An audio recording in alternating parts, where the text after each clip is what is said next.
hoping that I'll be somebody one day. Not just a lost cause halfway house. I want a big green lawn that goes on. And a family that loves me, yeah, that would be so sweet. Lemonade in the shade and cold brew iced tea, yeah, I can picture it now. I'm gonna make it somehow, I'm gonna make it somehow. I wasted too much time trying to be myself and trying to be like everybody else, cause I thought what I wanted was be wanted by the wrong crap. That part of town going nowhere, hellbound, chained to the same lame brain, wanna be daydream. Just a loser with a bad scheme, yeah, but that's all in the past now. I'm going fast now, going fast now. I've been knocked down, kicked around, losing my footing all over town. Fell flat on my face right into the ground. I've been lost all my life, but I finally found out of the storm and into the clouds. I'm homeward bound, I was lost and found.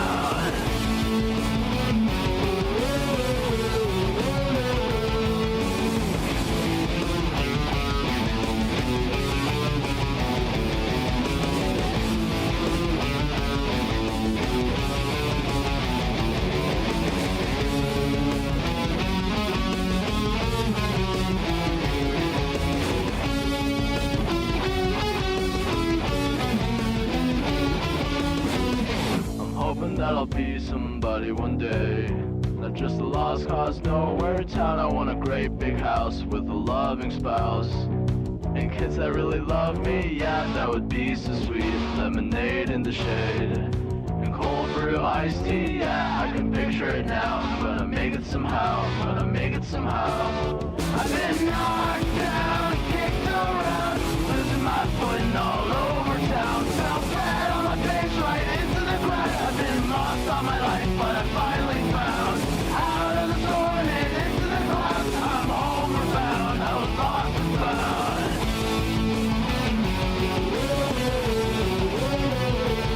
I've been knocked down, kicked around, losing my footing all over town. Fell flat on my face right into the ground. I've been lost all my life, but I finally found out of the storm and into the clouds. I'm homeward bound, I was lost and found.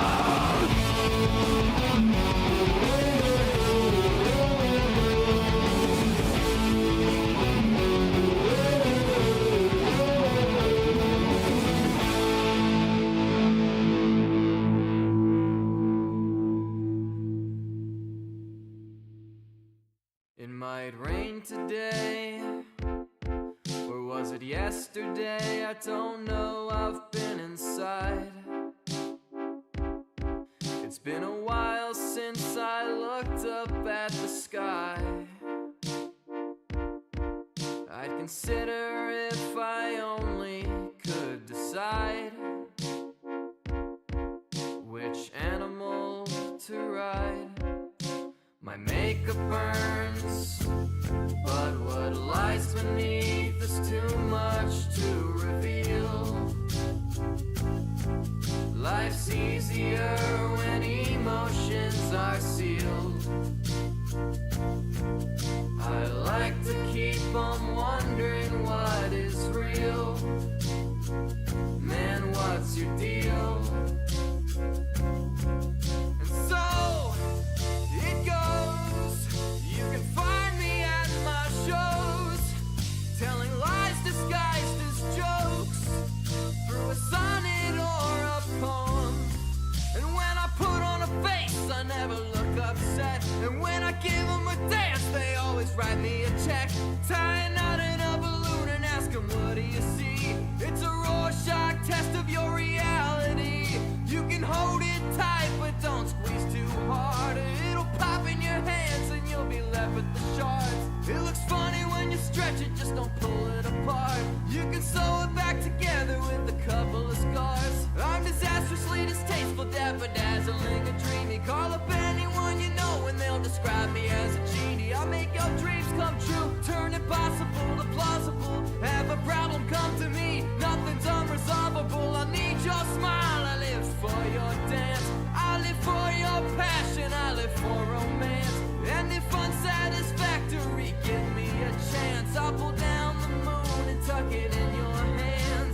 bus I am alone. The conductor asks for tickets and I groan. Open my mouth to tell a joke and he says, "You are the silliest motherfucker I've ever met."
Ladies and gentlemen, Not So Erudite has returned. Good evening. Good evening, everybody. How we doing? How we doing? How we doing? Now. Not So Erudite, earlier tonight, did a stream. I'm trying to be back. And that got me thinking. There are many other people I dislike. We'll have a look at Erudite, but there is a channel called Ryle Kittenhouse, which A-logs a huge amount of random stuff. And when I found out that Erudite had been back, I didn't know where the stream was or anything, so the first thing I naturally did was check Ryle's channel. And then I saw this. Loser Perv finally quits. The worst commentary channel finally gives up. And I realized that there's lots of people I haven't really checked in on. I haven't looked at for ages. And Cam Nuggets is apparently quitting, and I thought, why? What's happened? And I went, oh no! Oh no, where are all those massive views?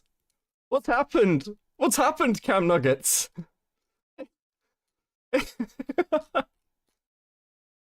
Buddy! You were doing so well! So, we're gonna have a mixed night tonight.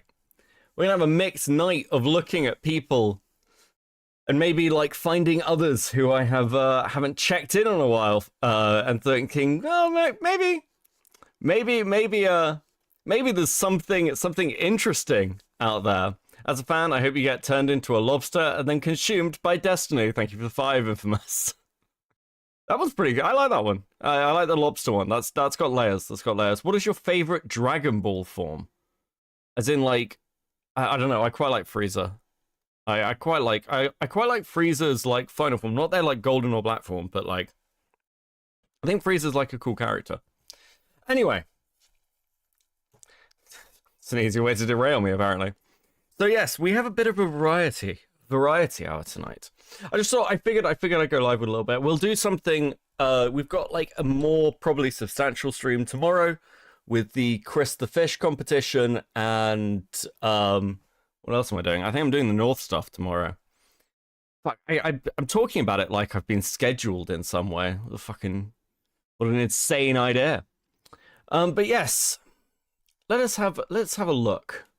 Let's have a look. Are you a full-time YouTuber?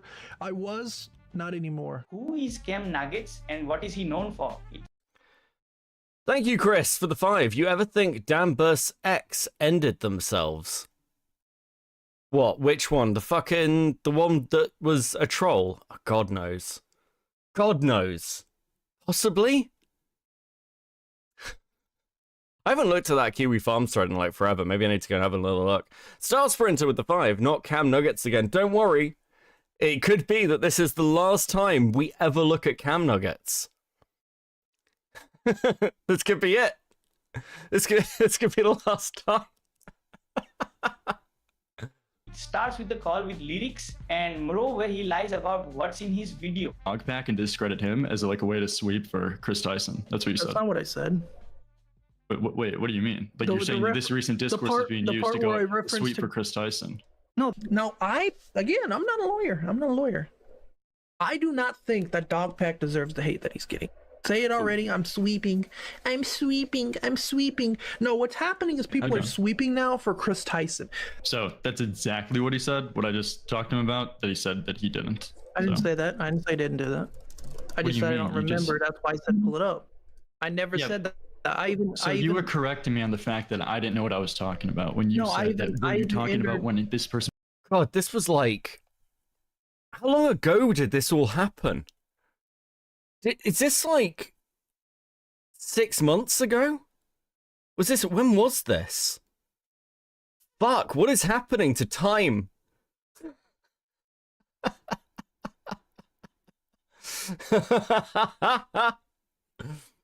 All right, we'll go ahead.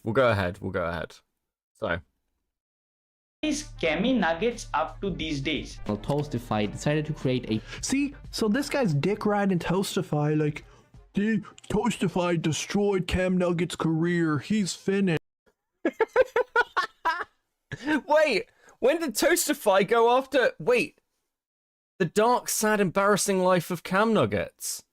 When was this? When did somebody... Hold on. There's a fucking video on Toastify Kairais with the 5. Remember, Beckett, there is no schedule, only Monster Hunter and laughing about stupid people crashing out. That is actively and that's just true. That's just true and accurate. That's oh damn, Cam Nuggets is quitting. How will I ever live without that god awful whispering ASMR? True. Right, what is this? The dark, sad, and embarrassing life of Cam Nuggets. What? There's a video?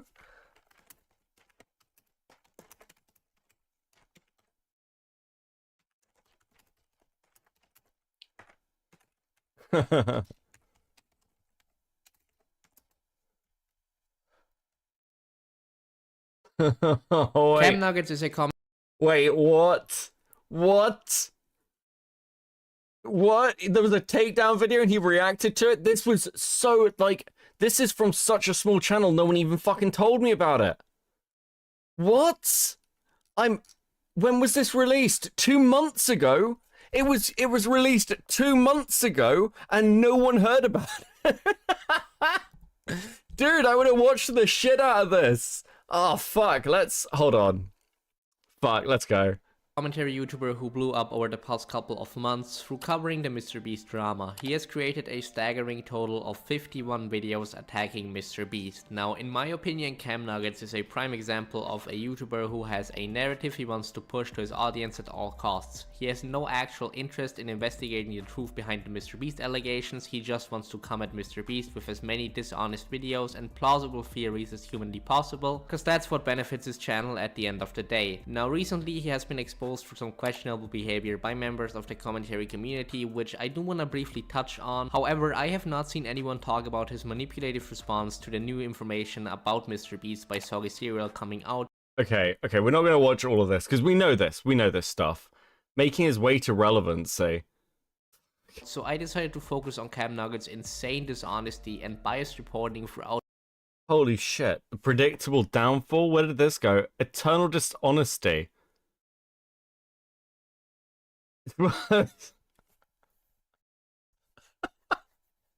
He got buried. Specifically this month in today's video. But before we get into it, I just want to quickly mention that YouTube Studio tells me that the majority of people watching this aren't actually subbed to the channel. Yes, the YouTube Studio. I fucking listen. I hate this meme. Hey, if you watch this channel, can you like click subscribe for me? Listen, look how many of you are not subscribed. Feel bad. Also, if you enjoy my videos, then please subscribe. Just watch the video? It would Okay, absolutely fine. We'll watch the mean a lot video. to me. Fine. Anyway, back to the video. Now, Cam Nuggets started out as a regular topic commentary channel. He would upload average quality commentary videos very frequently, always just giving his opinion on whatever controversy was going on that day, and he did experience moderate success, with most of his videos reaching at least a few hundred, if not a couple of thousand views. His channel ended up growing to around 3k subs through these topic commentary videos. However, this small accomplishment would soon be completely blown out of the water once he released his first video on MrBeast. Now, obviously we all know about the MrBeast allegations now, but a couple of months back, Cam Nuggets became one of the first ever people Unsubscribing so you can use that in your next upload. I will screenshot your comment. to publicly speak on it, which brought a lot of attention to his channel. His first MrBeast video reached almost 50k views, and he followed it up with even more MrBeast videos, some of them gathering 300k to 400k clicks and a lot of positive feedback. This essentially boosted his channel from just a few thousand to well over 20k subscribers. This is where Cam Nuggets made the conscious choice to start milking these allegations in order to make his YouTube channel relevant. Cause he would go on to release over 50 videos on MrBeast, with nearly all of them being heavily critical of Jimmy. Now, I am not a MrBeast supporter by any means, but Cam Nuggets literally painted MrBeast in the worst light possible, often covering completely untrustworthy allegations just to further damage MrBeast's reputation and gain an audience of his own. For instance, he pushed the obscure claim that MrBeast and his crew were stealing underwear from contestants. He claimed MrBeast stole $1.7 million from Ty Ore, which in my opinion is a complete misrepresentation of what actually happened, and he also stated that Beast Games needs to be shut down, which again, I'm not a fan of Beast Games, but at the same time, outright shutting down this show where people win life-changing amounts of money surely is going too far. Also, he famously made a whole video up- Wait, what? It is going too far to shut down again. Okay, look, buddy.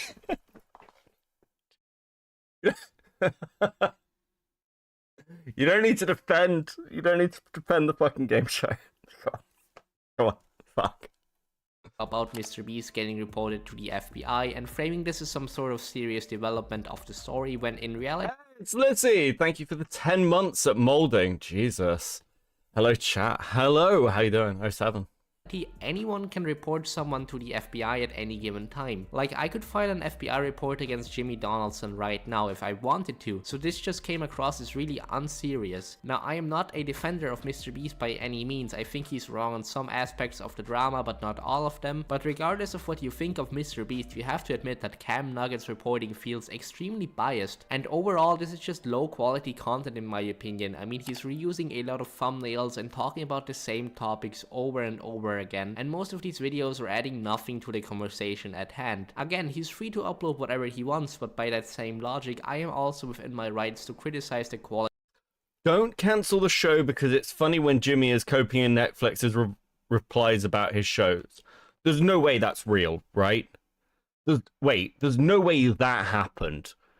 Fuck, have I just not been paying attention to any of the MrBeast stuff? That's absurd. Fuck, if that's true, can somebody tweet it at me? Because that would be legitimately hilarious to fucking read.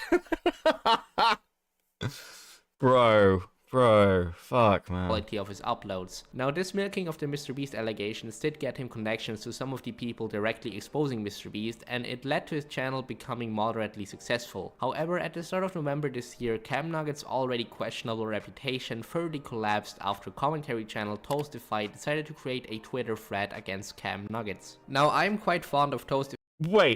Wait, hold on. Toastify is getting credit for this? Toastify is getting our Operation Burnt Toast 2025 is absolutely a fucking go.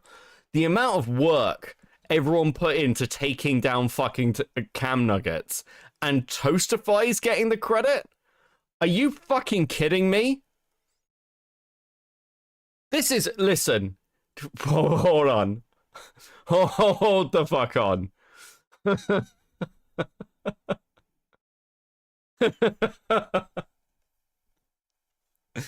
This video is trash.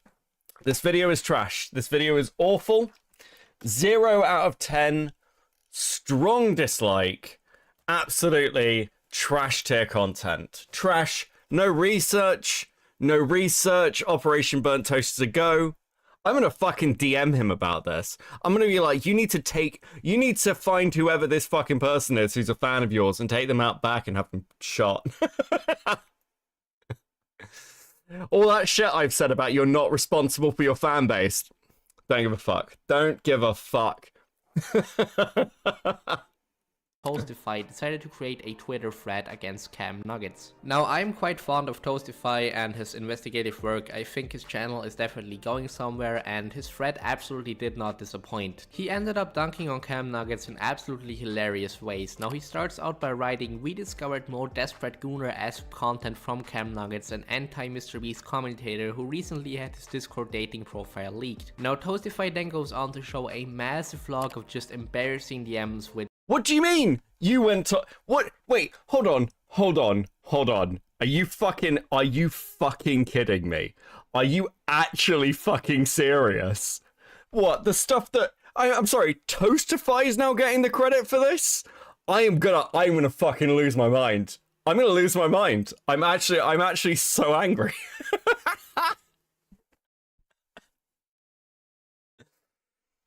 I'm actually so fucking angry. Right, okay. Okay. Ridiculous. which I did have a great time reading through, I'm not gonna lie here. Like, this is pretty entertaining, especially since he did pair these DMs with old clips from Cam's first commentary videos, and it did really create some absolutely amazing moments for me. But in 2023, mommy takes a new meaning. When you see characters like Gloria from Modern Family, Rio Morales from Spider-Man, Miles Morales or Across the Spider-Verse, and Yennefer from The Witcher, it becomes rather easy to understand why you would call these MILFs, mommies, exactly that. All beautiful ladies, all mothers. The only problem, they can't dominate you. Yeah, I'm really questioning the point of some of these videos. Maybe him making MrBeast expose slop isn't that bad comparatively. Now, Toastify dove into Cam Nugget's hobbies and interests, which literally boiled down to women and video games, showing a few pictures of his room full of just these video game merch items, and of course his cosplays at conventions. And man, I'm getting secondhand embarrassment from just looking at these pictures. Now, I'm not gonna judge people's lifestyle, but why is this guy who spends all of his free time in dating discords and cosplaying as Doctor Strange if he only showered? Okay, I have never seen that before, but Yennefer is literally not a mother. Good evening, Diesel. She's literally a grown woman. Yeah, but it's Cam Nuggets. Listen, he just wants to... Dude, Cam Nuggets is the ultimate fucking gooner. Poor C-Sam Nuggets. Poor C-Sam Nuggets.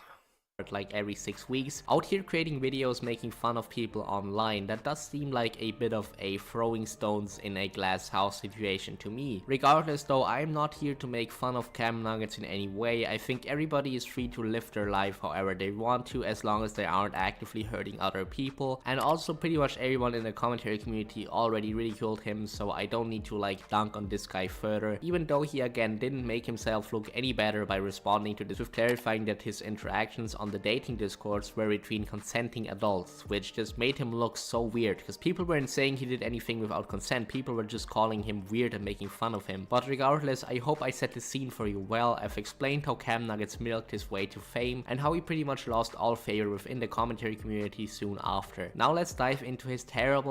How he lost all favor within the commentary community. Do you know the only reason that Cam Nuggets still even even survived a little bit longer around the commentary community? It's fucking Chud. Like, Chud is the reason. Make no mistake. Because when Gamma and I were like literally trying to purge this retard, Chud was like, I think you guys are being a bit harsh. He's a retard. And like everyone sort of calmed down. Chud was Cam Nuggets' literal lifeline.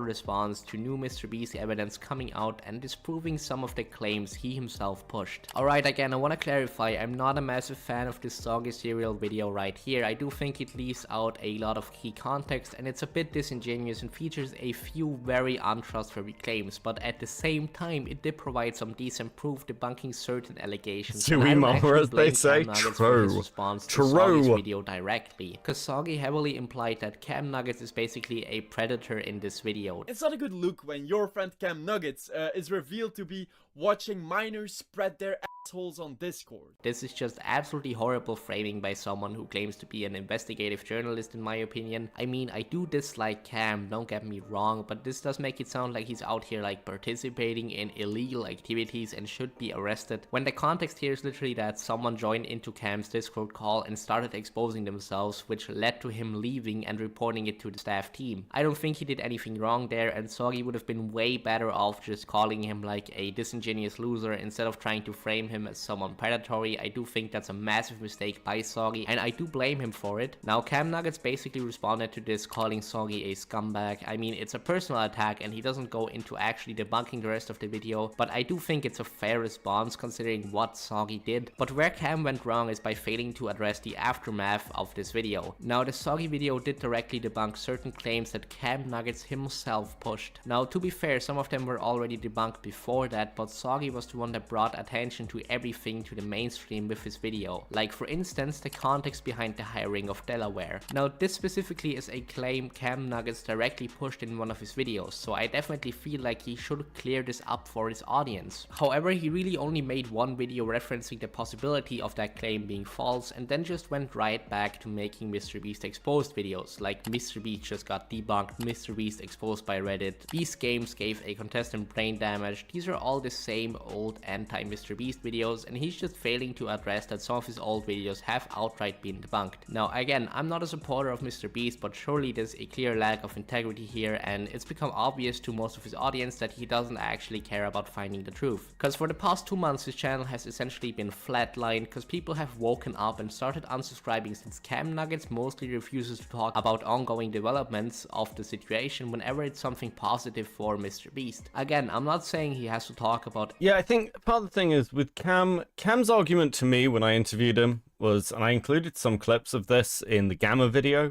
It's like, I don't know if I included this part of the conversation, but it's basically, he's just there to report what's happening. He like reports it as unbiasedly as possible.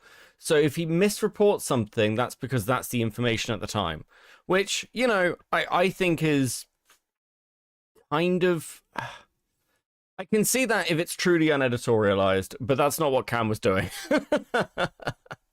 And he clearly had a bias, and he was getting a lot of views off it, and probably making, you know, all right money from it, actually, because he was streaming this stuff on Twitch, and then he was like putting it in VODs on YouTube. So he's probably doing pretty well for himself off that little grind.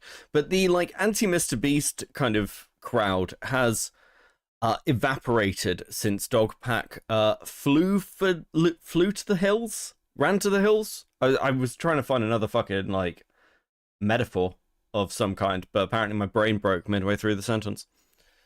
Hot take: MrBeast is the literal antichrist. It's not a hot take, but only because Dogpack wanted to put it in his fucking MrBeast document. It's not exactly hot off the press. Every single new update, but when you have made 51 videos criticizing MrBeast, launching basically every claim against him that you could, I would expect you to at least like cover the new updates, or at the very least like unlist a few of your videos that have been directly debunked and write like a pinned comment explaining why. But Cam is just basically refusing to say anything. This becomes the most apparent. I refuse to acknowledge that. I just ignore MrBeast junk. Yeah, I don't blame you. I don't blame you. This is the first time I've thought about it since December. Fucking hell. Is Dead by Daylight even good anymore? I never played it. It looks trash. Like, this does not look fun. Or I mean, part of my brain is breaking watching the gameplay footage because I'm just like, it's very hard to like feel invested in this gameplay footage. with the most recent development of Jake Weddle crashing out on Instagram, writing questionable statement after questionable statement, making terrible claim after making terrible claim, and of course we must not forget the terrible defense video his girlfriend released. Cam's response to this is to go ask for the full context and all links on Twitter, presumably so that he could make an update video, but he then just never says anything about it and never releases a video. Highly likely because it just doesn't fit with his narrative of attacking Mr. Beast, and I do honestly believe that if Soggy Cereal ended up writing Instagram statement after Instagram statement. No, that's not true. That's okay. That's not fucking true. I know that's not true. Because during the whole Lex stuff that was going on, Cam was talking to Jake Weddle at that time, and Cam also got Jake, basically set the interview up between Jake and Aiden. So, like, very much he was involved in this, and I don't know why he didn't make a video about it, but he could have easily made one that fitted into his narrative, because one of Cam's, like, continuous narratives is a defense of Jake. They consider themselves friends. I think it was just not, like, a story that he'd really cover, frankly, because Lex went, like, completely fucking insane. Well, Lex was always insane, but after the whole Lex burning thing, God, that was good times. Hey, Blue with the 11. It's 7 a.m, so I'm popping in before going to sleep. Good luck with your sanity or whatever is left of it. Thank you, I appreciate you. Statement. Cam Nuggets would be. I really need to stop going live at like 5 in the morning. I'll go live earlier tomorrow, I promise. The first one to make 3 videos about it, but he just doesn't with Jake Weddle because he's got an agenda to push. That's why he would rather focus on the claims of this, to be honest, quite untrustworthy looking woman claiming she got brain damage from the Beast games. Now again, I want to make it very clear that I am not a fan of Mr. Beast. You can confirm that by looking at my backlog of videos covering this drama. Please God, dude, stop saying you're not a fan of Mr. Beast. This is like the 3rd fucking time. I get it. Okay, listen, I think it's very funny that somebody has made a hit piece video on Cam Nuggets, but like, look, I was joking about the dislike, but dude, this is one of my criticisms of Cam Nugget is it's just sort of like regurgitated slop without much thought. And I'm gonna be honest with you. I fucking look. I was kind of joking before, but I kind of hate this video. I kind of unironically hate this video. I'm sorry. Fuck. It's really hard to react to something that is giving me sort of the emotional fucking thing of like, okay, dude, I get it. Like, dude. It's like watching. It's like watching somebody like That's a good way to put it. It's like watching somebody retell a section of your life badly. I'm not paying attention to gameplay because I'm playing Bejeweled on my phone. Hi to the 5 Infamous. Max, I can't believe Morale didn't raid you. It's because I refused to come on stream and talk to him about trans issues or some shit. I don't fucking know. He got raided by Not So Erudite earlier, didn't he? Probably best he didn't fucking raid me. Can you imagine? Oh, fucking hell. Spencer Howard with the 5. Chud says he feels guilty going hard at Cam Nuggets due to how much of a wretched moron they are. He somewhat slinks on Chud's channel, in Chud chat on his 2nd channel. Yeah, look, I spoke to Chud live about it. I just, you know, I rated Resi, I'm sorry. You're good, I don't mind. Listen, I'm not going to do the Himpleton thing. I can't believe you rated somebody else, Mariah. I don't fucking care. I hope we can move past this. Jesus Christ. Yeah, like, look, I get it. Chud can disagree with me. It's fine. We can disagree on things. It's okay. If he wants to, you know, I've got my own opinions on Cam Nuggets and Quinthio. Chud does not share them. That's fine. It's whatever. Very few of the Erudite watchers continued into the Morale stream. Shocking. I'm shocked. Stunned, in fact. We're going to watch some of that Erudite stream in a bit.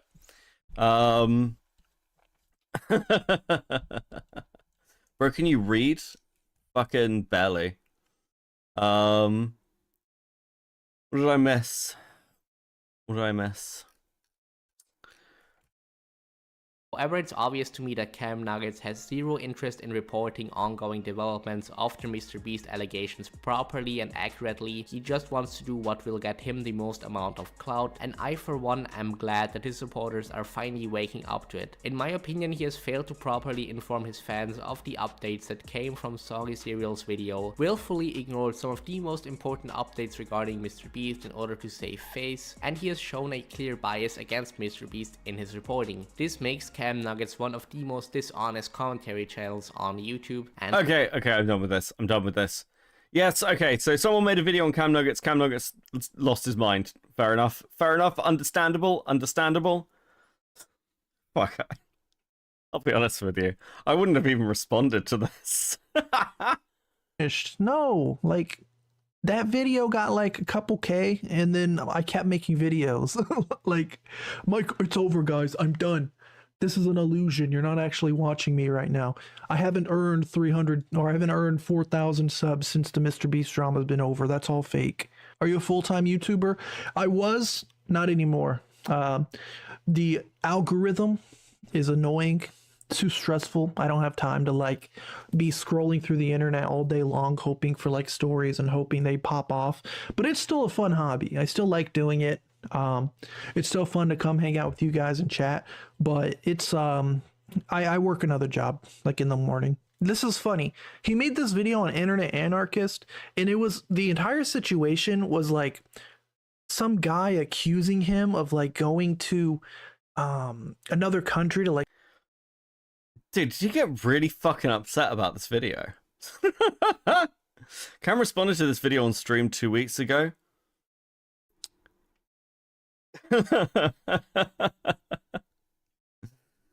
Bro. You don't need to chase the algorithm. Listen, it's a waste of time. It's a waste of time.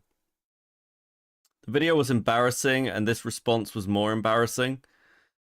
Yeah, listen, I kind of thought the video would be more. It's just, I mean, the irony is, and I do like seeing this happen to Cam occasionally. I don't hate Cam Nuggets, by the way. Like, I did at one point really fucking dislike him.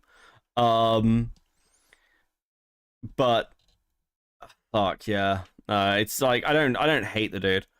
But it's interesting watching Cam Nuggets get hit by a channel that seemingly does the same thing Cam does. Spencer with 5.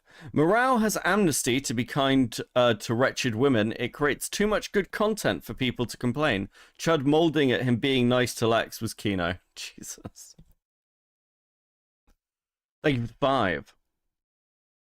The clickbait makes my eyes bleed. Listen, the like rule of thirds just works for thumbnails. Every time someone says algorithms, what they're saying is audience doesn't want to watch my shit and it doesn't resonate with anyone. Well, I mean, if you get things that explode, you can kind of fuck yourself over. Part of the algorithm is returning viewer base.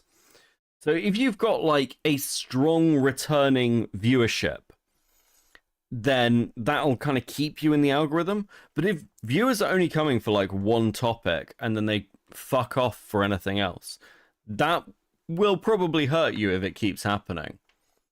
I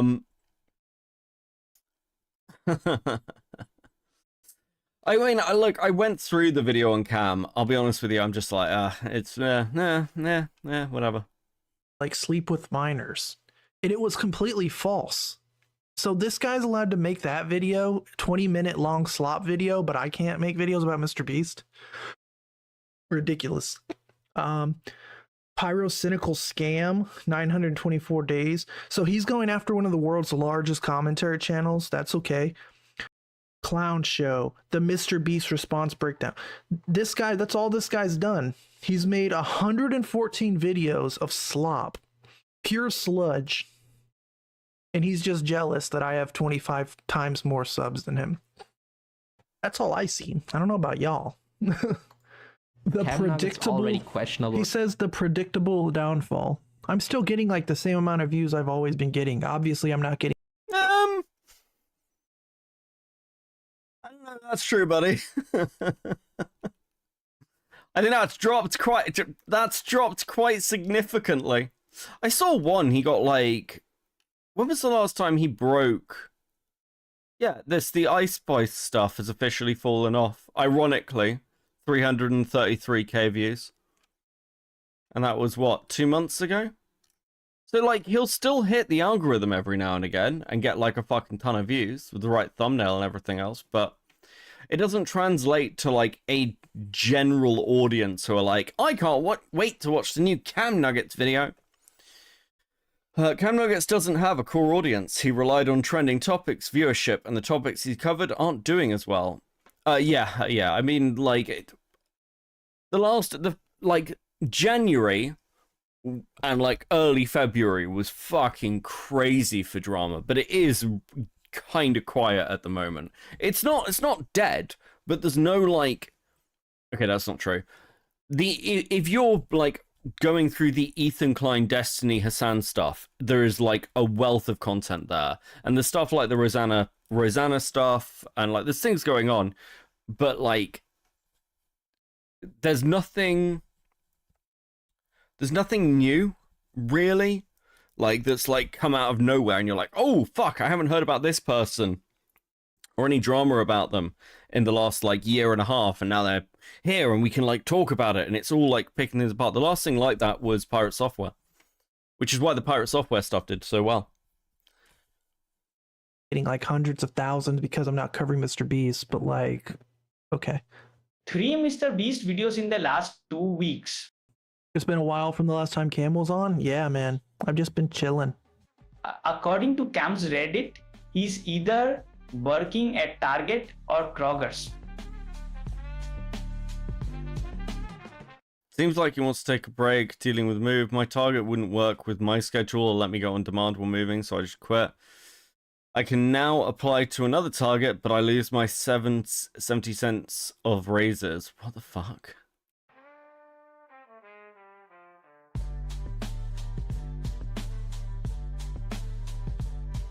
Listen, I'm not going to knock anybody for working at Target, okay? The put the fries in the bag meme is funny, but, you know, a job's a job, a job is a job.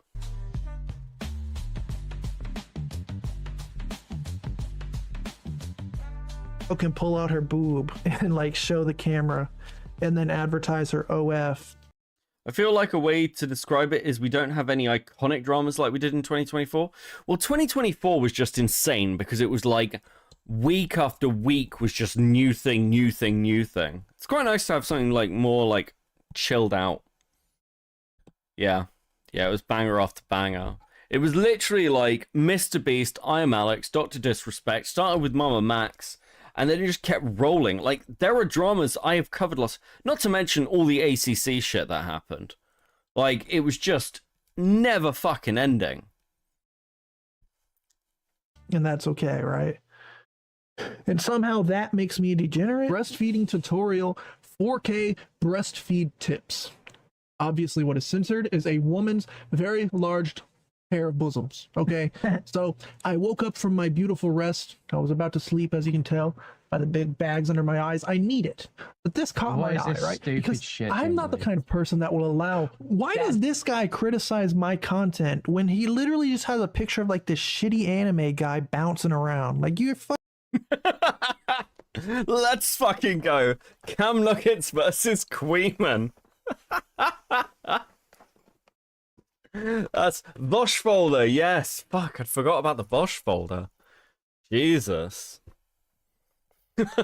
Last year was insane. Last year was actually insane. Fucking content sucks, dude.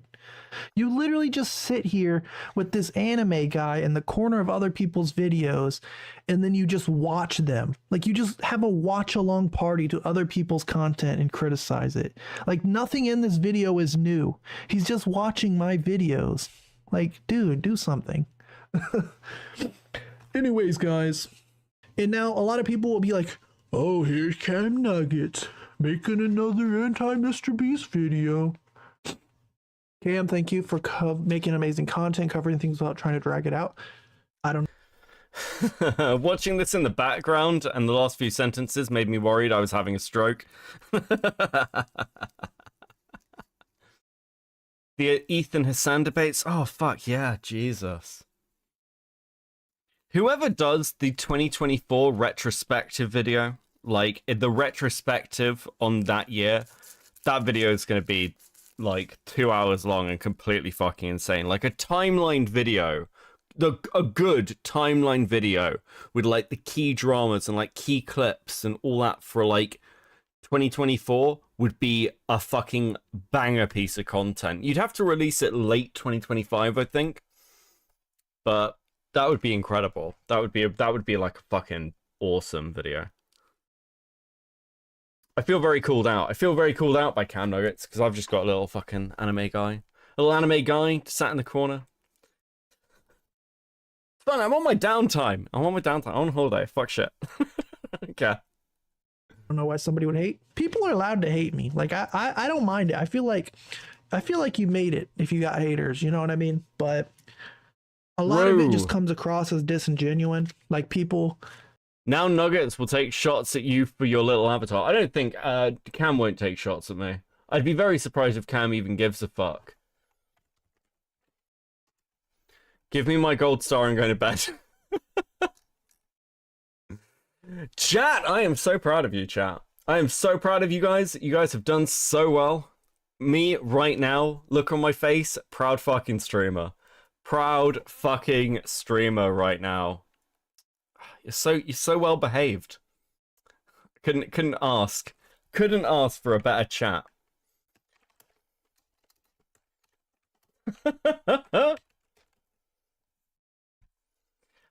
Oh, well done. Well done. Right, I'll get chat on screen. Come on, chat. Come on. You can do it. I'm actually trying to get like this fucking thing to work. That would be really nice. If it would do the thing. Will you do the thing?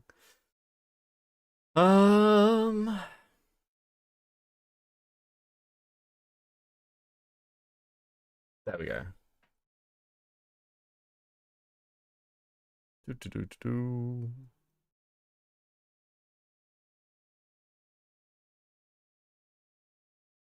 you on the live. Put you on the live. There we go. Move you over here. Nice. Nice. Well done. people will just be like, you suck, like you blah blah blah.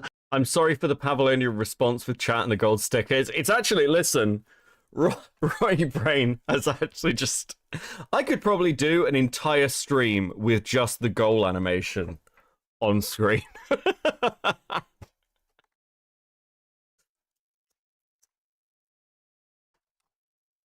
You're just you're milking the Mr. Beastage, and you go watch their videos, and they have freaking, you know, this guy, let's see again. This guy's made a video on the Internet Anarchist. That whole situation was stupid. He's made video on Chandler Hollow's Darkest Secret. Jake the Viking. Did Mr. Spencer with the 5. Queeman wanted to avoid cam nuggets until I paid him $50 to watch some of his worst videos. Based entertainment value I've ever best entertainment value I've ever gotten for my money. That's actually pretty good.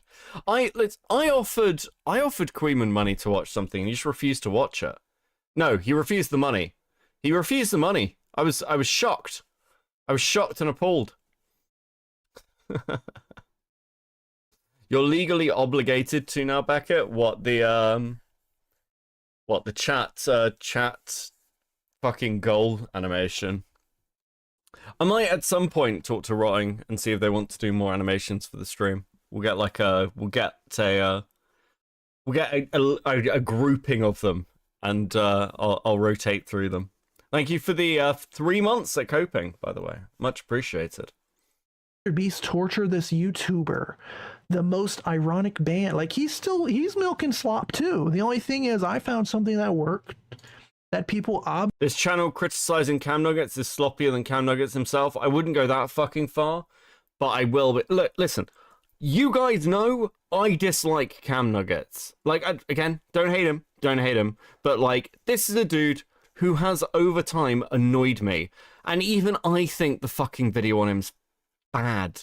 It's a bad video, okay? I actually really dislike it. Fuck. obviously wanted to watch. You've made me agree with Cam Nuggets, you absolute retard. Fuck. I'm going to talk to Toastify about this guy. I'm going to be like, Toastify, you have created a super fan of yourself who has made a Cam Nuggets video that actually made me, like, fucking sympathize with Cam Nuggets. You've ruined it. You have ruined this, and I personally hold Toastify responsible for this. Burnt Toast 2025. Absolutely fucking total toaster death. Total toaster death. And I kept making it because I wanted to make my subs happy. I wanted to give people what they came for. It'd be like if you're watching freaking Fox News and you want to see them talk about Trump, right? Not getting political, just saying that's what they do. And then the next day you get on and they're like saying Trump sucks. You'll be like, I think your line Queen has never refused money before. Am I the first person Queen refused money from to watch content? That's hurtful. Queen, I thought we were cool, bro. What the fuck?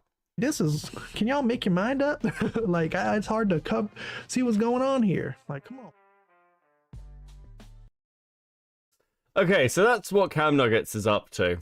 I think that's a nice introduction. Should we talk about Erudite? Because Erudite's returning.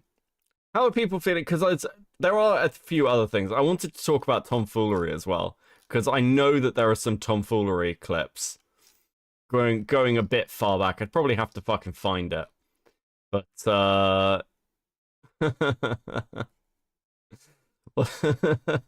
it's not even. Hobbyist streamer fights cuck allegations. Explain why he shares naughty videos just like Destiny. Because tomfoolery has, like, tried to, like, revive himself. He's tried to revive himself through, through basically sucking Destiny's cock. And I'm going to be honest with you. It's not going well. Down, drown him in a tub, total toaster bath. Thanks to Potato. Thanks for the two. Like, I don't. We'll watch a little bit. Like, he's currently being watched by 50 people. He's, like, to be clear as well, on his live through, like, he had 147,000 views. He finally got a stream with over, and it's vertical. It's vertical, guys. And it's on Trump. People literally scrolling through. But he can't convert any of it. I solved a little bit of that because I have respect for our auto companies, and I gave them a little bit of a 1 month. Look at this man's eyes.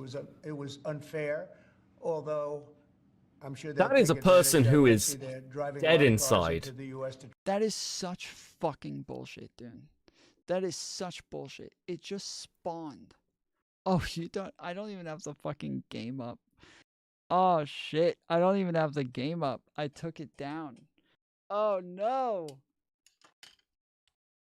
Tomfoolery. I'm sorry, let me get this straight. Tomfoolery is sat there watching Trump playing a video game. I can't imagine why his channel's not doing well. I almost raided Tom. If you raided Tom Morale, you and I would actually fall out. Unironically. That's a line. Needs support.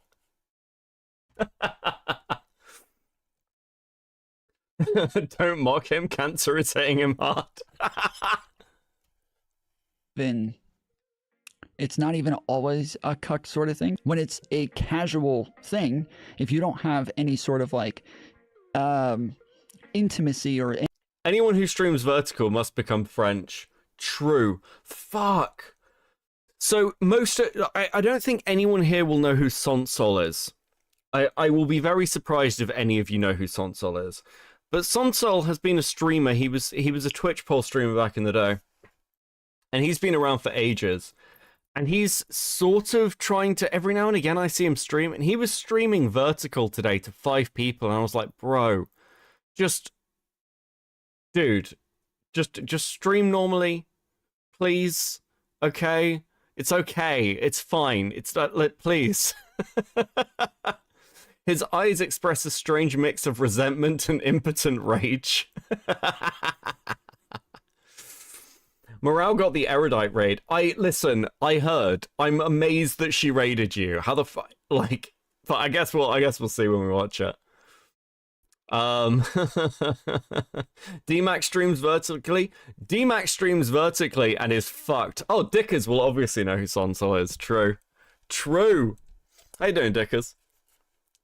Any sort of like personal connection to this person, it's very unlikely that you care if they send you a video of them having sex with somebody else, when this is like meant to be just a casual thing that's happening.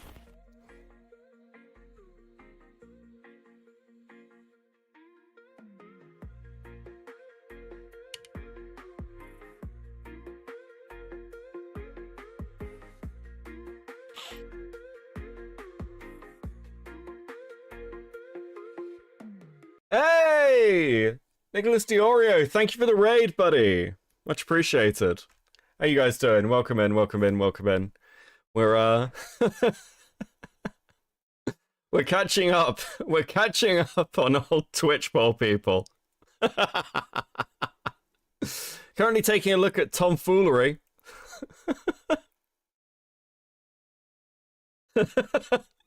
Who's been sweeping hard for Destiny in the background. I actually, like, full disclosure, I heard about the Erudite rate stream and was like, I wonder what's going on with, like, everyone else who, like, I fucking used to know back in the day.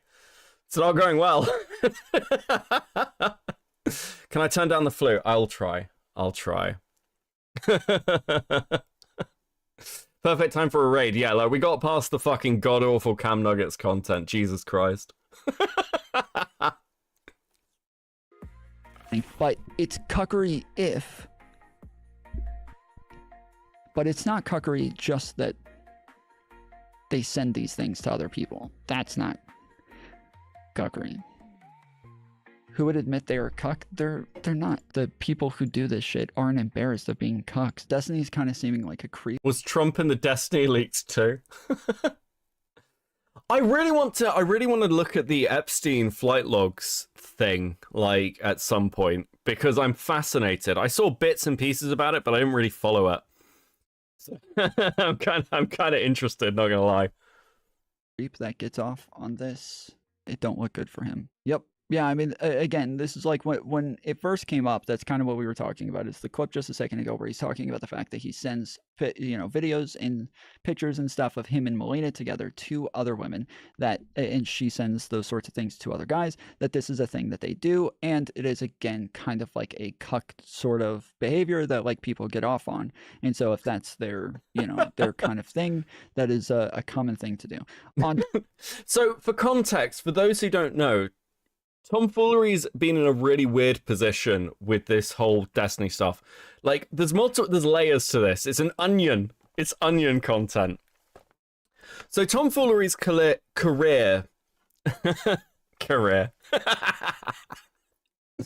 tomfoolery's career collapsed in early 2024 when Justilk basically called him a sex pest, and another streamer named Zonya messaged Tom and said, you have to respond to this. Justilk's just called you a sex pest. This was, I think, late 2023. And Tom began to spiral on this topic. This is a very condensed timeline of what happened over and over again, until eventually it sort of came to a head where tomfoolery went into Justilk's chat and started making sexual comments about Kelly Jean. And when that happened, there was a huge blow up. Tom started, like, freaking out and doing multiple streams spiraling on the topic, until eventually he leaked the nudes of a girl he was talking to called Mantis. So this whole thing has been tomfoolery taking shots at Justil Queeman, who he fucking hates, while sweeping for Destiny on the off chance that it gets him back into the house in some like regular viewership. Which has been kind of fucking bizarre to watch because it's kind of inconsistent. With his own drama, on one side he's got Mantis and himself saying the stuff that Queeman did, with sort of like informing people that these nudes belong to Mantis or pushing out the information that they were Mantis's nudes, is unethical or like the wrong thing to do, and at the same time sweeping for Destiny. It's been very bizarre to watch unfold behind the scenes. Metal Man with 2. Today I found out I like the Switch Axe. Congratulations, Switch Axe is a great weapon, as long as you're not using Charge Blade, because Charge Blade is terrible and unfun, and anyone who uses it is completely fucking insane. Don't lie, that cannot be a year ago. Yeah, this happened, all this shit happened in February 2023, because that's when I started streaming over here. Because for those who don't know any of the lore about Cope and Seethe, and honestly, why would you? The biggest reason I built this channel was to spite Wick TV and Tomfoolery. I was friends with both of these fucking guys. The PV stuff happened, and it pissed me off so much that I moved to YouTube to build an audience over here, despite both of them. Which, again, it's why I like checking in every now and again. Gunlance for life. True! Gunlance is the weapon of gods, okay? Are you sure Maggot Edits didn't build your career? That's what I'm hearing. That's true. Before Maggot Edits, I was reading fan fiction on Twitch.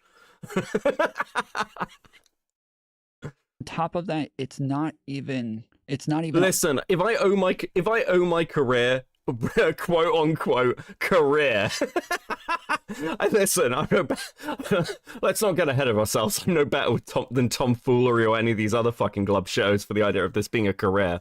But if I owe it to anyone, it's the Now Recording boys and Xylee Gets Real. Like those, like the NR boys and Xylee have just been very, very good to me.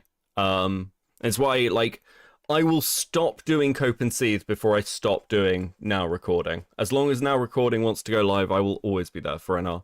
So enough of this fucking Now Recording is dead shit. I love that podcast. I love the boys. And it's, you know, as much as it's sad to see Xylee in the lolcow mines, because I never get to chat to her at the moment, she is, like, fucking number one. Absolutely fucking amazing people.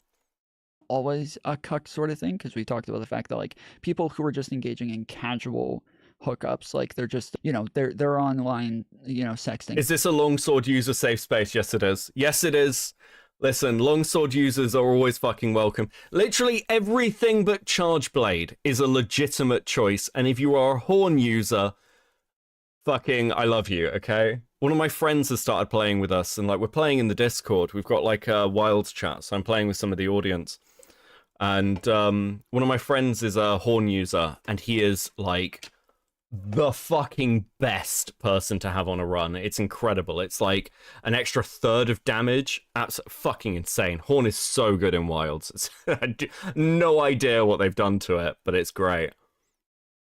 With somebody, you know, sometimes they'll ask for like nudes or something, and the person will say, do you want a video of me having sex with my boyfriend, or a video having sex with, like, you know, this person, that person? Like, is that okay? And lots is like, from what we've heard from lots of women, that it is very common that they will say, I rise for the 2 rip earplugs decos. Yeah, we ran for earplug drops for one of our friends for like 2 hours today.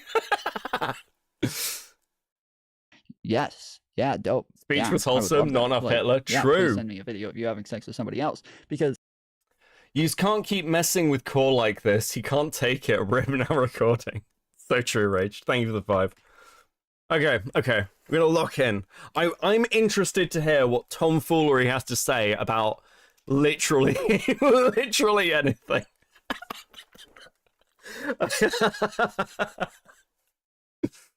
Like, oh fuck, listen. Tomfoolery is possibly the only I dislike certain people, you know? There's people who annoy me on YouTube, but there's nobody quite at the level of tomfoolery who I take pleasure in their misery quite as much. Like, you know, this person, that person, like, is that okay? And what is, like, from what we've heard from lots of women, that it is very common that they will say, yes, yeah, dope, yeah, I would love that. Like, yeah, please send me a video of you having sex with somebody else. Because when it's a casual thing, if you don't have any sort of like intimacy or any sort of like personal connection to this person, it's very unlikely that you care if they send you a video of them having sex with somebody else. When this is like meant to be just a casual thing that's happening, you don't really care if they're sending you a video of them having sex with somebody else. And I know that a lot of the incels, like, who have never really engaged with in these sorts of behaviors, or just people who are a little bit more, let's say, like prudish or whatever, like, you know, that they may not understand this, but it's just like watching porn. It's the same. No, it's not. That's insane. That's an insane thing to do. Okay, listen. Fuck. I've said before, I used to be quite the man whore when I was younger. I have never once in my entire life met a woman who is like, I would love to see you having sex with somebody else. Or like, I've never thought to like share nudes like that. That's a fucking, it's not inceldom. What the fuck are you talking about? Who is this guy sexually interacting with? Maybe I could show you. Maybe. I wonder if I've got this. Let's see if Mantis exists here.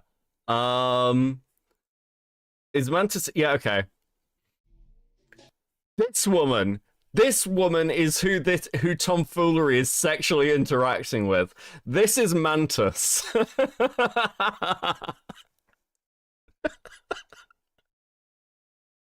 And Mantis, for those of you who know who MAGA Edits is, Mantis is like the older version of MAGA Edits, like unironically. Mantis is a woman who thinks saying slurs and edgy things and being a complete fucking bitch all the time to everybody is a personality.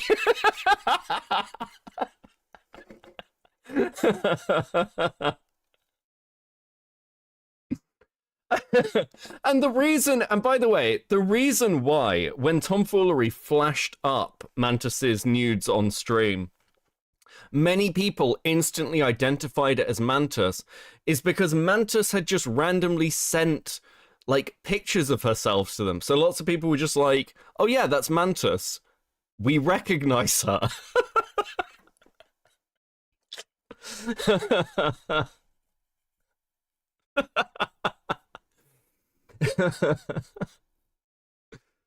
Is watching porn. The difference, calling Stylo a monkey for whatever reason. Yeah, like she just says random crazy racist shit all the time, and it's just like, that's not a personality. Like, I don't mind that you do that, don't get me wrong, I'm not gonna moral flag at you about it, I don't give a shit. It's just, there has to be something else, right? There has to be something else with like that exists with you beyond just saying racist shit and being annoying. It's like watching porn, but the porn star wants you to watch it. They're not just putting it out for everybody. They are putting it out for just you.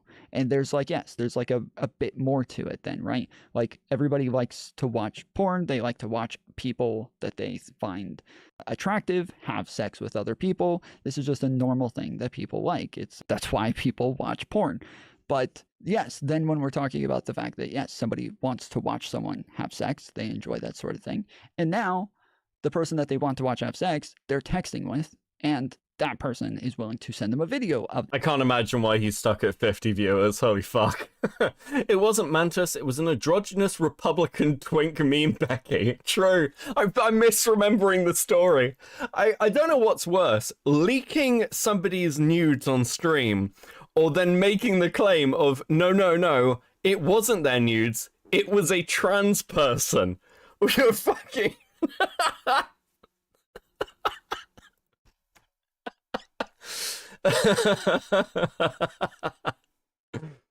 them having sex and wants them to watch it because they would enjoy knowing that they enjoy this. That is a thing. But yeah, anyways, like it is a common thing that people will enjoy that sort of content. Yeah, I know that people in chat are still saying that that's cuckery. It's not cuckery. Like, if you think that's cuckery, you think watching all porn is cuckery. You think just looking at a girl walking down the sidewalk and thinking she's attractive is cuckery.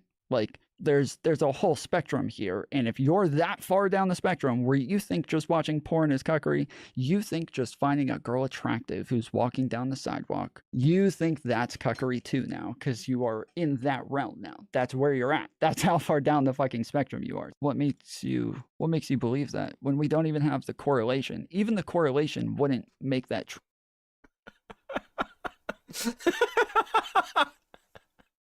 I think porn leads to cuckery, and tomfoolery's response is, sauce? I fucking hate the politics crowd. Holy shit, bro. We haven't even got to Erudite. True, but when we don't even have the correlation, what could possibly make you think that's true? Destiny behavior is cuckery for sure. Well, again, that's what I'm saying, is that, like, there's some aspects of this that's definitely cuckery, but it's cuckery if, like, Melina enjoys the fact that he's sending these videos to other people, right? That's cuckery. Or it's cuckery if he enjoys the fact that Melina is sending them to other people. That's cuckery. But it's not cuckery just that they send these things to other people. That's not cuckery. Who would admit they are cuck? They're not. They're anonymous polls that they do through, like, scientific processes. What do you mean?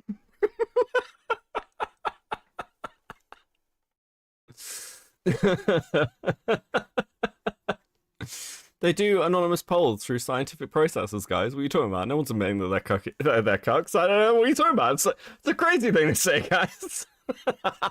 I love the implication of this, where you're sat there being like, yeah, you know, it's just sharing pornographic videos. All couples do this. I don't know what you mean. I don't think Destiny's done anything wrong, while looking at tweets from fucking Cherry. Bunty King, true, dude. Fuck. I tried finding this a couple of months ago and I couldn't find it. You know the Bunty King video where he's talking about how his partner left him because she said his beard smelled of shit all the time? And he's like, there's nothing I can do. I just love eating ass so much. Dude. Like, what happens to some YouTubers where they're like, it's fine, I'm going to make a video. I'm going to record a video talking about my love of eating ass and how it makes me smell like shit.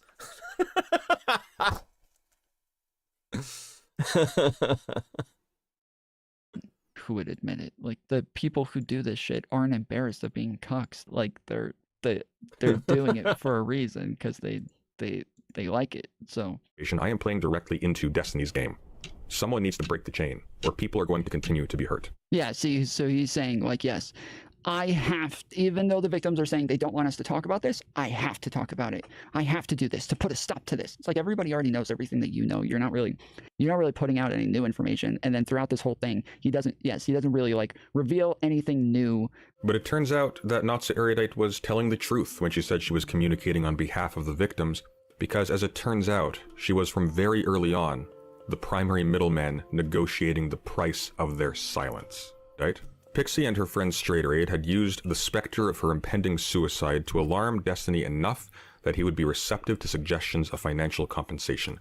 Apparently, Pixie was hopeful from the beginning that she could get as much as a $1 million payout from Destiny, which Straighterade had to repeatedly talk her down from.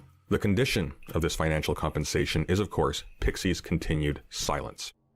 And so we can see the circuit completing itself. Destiny seeks out vulnerable women in his community who are enamored by his fame and success. He engages them intimately and records the interactions. Then he hoards these recordings and he shares them with reckless abandon, even occasionally threatening their release if the people in them do something to displease him. from my understanding, the only thing that like Nicholas comes out with that's actually like that people actually care about is the fact that he's saying that he didn't want to talk about this because he was afraid for his own career or something like that, because he felt like when Chud Logic came out and talked about the stuff with Lauren Southern, that Destiny just totally cut him off and fucked up Chud Logic. Wait, did he say there was no new information in PS's video? Yeah, I mean, in Tom's... So Tom, as I understand it, and this is my understanding of Tom Foolery's position, is he doesn't care that Destiny did this. So he's just like, oh, it's not new. Like, everyone kind of knew this, which, again, I think a lot of people within the politics scene kind of did. Beckett is a great YouTuber because I do not know his fetishes. And God willing, you never fucking will, okay? They're probably embarrassingly vanilla. Thanks for the 5. More Destiny content. No. Fuck no. We're not talking. Listen, I'm actively avoiding talking about the fucking Destiny shit, but we are going to talk about Tom. How you doing, Maya? Who's the most unhinged YouTuber you've covered? That's easy. Jared Genesis. Jared Genesis is easily the most unhinged YouTuber, like, I've ever fucking seen.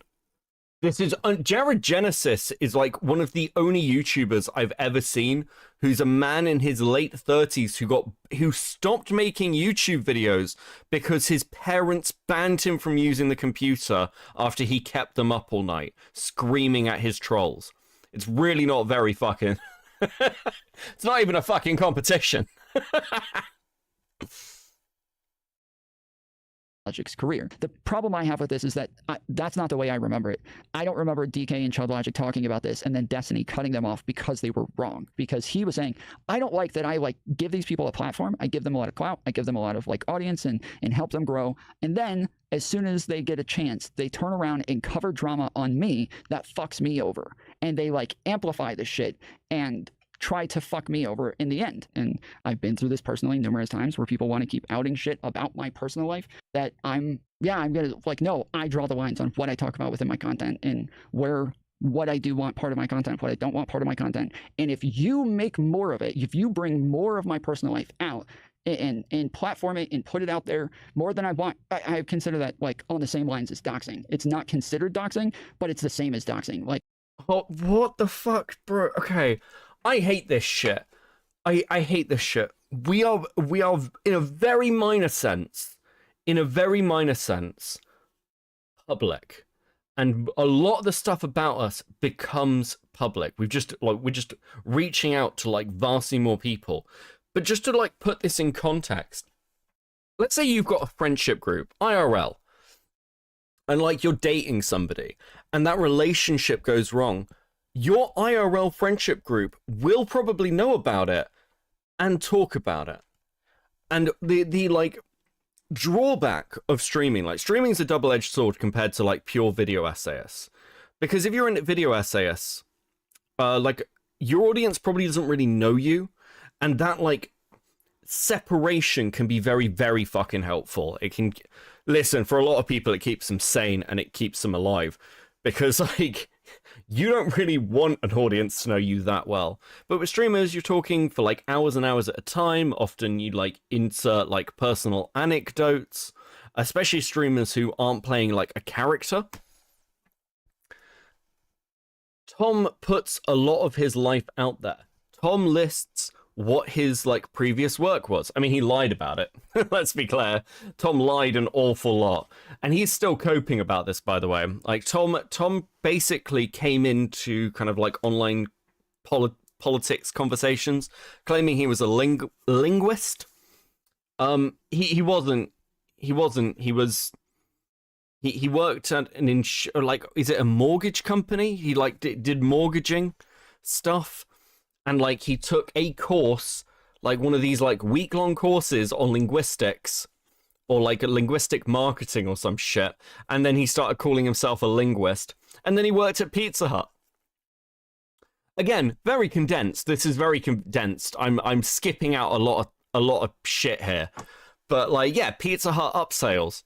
And then he says that that's linguistic marketing, which I mean, in a sense, he's correct. But you know, if I said to you, what's a good example? If I said to you, yeah, you know, I work in the medical field as like a medical professional, and then you find out that, like, I don't know, my job is to put plasters on people or some shit, or like, I don't know, I work in a plaster factory. It's like the implication of my statement is vastly different from the reality of my situation. And people are going to judge you for that, Tom, you fucking lying piece of shit. Like, morally, like you are just as culpable as somebody who put out my fucking, like, address and shit. And so, yeah, they are the same. No, they're not. Let's explain why doxing is bad. Doxing is bad because of the implied risk or threat to your safety. Or like if you dox somebody and their address is out there, then it might mean, especially if they're somebody particularly hated, that people could turn up at your house, people could harass your family, you can get phone calls, personal information about you that's like, and again, the personal information we're talking about with Tom is things like his DMs, his relationships with people in the online space are not the same thing. They're not a fucking danger to you. The person who destroyed Tomfoolery's career, by the way, isn't me, it isn't Just Ilk, it isn't Queeman, it's Tom. Tom destroyed his fucking career. In the same way, actually, the vast majority of YouTubers who get quote-unquote cancelled are people who destroyed their own careers. It's how you react to something. So much of this is in the reaction. You might say, no, Beckett, I don't think you're correct there. Think of all the people... Listen, there are plenty of people who should have absolutely had their careers torched to the fucking ground, but the reaction to the situation saved them from it. I think the example that most comes to mind is probably Pyrocynical. The shit around Pyro would have ended most people. It's just like, even without additional stuff, most people would not have come out the other side of that. Same with someone like Kraut & T. The Kraut & T, like burnt an awful lot of his career credibility, came back, built a new channel. Like, how you react to things is generally what will dictate your survival in the internet space. BXKS, hey buddy, how you doing? Good to see you. I bully bullies with the 20 Swedish crowns. I'm a cunning linguist myself. Jesus fucking Christ. Thank you, buddy. Metal Man with the 5. I'm more interested in Beckett's opinion on having a voiced PC in Worlds than what he does for a living. Listen, the voiced PC in Worlds is just fucking, it's so good. It's so good.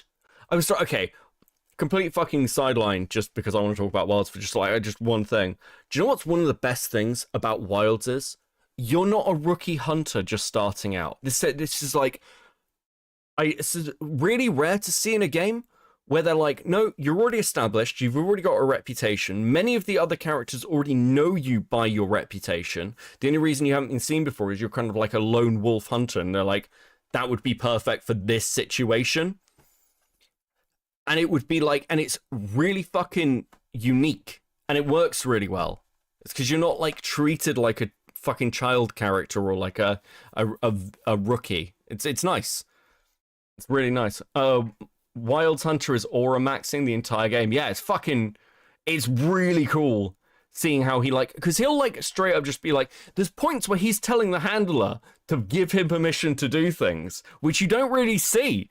Even like, not just in like a Monster Hunter game, but in voice protagonists generally. Being like, oh, this person who's meant to be sort of like managing me, no, fucking tell me what to do, I've got shit to do. Oh, in terms of degeneracy, how much worse do you think it would get? What, the Pyro stuff? I don't know. I don't know. I don't think it will get any worse. I think that the truth of it wasn't fully revealed, in my opinion. Hey, do you know Kraut? Not personally, I've never spoken to Kraut, but obviously I know of Kraut & T, yeah. Listen, I, like many people, am fascinated by the idea of pregnant trout. Things to me, because you have no idea why people want to keep things private. You have no idea if there is some sort of like harm somewhere else or some sort of danger somewhere else to them, and so. Well, is there more tomfoolery content? I'm kind of fascinated. Let's see. Let's have a quick look. See if there's any more tomfoolery recently. If not, we'll move on to Erudite. I'll have a quick scroll through, but maybe we'll move on to the Erudite stuff. I think we're done. That's a shame. Ryle letting me down. Ryle letting me down. Oh, the Sassafrasto. Oh, this is... Wait, what? It's like 2 minutes long. Orbiter in training is running from debate and defends Destiny leaks. Oh, it's 4 minutes. Fuck it. We'll have a quick look at these. We'll have a look at these. We'll have a look at these, and then we'll move on to Erudite, okay? I am here to share. Okay. And then we're gonna move on to, we're gonna do an elimination round. We're gonna do an elimination thing because we got like 1,000 people in this call right now. Trying to move. Raul Kittenhouse, 44 dynamic, and my boy Process is gonna have a question for the people that aren't like Holy fuck! What is this panel? What is this fucking panel? Is that fucking Ninetales? That's Ninetales. I haven't seen Ninetales in like a year. Fuck. Raul Kittenhouse actually wanted to confront tomfoolery, so I want to get onto that in a minute. So for those who don't know, Raul Kittenhouse used to be Just Stilk's editor. He's been around the politics community for a long time, and he generally A-logs people. He has, on multiple occasions, gone on stream with tomfoolery to argue with him about his personal life. And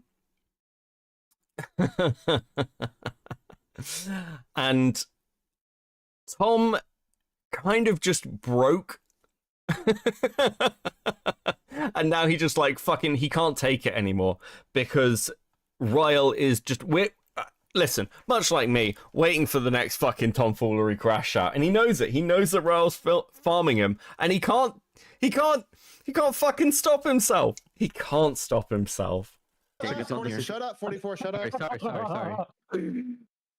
We're just moving off of the Destiny stuff, and we're moving on to a separate drama that I want to do with Tom and Kyle, and also have the questions for 44. So go from there. Okay. Just to be clear, I'm not spending the rest of the night getting into that shit, especially not with Kyle, dude. Like, this is one of the... I've gone over this for like 20, 30 times with him. I'm not going to prove he's a fucking lying piece of shit for the 100th time. I can't, like... I'm not going to do this. Every time I mention his name, he pops up to try to relitigate the same exact trauma.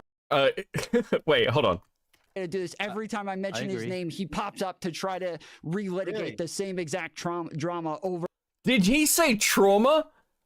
That's a fucking Freudian slip. So what he's talking about is the stuff that happened last year where Tom was caught, well, on everything. Like the fact that, you know, he got outed for like multiple lies, and he has slowly been coping about this, constantly trying to relitigate it himself. I've seen the clips for like the last year to like a 50 viewer stream, which is just chef's kiss beautiful. Over and over and over. Yeah, no, I'm not gonna do it. I've been trying to find his Discord for like a month now, and I just now found him just off of this. So this is interesting. But yeah, go ahead. Sorry, Danny, go. Oh, wait, so are we gonna move people, or are we gonna do the competition? Curious for Tom. I haven't seen. I watched some of your stuff, but I haven't seen you talk about the Destiny drama. Are you changing the way you interact with Destiny at all? No, I don't know. How can you? Tom basically never interacts with Destiny anymore. Destiny dropped him. Destiny dropped him for Just Ilk. That worked out well. I don't think so. I guess I've thought about it, and I don't know that I've heard anything that would make it to where I would change the way that I would engage with him as of right now. But to be clear, like, Destiny would never like consider me like a friend. I wouldn't consider him a friend, but we have always been friendly. We have met in person numerous times. He's been very helpful to me. Like we've coordinated on tons of things. I would say it's mostly like a friendly business relationship. But yeah, as of right now, like even on top of that, I would think lots of times when we talk about business relationships and the way that you engage with people, it's we have met in person numerous times. He's been very helpful to me. Like we've coordinated on tons of things. I would say it's mostly like a friendly business relationship. It's rare that there is a time where somebody does something where you break off those business relationships. It's normally a Excuse me, what? Hold on, let's hear that again. Relationship. It's rare that there is a time where somebody does something where you break off those business relationships. No, it's not. No, it's not. That happens all the fucking time.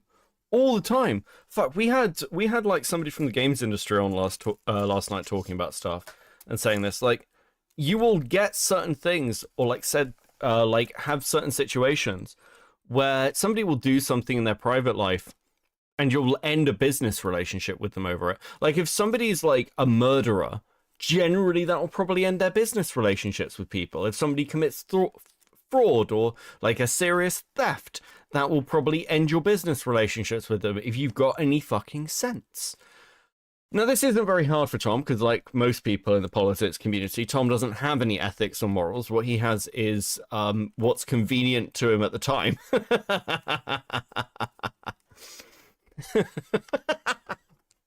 Why have principles? Why have any principles? Why bother? It's normally, again, it is when you are like using their character as something that you're promoting. You are somebody who is defending their character, promoting their character, and thought about it, and I don't know that I've heard anything that would make it to where I would.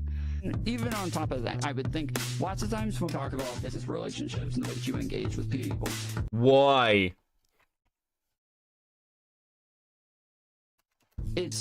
I think that lots of times, like if you work at Taco Bell and you find out that your boss at Taco Bell raped somebody, you're not going to quit your job and be like, I'm not working, I'm going to lose my income and no longer have money because my boss is a dirtbag. Like, if I found out that my boss was a rapist, I would find someone else to work for. I may not quit on the spot, but you can be pretty sure that I'd be filling out job applications by the end of the fucking day. What are you talking about? Does anyone disagree with that? What? What? What the fuck? Yeah, you know, sometimes in life, you just have to work for the rapist. What fucking take is this? Are you fucking serious? That's the most what? Bro. I would quit day off. Like, look, I understand the basic sentiment of like you need an income. Like, and you may be like, if you're like living paycheck to paycheck, that might be a difficult decision to make.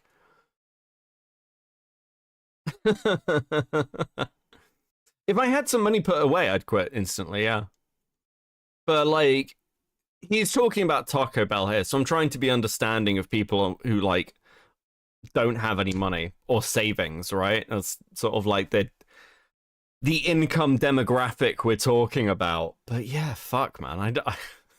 Is anybody like? There are definitely people who will prioritize money, right? There are people like if Harvey Weinstein like starts making movies again, there will be people who work with Harvey Weinstein. But generally speaking, most people would be pretty repulsed by the concept. Yeah, I fucking hate that these are the people giving political commentary. I've said this so many times, it just fucking drives me insane. Like, no wonder things are so fucked.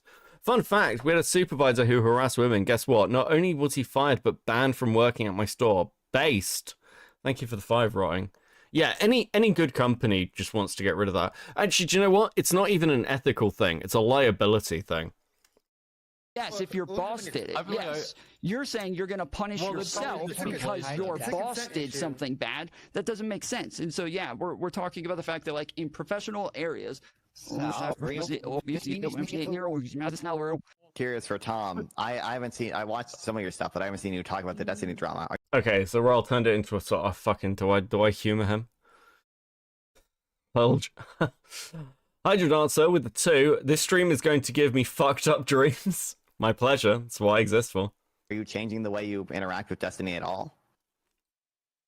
No, I don't know. I don't think so. I guess I Nope. Okay, now this is just for me. I want to hear what Royal said about the Sassafrasto. So for those who don't know, and I'm assuming that is going to be 99% of you, because I don't talk about Tom enough, really. Maybe I need to. The Sassafrasto was basically tomfoolery had a moderator named Sassafras. They fell out. Again, this is very condensed. She made some accusations against Tom. Tom made some accusations against her.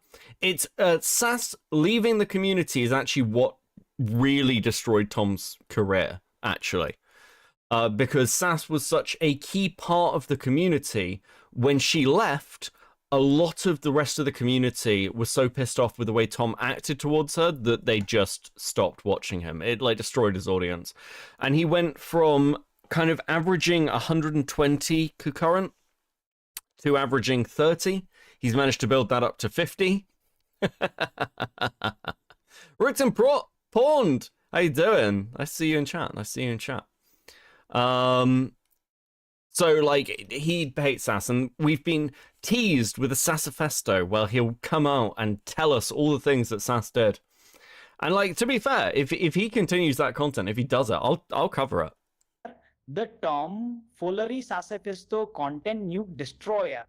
If you didn't know, we last left you with tomfoolery and his former head Mott Sassafras in a stalemate.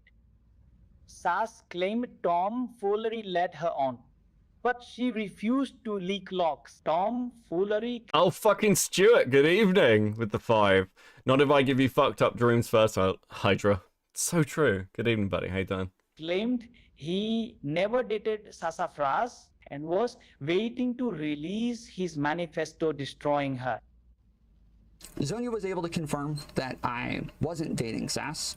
She talked to Sass about these things and confirmed all of this from her stream earlier today. So if you go watch that, that is... Okay, so I've never talked about this before. Fuck. I've never talked about this before. There was a claim that tomfoolery was dating Sassafras. And Sass denied this. She denied this over and over and over again. And actually, Zonia confirmed this, who was his friend, and Zonia did a like defense stream of Tom, blaming everything on Mantis. It was a whole thing. I actually have a stream on it. You can go and watch it. It's one of the earliest streams on this channel. But here's an interesting tidbit for you. One of the reasons that people crashed out around Sass and like stopped kind of defending Sass was it then came out that apparently Sassafras had lied to Zonia and others of us and said that they were dating or e-dating or in some kind of an e-relationship in Sass's opinion. So the truth of this, I still don't know, but it is not as clear-cut as it's being presented here by Tom, and it wasn't as clear-cut as it was presented by Zonia. And Zonia didn't know, importantly. Hydra Dancer with the 2, rude. Very true. Very true. You have my commiserations. It's in there. That's the stream. Queeman's voice cracks, the Zonia stream. There was no voice crack. It was technical difficulties. I will sweep for Queeman. It was said on Chud's stream that I was dating Sass.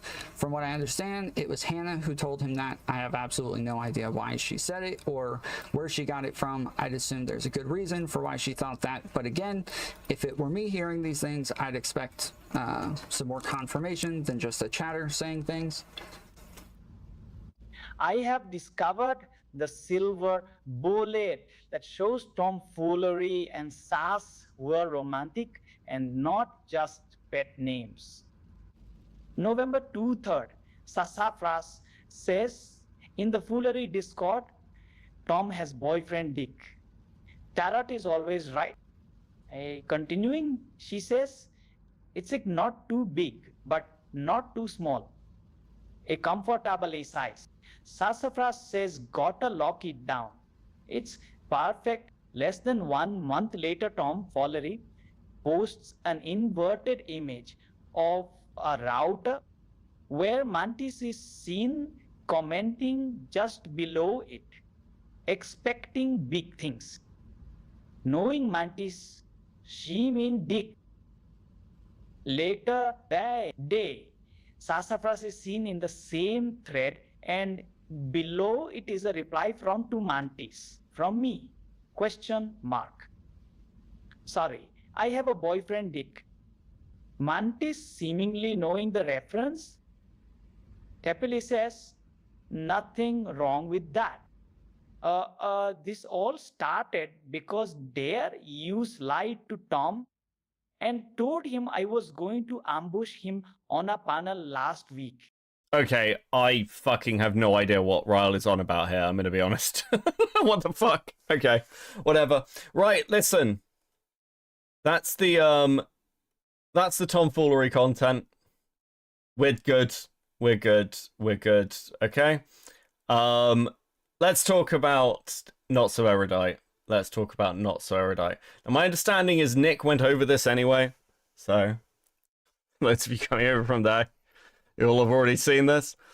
But I am fascinated. I am fascinated. Oh, Erudite's updated her foot pictures. Jesus fucking Christ.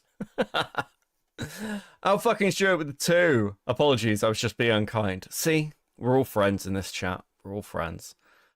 Seriously, what the fuck is with this? I've got no idea. Well, just get a fucking mic, buddy. Why does Toastify sound so different here? Oh, dude. Listen, a rumor that Toastify is Royal Kittenhouse, that'd be fucking good. Listen, Operation Burnt Toast 2025 is a go. We're like, look, I'm done. I'm done. Toastify, it's over. Our friendship has ended. I'm coming for you. Right, okay. So Erudite is back, streaming, apparently. Listen, I will say this. That is a brave... I don't know whether that's a desperate choice or a brave choice. I've got no fucking idea. Who the fuck does she remind me of? She doesn't look like Erudite in this fucking camera setup. Like... It's... Oh, fuck. What's her name? What's her fucking name? I'm trying to think of the... Is it Casey Tron? Erudite is my friend. Jesus Christ, Morale. Listen, good luck, buddy. Hydrodancer with 2. It's all good. Good. Live, Lav, Lie? Lav? I don't know if it's Lav. There's not enough forehead for it to be Lav. There's not enough... Nick said Lav, I think Anissa. Anissa I agree with. Anissa I agree with. Celine Maxwell, Jesus. There's not enough listen, Lav looks like a fucking thumb. Okay? I can't say that. Matt Pitt might hear me. And we all know how Matt Pitt feels about Lav. Yeah, it's the hair. It's the hair. The hair has Anissa vibes. Okay, let's take a look. Hello, Doggus. What is it this week with sad women with dogs? This is like Roseanne with the, like, fucking her crying video. Like, her crying podcast episode where she's like, the dog's just trying to find somewhere to sit. I have listened. This week's been fucking great. I've got to see Rosanna Pansino fucking cry. That was awesome. that was just fucking based. Listen, there are very few things in my life that I like as much as watching Rosanna Pansino fucking cry, okay? I get to see fucking Erudite come back and stream. What else have we fucking done? I've been on holiday, so I got to play Monster Hunter. Dude, this week's been fucking banger. I got to talk to someone from the games industry and have like a fucking banging like 2-hour convo. Damn, what a week of content.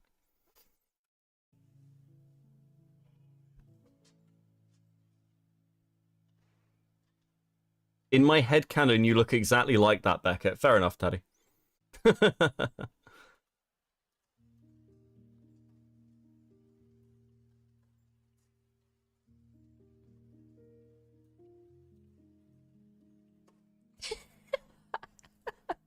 I just saw somebody in chat. It would be how funny would it be if she just never returns? I I wish YouTube would pick up. I don't think that this chat will pick up, which is super annoying when you think about it.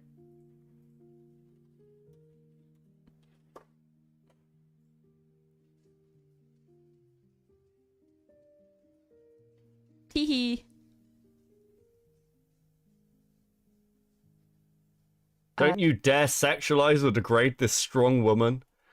Dude, Erudite sexualizes herself. What? Listen, it's no secret that I don't like Erudite. Listen, I'm very much one of these people. I'll wear it on my sleeve. I am somebody, like, you know when you liked somebody, when you respected somebody, and they just fucking disappoint the living fuck out of you. And, like, a person who you normally wouldn't care about, like, elicits a very particular emotion in you. That's how I feel about Erudite, and I very much wear that on my sleeve. But Erudite is somebody who I watched go from an interesting, intelligent, thoughtful, like well-educated individual who I genuinely think had some really interesting things to say, to a fucking groupie, and like for no fucking reason. And the fact that I defended Erudite to people, I've argued with Queeman over Erudite over the years. I've defended, like, I remember there was a stream I went on when Queeman was talking about Erudite like 2 years ago now, and I was like, no, I don't agree with you. I think NSC's fine. I think you're too harsh with her. I think that she sees genuine problems. She's a caring person, like, and I understand where she's coming from when she's like arguing with people and she considers herself like an expert in the field. I get that. Like, I argued with Sunday over the shit he pulled with Erudite. I argued with Sunday about the shit he pulled with Erudite as like in December, I was still arguing with Sunday over this. I still think he was wrong to do that. Like, I have defended Erudite for a significant period of time. So watching the last 6 months in particular unfold, like, I think I can pinpoint the moment where I started to get annoyed at Erudite. And I think it was during the Anything podcast, I think, where basically Chud Logic's brought up and Dan says, oh, I'd love to have him on. And Erudite says in chat, like, something along the lines of over my dead body or that'll never happen or whatever. And I was just like, how fucking petty are you that you'll deal with so many people, you'll reach out to everyone, you've got this whole bridges idea, but Chud Logic's too fucking far for you? And and again, it's all to do with, like, DK. It's not even to do with Chud. And I should be clear, I believe when that happened, Chud and I weren't on good terms at the time. Like, because Chud and I have had history where we've, like, not liked each other for a while. So I think timeline-wise, I still wasn't on particularly good terms with Chud. And that still annoyed me. I was just like, what the fuck? You know, like, and I've kind of watched this gradual decline from Erudite going from somebody I respected and liked. I talked to Erudite during the PV drama. Erudite's who I went to get, like, a take on what was happening inside Progressive Victory, and get her opinions on it, because I trusted her. And it's just insanely fucking depressing watching how that shit has unfolded. So, like, I am incredibly fucking biased. This is a very long-winded way to say that I am very biased against Erudite. And I'm very happy to see her back streaming. The dog's name is Freya. Man, the quality is still not great, hey? Ooh. But Chud is fair. Chud is fair. Chud is fair.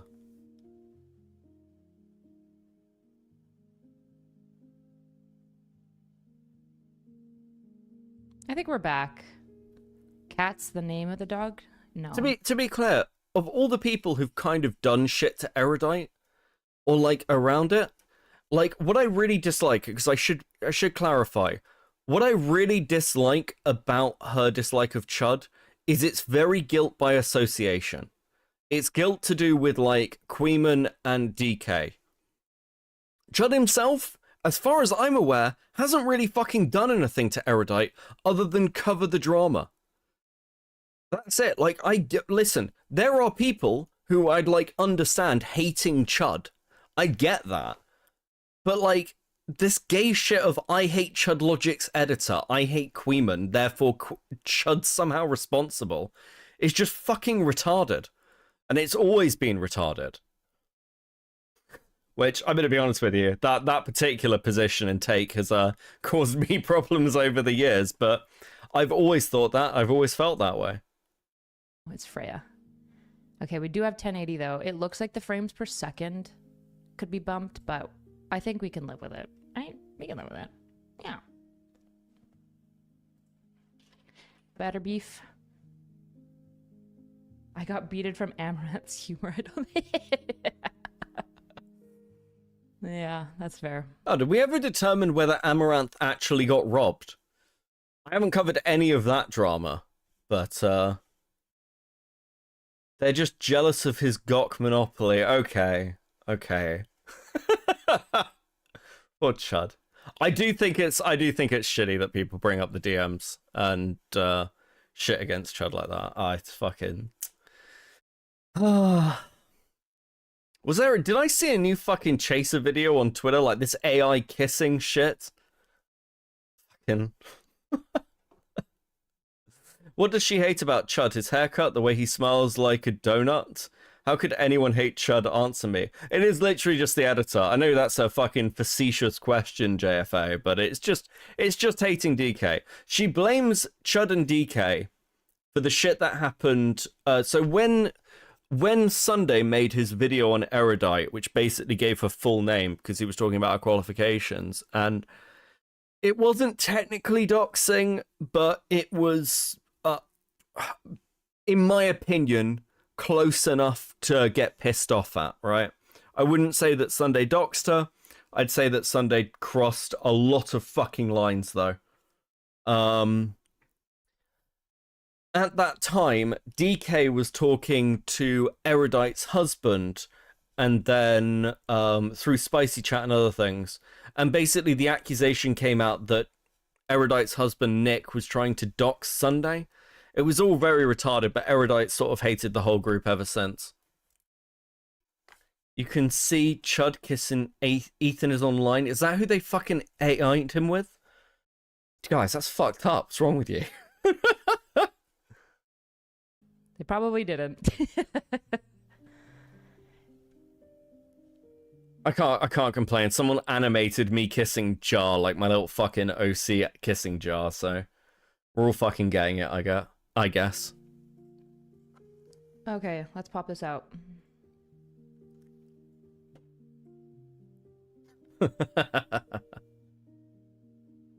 Yeah, look at this frame rate. It's kind of like beep, beep, beep, beep, beep. I don't think the camera's hazy. Good evening, Queeman. Queeman will remember this better than me. Nick confirmed that Sunday's docs was accurate in a random call with me, DK, and Stylo. Okay, cool. Thank you. Yeah, listen, it's years ago for me, and I can't fucking remember it. But, like, even then, actually, I can... Don't sexualize this fucking woman. Jesus fucking Christ. You know, like, again... The amount of shit I've got over my friendship with Queeman from this fucking group as well. It's absolute fucking asinine guilt by association shit. I get not liking DK or Queeman, but I don't understand why she blamed Chud for it, and it is gay. So we pointed out that if he was telling us, he obviously didn't care about Sunday's personal information being shared. Okay. That makes sense. How did Nick confirm it? Because wasn't Sunday's, like... Fuck, well, it doesn't matter with the Westside Tyler stuff, but any information pertaining to Sunday's identity, wasn't that only confirmed, like, much later? So how the fuck did Nick know? Al fucking Stewart with the 2, Rizzer up, Mr. Cope. Listen, Erudite has a very particular kind of fucking crazy eyes. Even I'm not that fucking, even I'm not that fucking brave.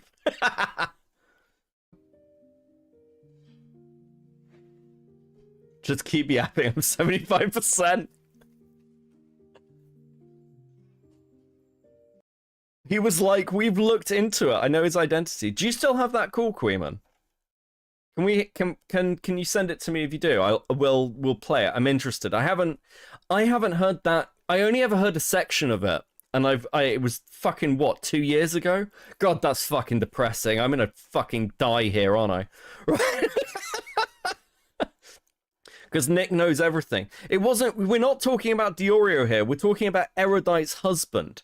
And this is 2 years ago. And let's be fair to Erudite's husband, he's a fucking nobody. So how the fuck would they look into it? I don't know, I wouldn't have been the one recording back then, I don't think. No, that's fair enough. If I listen, I know I think I can probably guess if somebody has an archive or not. And I'll reach out to them. Maybe we'll watch it another day. Yeah, not Diorio. Okay. You're already dead, Beckett. This is hell. Save me. Fuck. Oh, did you think I was getting snacks for you?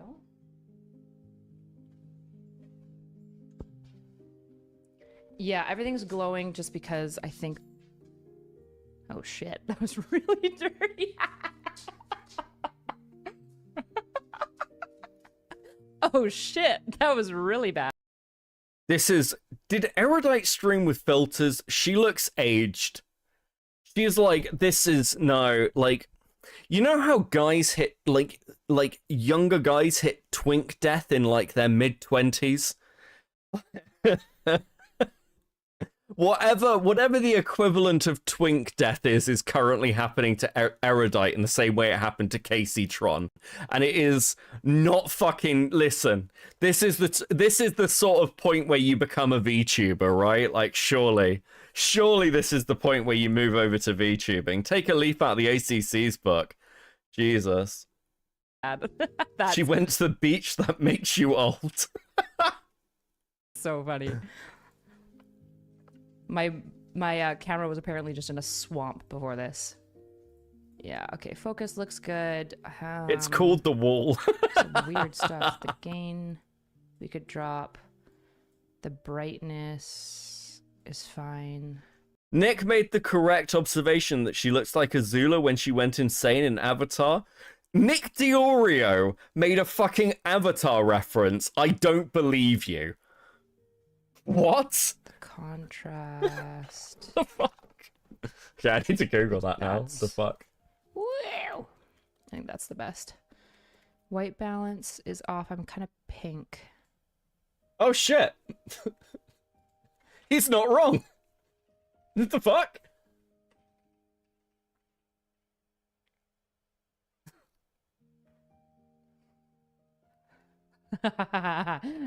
No, I see it. I see it.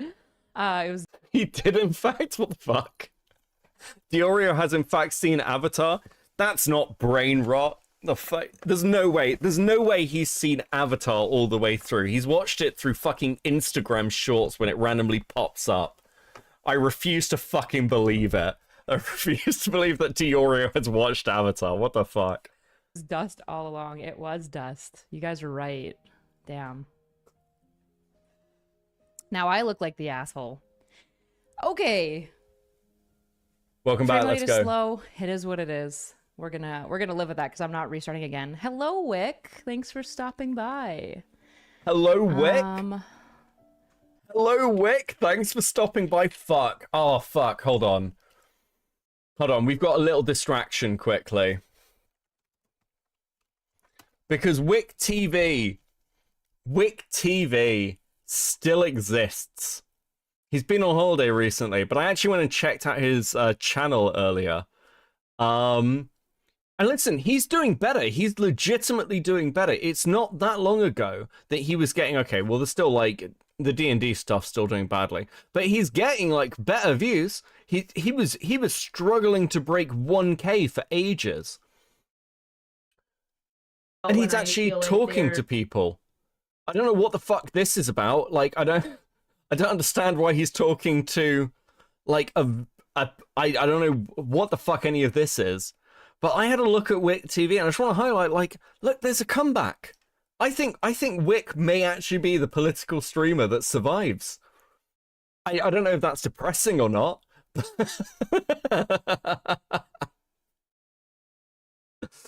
But, like, I watched Wick have a couple of base takes, like, in the last, like, 3 months, and I was like, and to be fair, I only ever saw them through Queeman's stream. As he endlessly A-logs them. But, you know, fuck it. It's he's doing better than Tomfoolery and Erudite, I think. Should message some of my mods. I didn't announce this stream, so... Not if BPF has anything to do with too it. high too. Do you guys think the exposure's too high? What the fuck has happened to Andrew Wilson, by the way? For those of you who I mean, I'm assuming everyone knows who Andrew Wilson is, right? Like, host of The Crucible and doing, what is it, the Whatever podcast? Is that what he's on? Why the fuck is Andrew Wilson, who spent all his time talking about Christianity, doing, like, the Whatever podcast where he just I mean, I get, and again, I guess I know why. It's just such, like, it's such a weird progression. It's really bizarre. And he has his wife on there now and stuff. It's insane. And I feel like not enough people call out the fact that that is an insane thing to have happened for Andrew Wilson, of all people. Bizarre. Absolutely fucking bizarre. I need to message Andrew, actually. I haven't talked to him in ages. I have this issue where, maybe we'll drop it. That's really dark now. Is Destiny going to prison? Wait. I'm pretty sure. Wait, hold on. She has TTS on? She has No fucking way. Does she turn it off? There's no way she leaves TTS on for this stream. We're 4 minutes in. She hasn't even started talking yet. Oh, let's fucking go. That's banging. Really Is dark Destiny going to prison?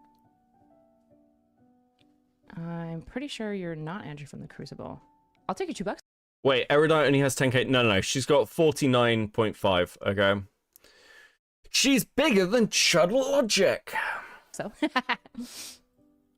I guess ask the police. I guess that's between him and the police. Ask the police.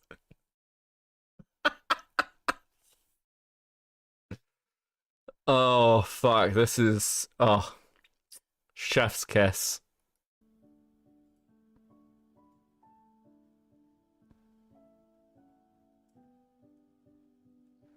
The Crucible and I are actually, we've officially properly buried the hatchet, I think. Excuse me, what? Excuse me, what? Okay. So, you'll bury the hatchet with Andrew Wilson, but not Chud Logic, Queen. This is so fucking gay. Yeah, I guess if you guys want to know, I have no interest in starting drama broadly. Thanks, Krieger and Vash. Appreciate you guys being here. I was gonna check for some mods. But in general, after all this Bridges stuff happened, I was really, first of all, didn't have a lot of information. So for the first little while, yeah, and you guys can be like pretty. He was calling her Kyla Maxwell.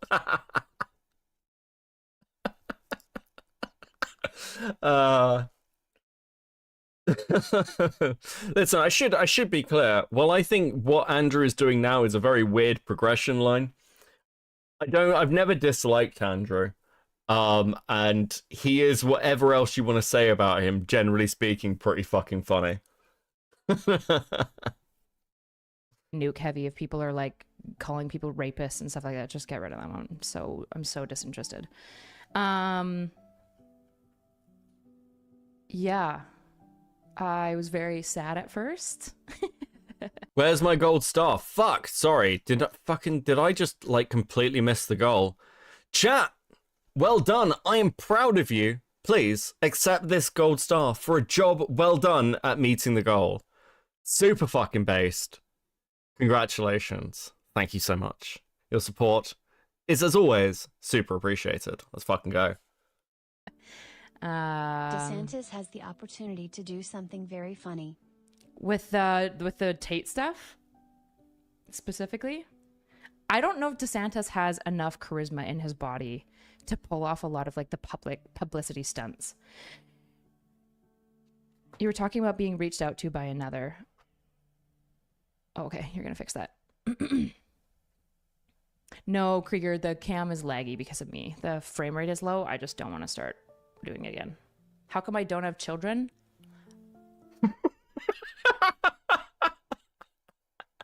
How can she have children? She's mothering Destiny. You're so fucking insensitive. So insensitive. Let's be clear. There's no way she's having sex with her husband. There's no fucking way she's still having sex with her husband. Unless he puts on a Destiny mask, she is not touching that, okay? Oh, you don't know. Chat, they don't know about why I don't have children. I don't want to get into that lore, okay? That's my opinion on the Amaranth situation. I guess I can say, as somebody who's a little bit connected behind the scenes with them, everything I've seen it's very real. It genuinely happened. Wait, what? I guess I can say, as somebody who's a little bit connected behind the scenes with them. A little bit connected behind the scenes with them? What do you mean? I'm sorry, is there any evidence for, like, she had a medical issue during puberty? Did she? Fuck, Queenman knows the law. Well, now I feel insensitive. Now I feel insensitive. No, I don't. I actually don't give a fuck. Very insensitive, actually. I'm getting fucking morally judged by Queeman.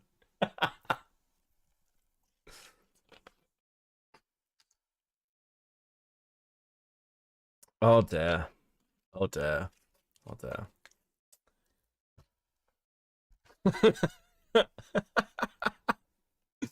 I'm weighing up continuing to joke about it versus how far I can go.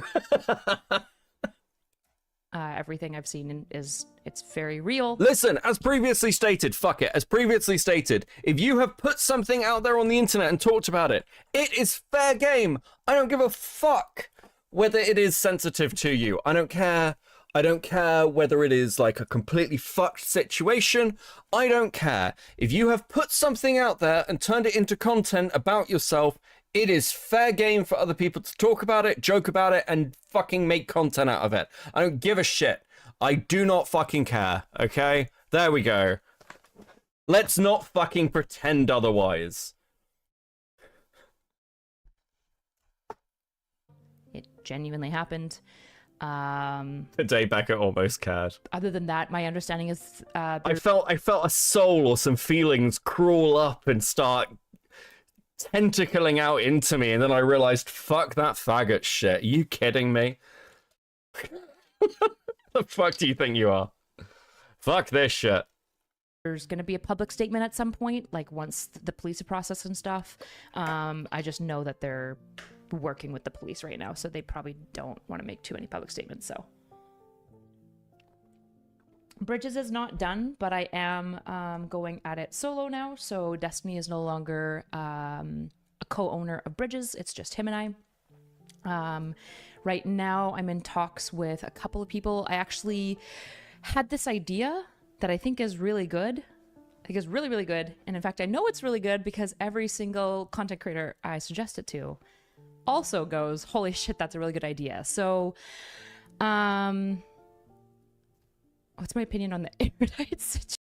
Every content creator you talk to says it's a great idea. Yeah, no, sure. Listen, I imagine every content creator you talk to who isn't Destiny is just desperately trying to get you out of their fucking DMs. Beckett, do you think Matt will have more time for now recording now that Tommy C is going part-time? Or do you think there will still be several months between uploads for now recording? I think, Harley, that is a multi-layered comment to try and get me into trouble. I don't think Tommy will go that part-time. I don't see anything actually changing. And Matt's not a co-host for Tommy anymore. Matt's doing his own things, so now recording will probably be back late March or April. Or later this week. Beaver's talking about going live, so fuck knows. Good evening, Mally. That was close. He almost just experienced human kindness, scared us for a second there. Yeah, listen, fucking, I've spent too much time talking to the ACC girls. It's fucking starting to make me feel things. Need to start burning some bridges. Situation. I don't know. I think she's a great gal. What can I say? Okay, so for bridges going forward, what we're going to be doing is, and by we, I mean it might be Ben Jordan and I, it might just be myself, and then Nick, obviously, who will be supporting me.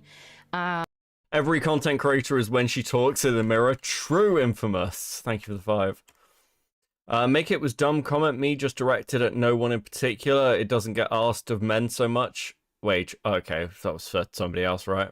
Becky's feelings. Let's not fucking pretend here, okay? Just be myself, and then Nick, obviously, who will be supporting me. I'm gonna talk with Ben probably tonight or tomorrow. He's been like super hard crunching to get out his latest video on capitalism. But basically, listen, he's been hard crunching for this video on capitalism. I know everyone's fucking waiting for it. Fuck. My original goal with bridges, for a lot of people who aren't aware, was kind of twofold. Number one, I've always been interested in bridge building, and it seemed like when I first approached Steven, that was something he was interested in, but also a secondary and kind of major goal. With who? With who? Like, I fucking hate this shit of like, I'll talk to anyone. Like, no, you won't. You'll talk to very particular people. And fuck, you know, I always go at people for being numbers brained. And it's occurring to me just how much, like, I fucking let slide with Erudite. Because she's entirely fucking numbers brained. Like, if you've got decent... Like, okay, to be clear, I have watched people do this with me over time. I've watched people treat me differently because of this channel. And it's gay as fuck, by the way. It's gay as fuck. There are people now who will give me time of day who would never have done that before. And that is actual fucking bullshit. She talks to me for some reason. Morale, right now, she'll talk to fucking anybody. Don't get ahead of yourself, Catboy. She clearly doesn't. The irony that she raided you is fucking crazy. She literally raided Morale, who is just a, like, Morale is a Queeman orbiter, and there's nothing wrong with that, by the way. Queeman works very hard and has for a long time. For those who don't know, like, Just Ilk's lore, a big reason Just Ilk has a channel isn't Destiny, it's Queeman. Queeman is the reason that, like, Just Ilk was going for Tomfoolery's time slot on YouTube, and Queeman streamed earlier than that, and night after night after night, he was raiding into Just Ilk with more numbers than Tom had. And that drove Tomfoolery fucking insane. And it's only at that point where Just Ilk started to be more established as the Destiny after show that he really took down Tom. Like, Queeman has built quite a few little people over time. And now one of them is getting raided by Erudite. Fucking what a timeline! And we've never forgiven him! Listen, it can't all be wins. It can't all be wins. No, I don't hate Just Talk.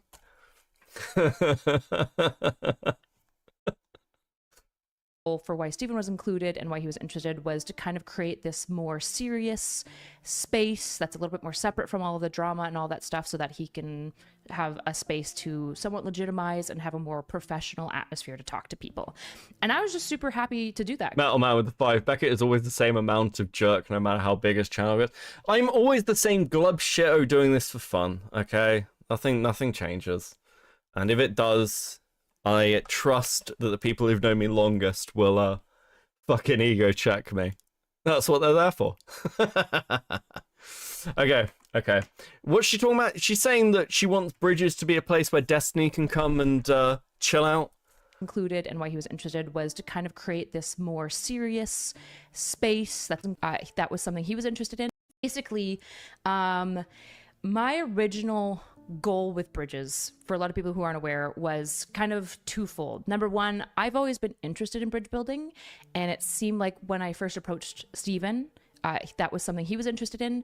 But also a secondary and kind of major goal for why Stephen was included and why he was interested was to kind of create this more serious space that's a little bit more separate from all of the drama and all that stuff, so that he can have a space to somewhat legitimize and have a more professional atmosphere to talk to people. And I was just super happy to do that because it's a super amazing opportunity. There's a lot of misconceptions that I came down only for Bridges. Are you on friendly terms with D? And if so, why?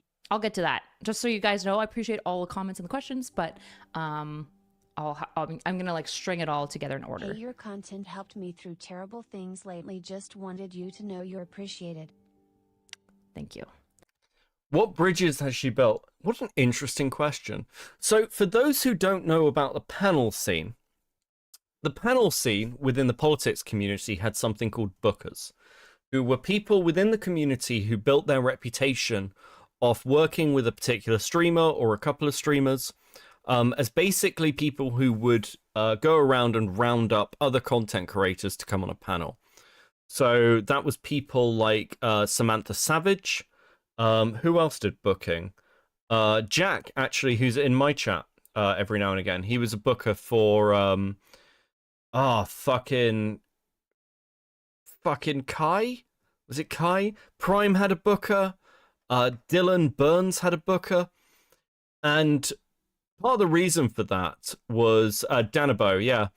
Part of the reason for that was panel shows actually are a surprising amount of like networking work. And like most streamers just couldn't manage it on their own. Not because it was difficult, but because a lot of streamers are fucking retarded. So they needed these people who basically wanted to get clout and reputation of attaching themselves to channels. What Erudite essentially turned herself into was Destiny's booker.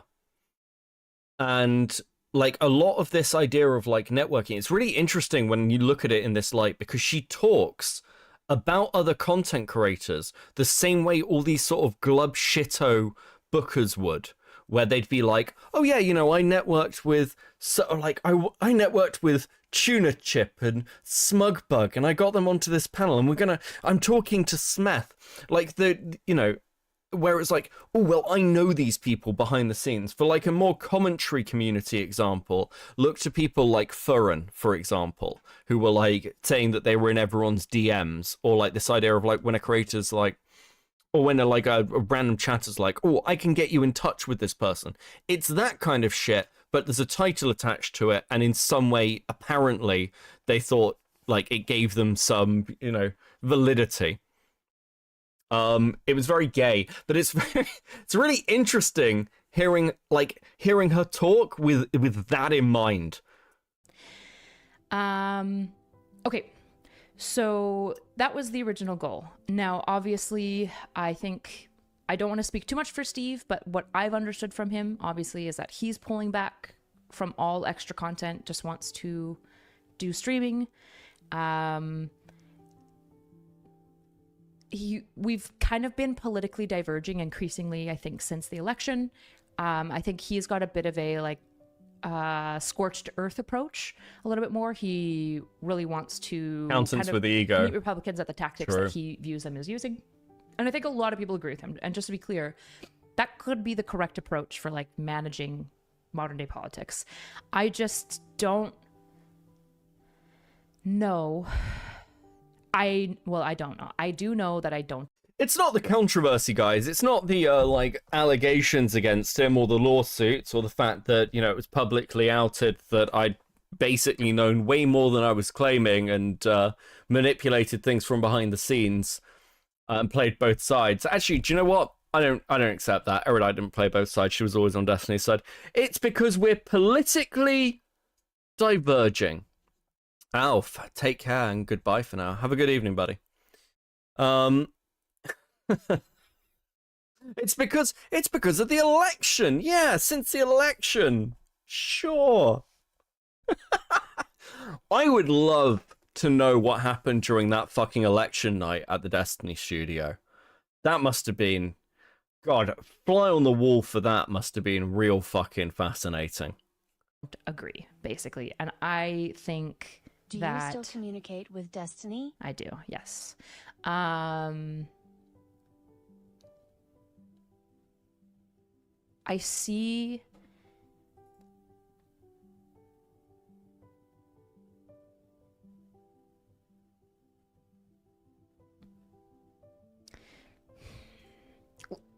After the election, I'm going to back up. After the election, I didn't expect the results. So my expectations were, I basically, if I had to put like numbers on it, I probably would have said, I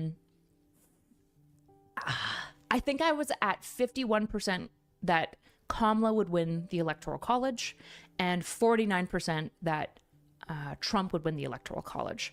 And pretty consistently, Democrats tend to win popular vote because of California and stuff like that. So I didn't think much about the popular vote other than I just kind of assumed that it would probably fall Democratic. What was not... Once again, political streamers seem to not have any idea what the fuck is going on politically. This isn't just true of people in the Destiny sphere, by the way. It's true of people like Vosh or like TYT, like Tim Pool. It's true on the right as well. Like, there's a real fucking disconnect.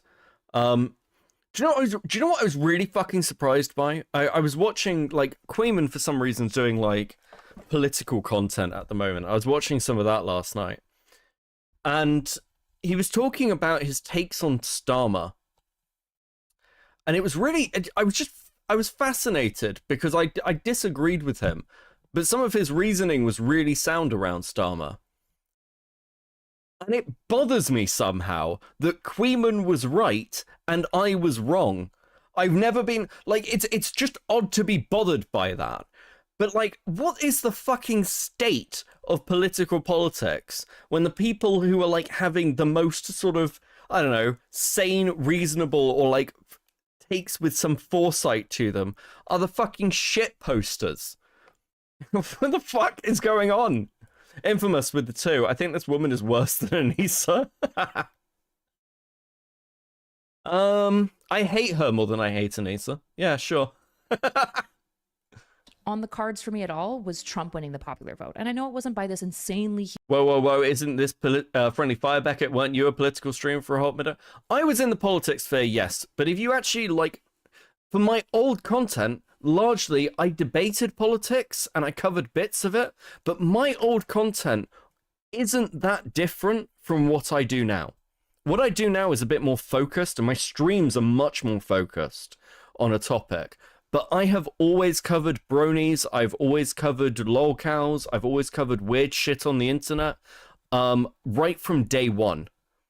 Like, if you, like, I talked about this on, like, the last stream, I think, or the stream before that, where, like, one of the earliest VODs that was ever cut, like, years ago, was going over a documentary on bestiality. I've always covered weird shit on the internet. I liked debating politics, but I was never, like, a pure politics streamer. Also, as I've just said, like, my political takes, I can accept when they're just, like, fucking wrong. Huge margin, but especially compared to the fact that Democrats... PS4 was a good choice. Interesting. I didn't expect it, and I would have put Trump winning the popular vote before the election making good probably choices. at less than 5%, and it occurred. And so when that happened... my knee-jerk reaction was obviously to be like, oh, I'm so mad. And then, you know, I had a day to process my feelings and realize, oh my gosh, like my thinking system, there's a problem here. Because either an event occurred that only had a 5% likelihood. My windows are open, hold on.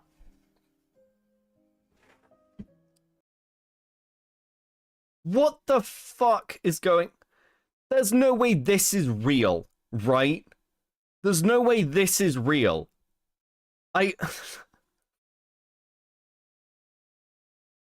This is such... I don't know what it is about this, but this is like... This seems intentional. I'm sorry, anybody who puts a mirror behind themselves, there is an intention there. Right?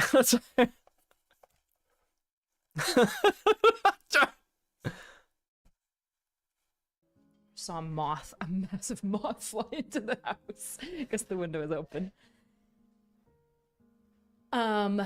Or so either a 5% likelihood event occurred, or my input was incorrect and I was predicting off of bad data, probably because I was biased in my thinking. And so I went, oh shit, okay, that means that I'm probably pretty out of touch with like the American populists and voting people. Yeah, it's almost like you're a Canadian. It's almost like you're a Canadian with very little real exposure to general Americans. Your like general takes seem to have been built from quite specific backgrounds and interacting solely on the online space, which for the left does not have much influence or impact, frankly. In general, kind of a right-wing come up that's been happening. Why aren't you showing your feet in the mirror anymore? Is that Destiny's punishment for breaking consent?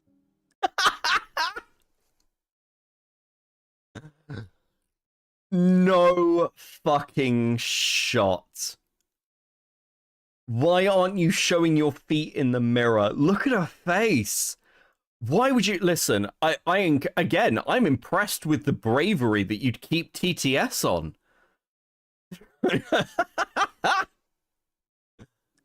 If you want to sexualize me, you fundamentally can, but you don't get to degrade me for your sexualizations of me, just to be super clear. So thanks for the 5, I'll take it, but also goodbye. What? If you want to sexualize me, that's fine, but you don't get to degrade me? What?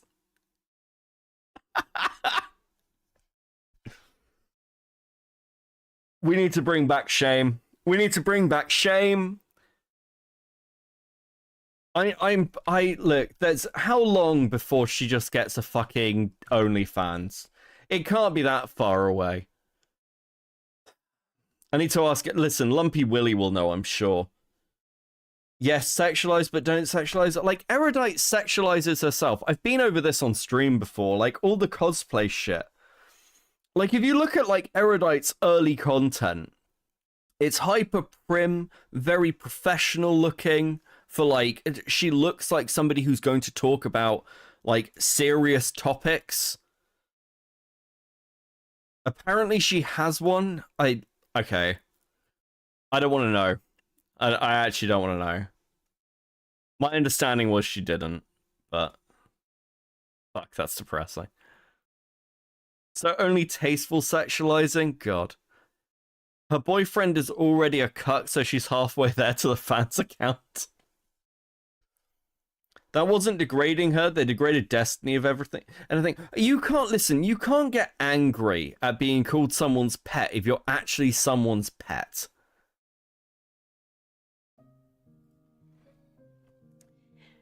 So anyways, I realized that I needed to like rebuild my entire political system. And now I fundamentally believe that... I'm sorry, is she doing the Anna Kasparian thing of being like, well, now the right's becoming in vogue, I need to like move over. I need to at least get to the middle or something. Maybe the trans right stuff has gone too far, guys. Maybe we need to reel back on the LGBT and representation. Maybe immigration, mass immigration is a problem, guys. Right, fellow Trump supporters? Political leanings is probably decently like genetic and environmental. Like I don't see people shifting a ton politically, other than what we do see is that as people have children and as they start like businesses, especially small businesses, there's a slight shift right, particularly as openness to experience drops. But that's not been as true for millennials as they age, which is kind of interesting because that's been a general phenomenon that we've been finding. U.S. outlying islands emoji, I love this military guy. He medal just keeps emoji, giving me cigarette money. emoji, saluting face. I love this guy. He keeps giving me money. Apparently, the only one who's doing it, Erudite, is some dude who's just trolling you in the chat. Kabado with the 5. Oh, I see. We're giving her the Omni-Man treatment. I don't know. I didn't cover Omni-Man. So, wait, do we mean Omni-Man as in, like, from Invincible? Fuck me, kill me. Infamous. With the 5. She looks good from the neck down when you mute her stream. Jesus Christ, that's brutal. Chris Kamala couldn't even win her own county. Jesus. Okay, listen. This wasn't an invitation to have political conversations. No one cares. Emoji. Yeah, I'm just keep giving the money. I don't mind.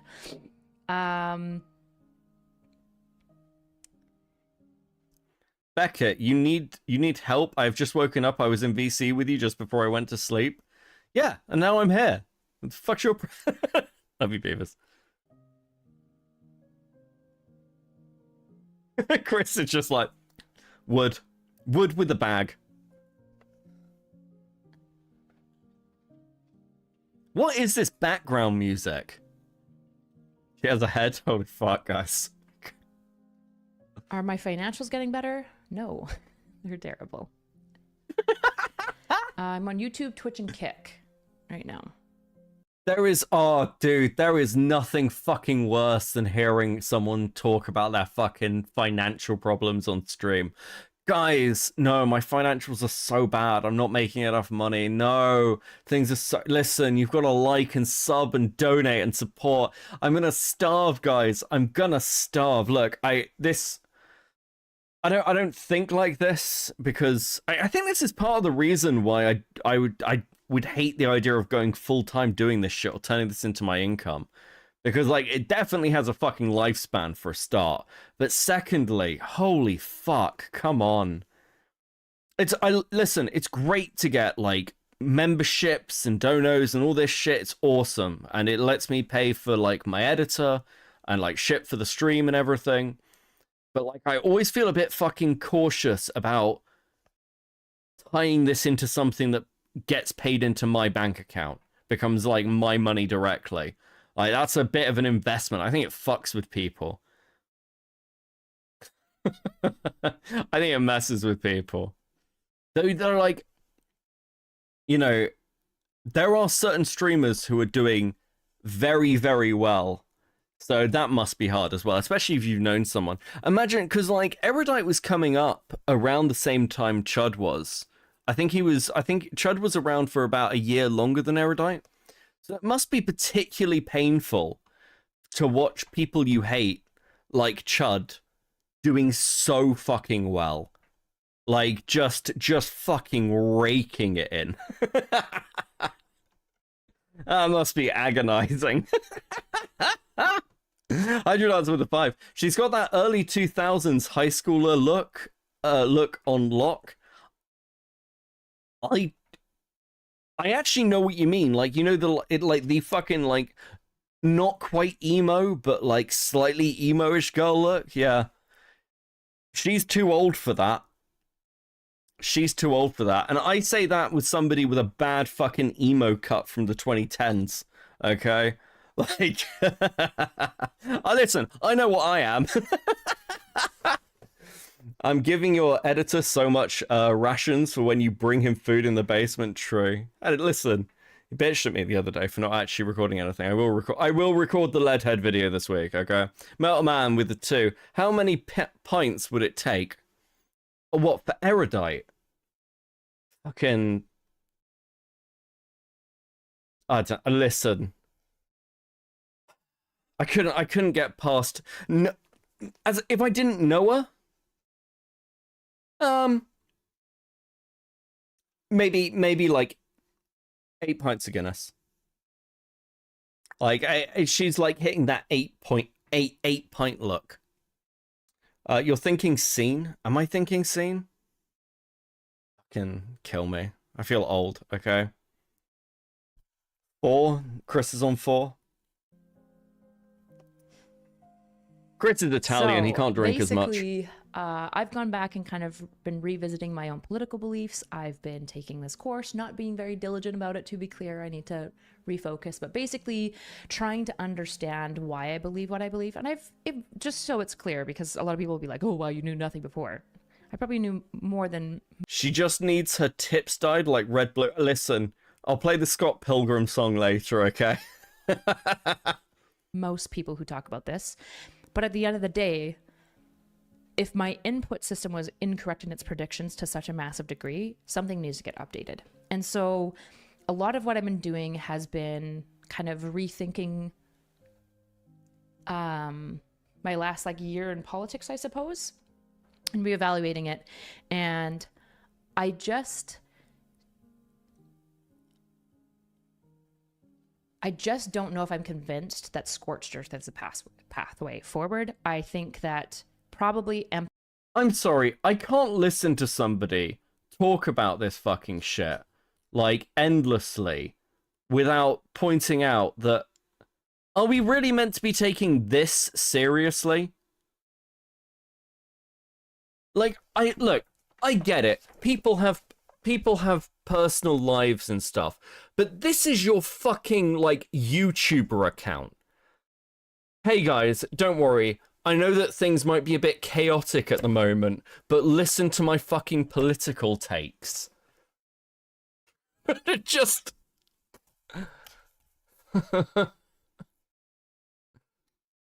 When you call my name, it's like a little prayer. I'm down on my knees. I want to take you there. Come on! Come on!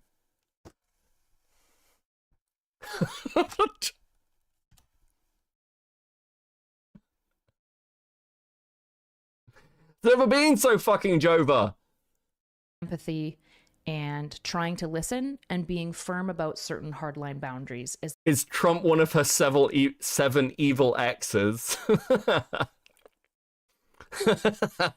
Don't sexualize her though, Becca. I'm not. I'm mocking her. You guys, listen. You guys in chat are currently sexualizing her, and I am judging each and every fucking one of you for it. the better way, because a lot of people see the moderate, the Lex Friedman perspective as weak and cowardly, and the reason they think that is not the saucy cosplay picture on the Serious Political channel. I will be fair. I'm not just I am not just saying this about Erudite. I said this about other people involved in the political scene. Wait, where the fuck is it? Wait, where is it? Will and his channel has removed the Destiny video. Are you fucking serious? Will and his channel did a video on the Destiny canvassing shit, and I was going to show you that I also mocked the male streamers who did a photo shoot with Will that did topless pictures with him, which was also fucking ridiculous. And he's removed it. He took it down. What do you mean took it down? Wasn't Will meant to be coming back with the video to prove me wrong with my takes on sound mixing or some shit? What a fucking... I've never seen somebody remove videos more than Will and his channel. Unbelievable. Will, I'm trying to disprove my own sexism here, you cunt. Kabato with the 2. Would if I could mute her. Will, why are you so fucking useless? The one time I needed something from you, the one time I was gonna use you for some because you'd be useful, and you'd fucking removed it. Oh, he removed it. He removed it because of the Destiny leaks, didn't he? Because he didn't want the association. Because then somebody might think that Will and his channel might be like ethically questionable or some shit, as though anybody thinks of Will and his channel at all. It's just me and Bug Squander, by the way. I think we're the only people that remember that Will and his channel even fucking exists. Because real talk, are you a socialist yet? Upside down face emoji. I'm not, Benji. I'm going moderate. I'm sorry, it's moderating me. There are some really good, legitimate criticisms of moderates. Number.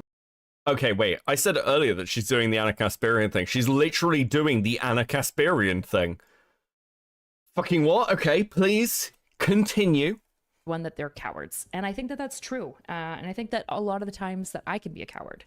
I think there is times where you hold back your position on like politics or any sort of thing because you want to hear both sides and stuff like that, and then there's other times that you say that because you don't want to have an opinion on something.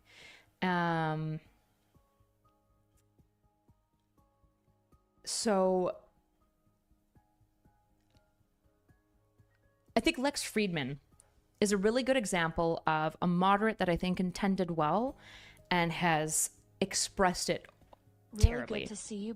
Lex Friedman is not just a coward, he is somebody who is actively politically compromised. Lex Friedman's coverage on Ukraine and constant attempts to appeal to a Russian audience does not make him a fucking moderate. He is highly compromised and should fuck right off. And this is like, fuck all these people. Just endlessly fuck these people. Like, the only reason Erudite is saying this, by the way, is because, like, it's her laying the groundworks to distance herself and rebuild the channel. Because, like, obviously, in her current position, having particular political takes and opinions that are a bit stronger on the left is probably going to be an issue for her. Because left-wing people, generally speaking, are not going to sweep for what Destiny did. You're actually more likely to get right-wing people to sweep for it. And even then, none of the red pillars, well, the red pillars might, but not for the gay shit. Not for the gay shit. Lex Friedman's a moderate. That's why he wanted to, that's why he wanted to talk to a Ukrainian journalist and then suppress the interview because it might be a little inconvenient for him.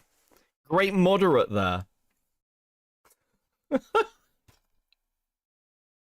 Back, can't wait to hear your thoughts on things. BTW, you can't armpit pose with sleeves. JK. Andrew or Brixton on bridges when 3 chat for the interrupt. You should leave before the Civil War if you can. I've got a car. We can always just drive north. I've got 2 horses. We'll just ride. It'll be awesome. The $100 dono. That's true. Actually, if you donate $100 to me right now, Benji, I'll definitely be a socialist. I'm just kidding.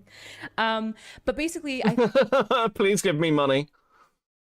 I think there's a lot of problems with moderates' centrist position, which is that A, they're cowardly and they hide their lack of position or their fence sitting as kind of this like moral virtue, when I think a lot of the time, sometimes it is a moral virtue and sometimes it's cowardice.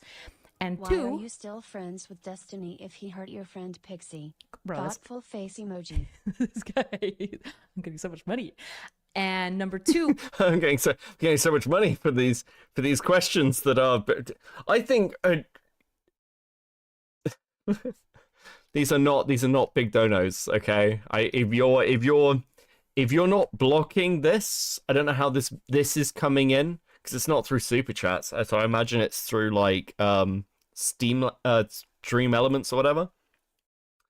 But if you're not silencing your TTS, you must be real fucking desperate.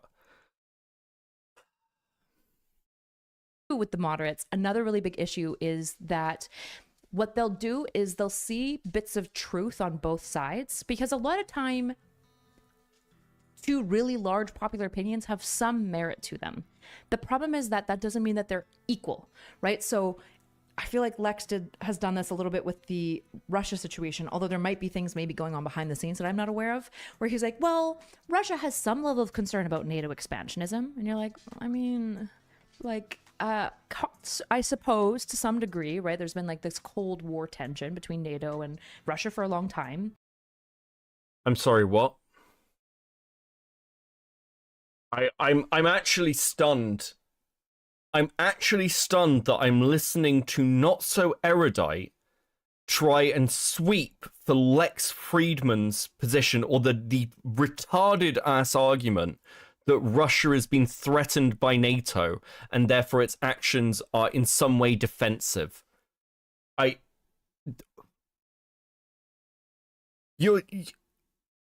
Erudite deserves what she gets. I'm sorry. Like, you play this game for long enough and you're gonna, like, sweep for Lex Friedman? No, listen, I don't know why I'm surprised. She swept for fucking Destiny. Why wouldn't you sweep for Lex Friedman? I am so... Also, okay, I'm gonna be just, like, completely fucking honest with you. I have heard a lot of fucking takes about Ukraine from Americans in the last, like, month. And many of them from all political sides are absolutely fucking god-awful retarded. Okay? They are so fucking dumb.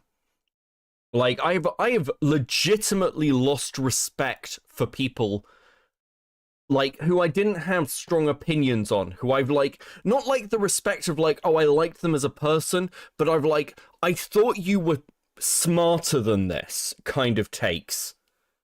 Like, I didn't, even with people I didn't like, who I was like, I didn't like you, but I didn't think you were dumb. And then you're like, and also Ukraine has a completely valid claim to sovereignty. And you're like, yes, that's also true. And he's like, see, both sides have a truth. And you're like, yeah, but they're not equal, right? Like, they both have a truth, but that doesn't mean that they're equally, like, important, that they equally have the same size of truth claim or validity. Redistributing the wealth one erudite at a time. Someone just gave her 100. Does that work? That worked? That worked? She just said, hey, chat, give me $100. I'm poor and needy. Fuck me. I'm almost okay. Don't give me $100, but I was like tempted for a second to do it as a joke and be like, hey guys, like, oh, apparently this works. Give me no, don't give me $100. You have better things to spend your fucking money on than my stream. Unironically, this is that's fucked.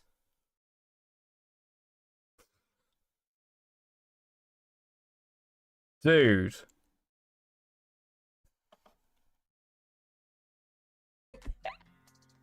Thank you, Benji. Thank you for the $100 dono. Actually, never mind. I changed my mind.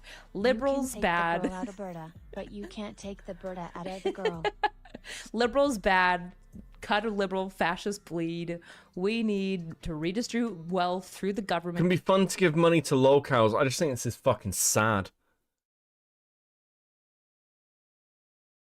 You know, like, there's something, like, when you see certain people give large sums, I think that can be really, I think that can be really based, and obviously it keeps many streamers going, but there's something about, like, giving money when saying certain things about, like this in a stream, which is just very fucking cringe.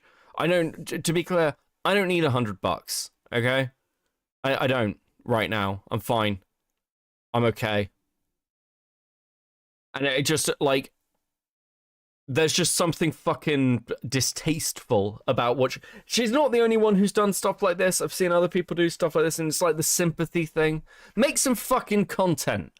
If Erudite had spent more time making content rather than being a booker and a groupie for Destiny, she wouldn't be financially fucked.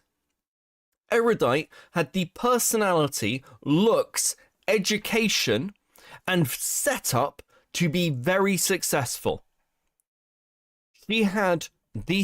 She was positioned to be a very successful streamer. If Erudite, and I mean this, had pursued political content on her own, with her own like views and her personality, without attaching herself to Destiny, she would probably be at least 60k, at least. And she would regularly be like sat at probably around 500. Look at Lonerbox. Lonerbox is a perfect example that just grinding out the political content works. There is an audience for it. Erudite's financial positioning is her own fucking fault, and she shouldn't be guilting her audience into giving her money because she fucked up and like screwed her own morals. I think it's fucking gross. Gabato with the 5. Yeah, but what about I just go ahead and spend money on the stream anyway? Listen, I appreciate all the donos. I just don't want it to be like, I don't want it to be like a joke. It's fucking just weird. Rage with the 5. Jenny and Max said, shut the fuck up, give us $100. True. Spencer with the 5. I was in a DSP hate Discord server and I donate money for him to shout out the members of the server, coming up with creative ways to tell him to KMS. Based. Can I guilt you into giving the chat money? Start streaming, get monetized. I give money to Dickers and Morale. Just start streaming. I'll donate to you. I must spend money on you because I want you to read my messages. Thank you, Infamous, for the 5. I will. Listen, I read almost everything out. Rain with the 5. The deal is simple. Viewer gives money and the streamer monkey dances. True. Listen, I am listen, I know what I am. I'm like one of those like monkey fucking toys with the symbols, and occasionally I clap, okay? Let's not pretend I'm anything other than that. Becca's the only reason I'm not homeless. Yeah, but for other reasons.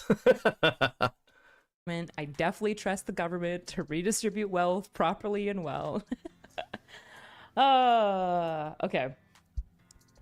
So anyways, increasingly my political position, I think, has shifted away from Stevens. And so for a number of reasons, we're not doing bridges together anymore. If people have like specific questions about my thoughts and feelings, we can. That's totally fine.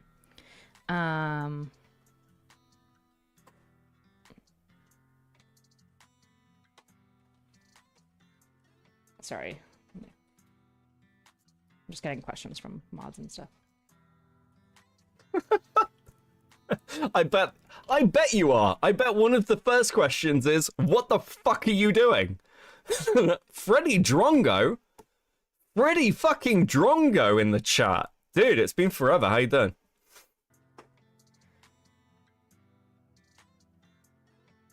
Wait, okay. Didn't she tweet he was going to be a reoccurring guest? Of course. Listen, as soon as the fucking heat dies down, she's gonna be, he'll be all over that fucking podcast trying to help her because she's one of the few people who's not abandoned him. Arcani, how you doing, buddy? How you doing with the 5? Time to hit the goal. So fucking true, man. Thank you so much. Thanks so much. Metal Man with the 5. Every time you unpause the video, I remember why I dislike her. True. Listen, gold star, chat. Gold star. Super proud of you. As fucking always, super based. Couldn't spare 100, but I can give this. Did we get a star? You did get a star. As always. This animation has been fucking amazing. Honestly. Oh, fucking hell. Hell yeah, sticker. So true. So true.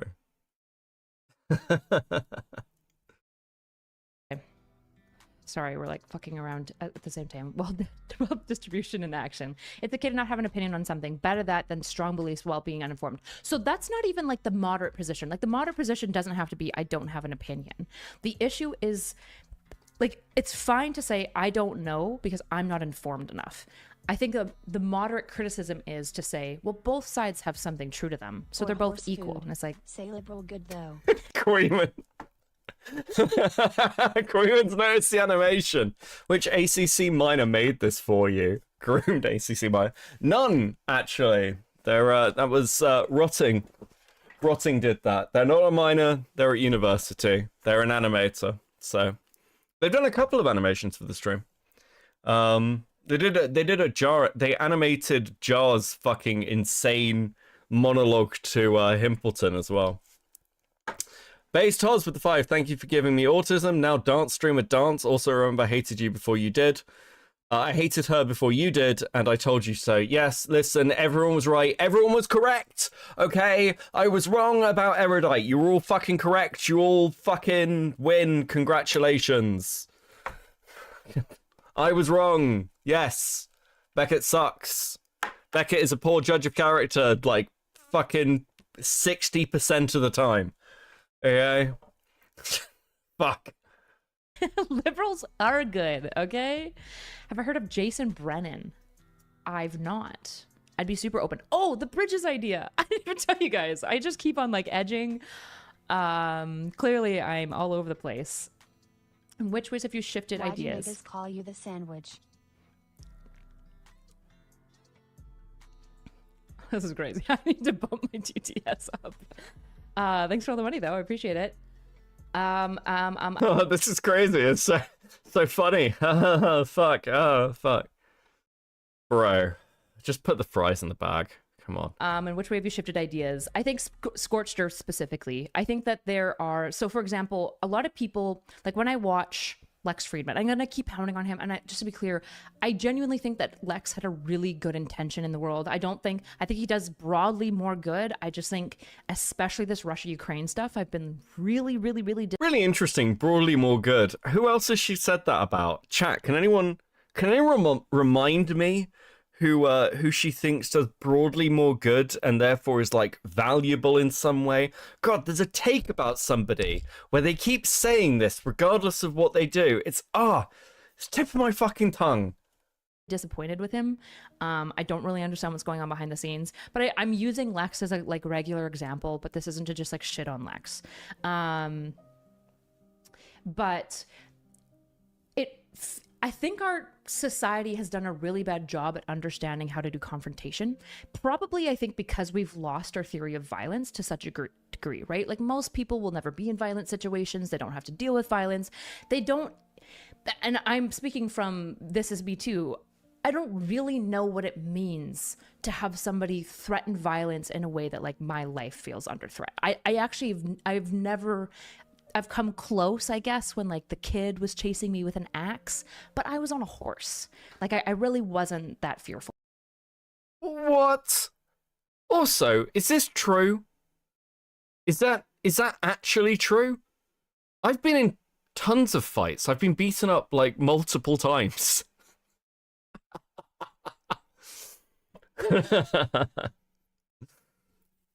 Is this like a female experience thing? Like guys in the chat. Like I'm assuming every guy in this chat has been in a fight at least once, right? I refuse to believe that like we've lost our theories of violence. What the fuck are you talking about?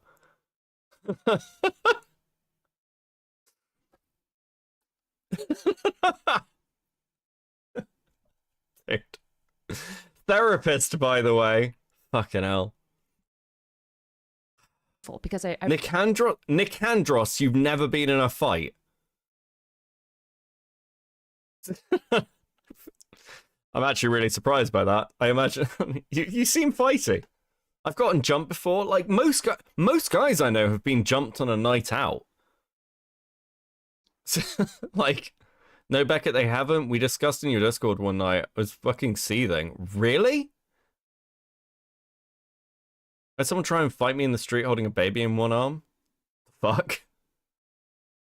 I've never been in a fight. Okay, fuck. This is explaining a lot about online culture. Fuck, maybe Erudite's right. Dude, the amount of people who threatened to fucking kill me in my life. Oh, fuck. I got hit with a skateboard once. You went to boarding school and lived in Britain? I mean, that is fair. Yeah, maybe it's a British thing then. I don't know. I kind of assumed everything was like this. Like, you know. Like, it's a random example. Like, I was on a night out, just randomly in town one night, and I pissed somebody off at the bar, and I went out for a cigarette, and he just straight up sucker punched. He just walked up and sucker punched me.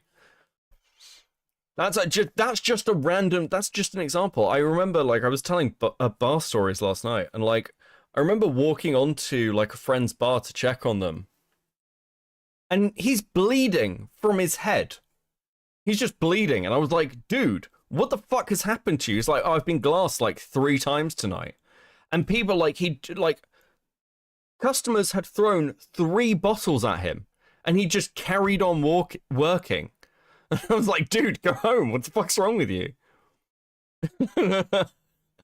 Becky, you're not a big guy, right? No, I'm not at all. I'm not at all. I have lost the vast majority of fights I have ever been involved in.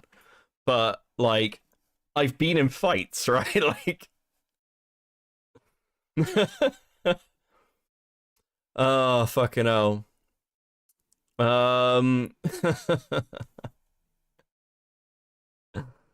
Fuck, maybe I'm just punchable. Who fucking knows? I really wasn't that much under threat. Glass, like, had a bottle thrown at me. Yeah. Which is a whole story. If you want to know why Trump won, watch A Star is Born, Dave Chappelle on Donald Trump. Huh. Is that a question? Is it a bar thing? And so... Maybe? I don't believe that scorched earth is the way to go. I think really strong boundaries about key principles is important. I think there are certain things that are intolerable. For example, I think the way that JD Vance handled the conversation with Zelensky was intolerable. I think it was unquestionably wrong. And I think a problem is that a lot of moderates will like want to hedge how they say it. It's like, no, it was just wrong. It was not okay. Zelensky had said thank you at the beginning of that conversation. It's like, it was obvious that he was just being, I don't even know. He was being something, and I was not impressed with it. Oh my gosh, the social streams is actually just killing me right now. Okay, I give up. You guys only get Twitch chat on the stream, apparently. Which is good, because I can't pull up my Twitch strat anymore.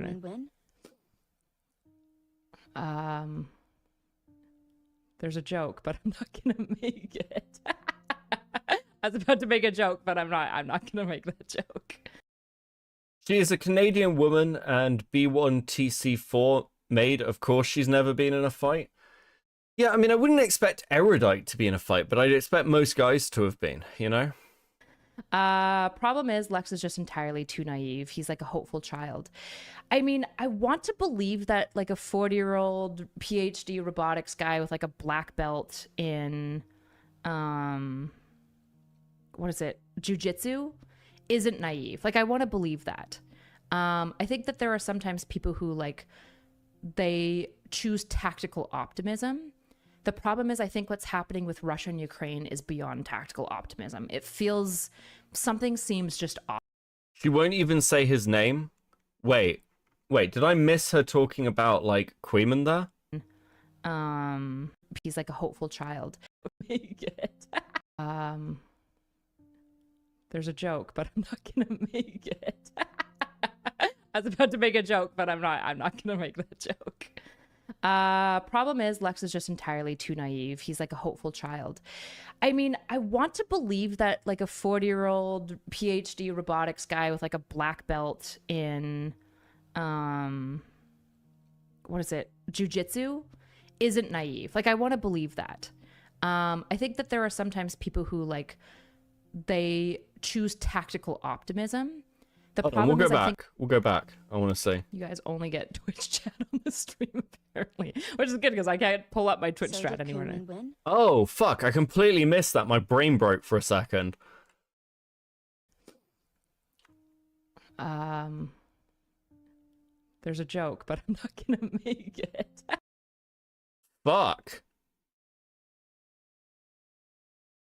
She won't even say his name? Holy fuck.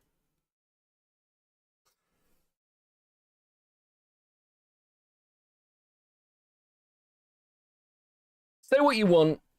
Say what you want about the Tommy C stream. I did watch Queeman cover it. But at least Tommy will say Queeman's name. scared to make the joke even. That's just fucking... Like, again, there's no winning. Because Queeman's going to watch this, if he hasn't already. Because he was live earlier tonight, wasn't he? And fucking laugh at this. Just make the joke. Like, at this point, what have you got to lose? Do you know what I don't know if this annoys Queeman or not. Part of me hopes it does. But you know, after everything, after all the hate that Queeman has had for Erudite, it wasn't Queeman who destroyed Erudite. It was Erudite. Erudite broke herself. Queeman's got, like, listen, Queeman's got a kill count that you can, like, attribute to him. But in this case, Queeman is not responsible for the Erudite downfall. He actually isn't. He just isn't responsible for it. Frankly, do you know what? I'll say this. I'm more responsible for the Erudite final downfall than Queeman fucking is. What a fucking timeline. Want to believe that like a 40-year-old PhD robotics guy with like a black belt in what is it, jiu-jitsu, isn't naive. Like, I want to believe that. I think that there are sometimes people who, like, they choose tactical optimism. The problem is, I think what's happening with Russia and Ukraine is beyond tactical optimism. It feels, something seems just off about it. I don't really get what it is. The way that he was so aggressively critical of Zelensky, really weird. More content around the economy of labor and relationships, labor being both emotional and physical. Why is everyone so afraid of Alt-Switch escapee British twink? Jesus Christ. The reason that people are scared of Queeman is because Queeman's very difficult to... For political streamers, Queeman's very difficult to deal with because he's just there for the drama and the content, and for exactly the same reason they weren't really able to deal with Chud Logic, they don't know how to, like, engage with that. The best example, and the one I always use, is Duma Media. Duma just didn't know how to deal with Queeman. From a commentary side, the reason many people are fucking scared of, like, Queeman or, like, interacting with him, like, maybe scared's too strong a word or whatever, it's because Queeman's, like, tactics and, like, the way he debates and the way he approaches conversations is something very few of them can effectively handle, because he is quite aggressive, but also has sort of, like, the debate skills from politics. So he's got kind of, like, the best of both worlds. And, yeah, he's smart. In many ways, he's got that similar air to Chud of why he's quite good at controlling conversations. And increasingly, as he's grown, people have watched him do this, and now they're, you know, afraid of him. To an extent. I think there's a cautiousness around, like, how people approach him. And it's also why that people want Queeman to be an attack dog against people they don't like, because they know he'll be effective at it. And there's a fucking world of difference. If you look at Queeman's, like, earlier content, like the Food Shops video, this was, like, what, early 2024? I didn't think the Food Shops video was a particularly good hit piece, but I don't think Queeman would make that now. He'd probably stream it and it'd be a VOD, but it would be much more effective. Queeman's got very good. I said this like 8 months ago. Queeman's got better over time, and is much more worrying. Good evening, Resi Raiders. How you doing? How you doing, buddy? So yeah, that's why he's the best of both worlds. He's the best of both worlds. Oh, there's one other element. Queeman will take the unpopular position and not worry about it. And again, people can't moralize towards him. He's, like, very different. You can't really turn his audience on him. So yeah, far from ideal. Love over politics less than 3. Yeah, I plan to make just more content in general. Right now, I think the biggest thing that I failed at for the last year was because I had Progressive Victory money as, like, a stable income to...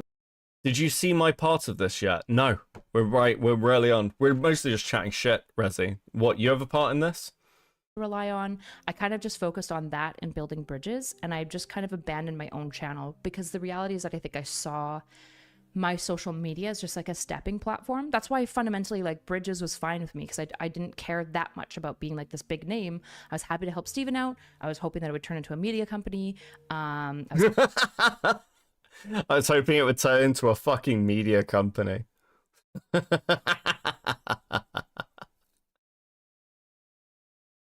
That's so fucking gay. Cabaldo with the 5. Let's not use him as a personal attack dog. We don't need another Lyo convoy. Listen, I mean, Queen will go after who he wants. I don't think he's particularly influenced by other people. Metal Man with 2. Beckett hopes his undoing comes at Queen's hand. Hopes is a strong word. But look, there are worse ways to go out. Was helping to try to legitimize him in like whatever way that he was interested in, and I knew that I could be a workhorse, and so I was just happy to offer that. And as a result, I neglected my own stream and channel because social media has like never been this dream of mine in the way that it has for a lot of people. And so I'll play video games with you if you play only Ark. Politics when there are victims to talk about. No, it's not. I will time you out pretty soon because I have a feeling that you're not coming in good faith. But appreciate the $5.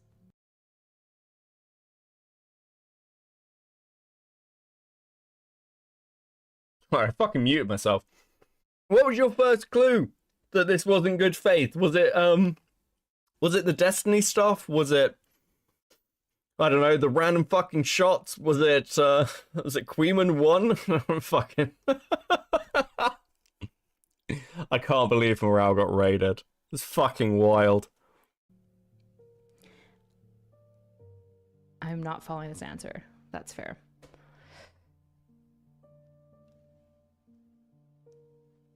Did we keep spending money? So I guess going back to look how unclippable I am right now. It's not even on purpose. I'm just stupid. How unclippable you are. Oh, Jesus. I think Wick TV handles moderate left presentation pretty well. Yeah, actually, I think he does. I don't know if he's in the chat right now, but I think he does a really good job of being like firm about certain things. And the problem with any small group of think is that the things that he might find like super hard, like Wick is very anti any form of political violence. I'm not, just to be clear. For example, the Luigi Mangione thing. I'm sorry, wait, what are we doing here? What am I watching? What the fuck? Okay. Listen, I've been nicer about Wick tonight, and I think that's fine.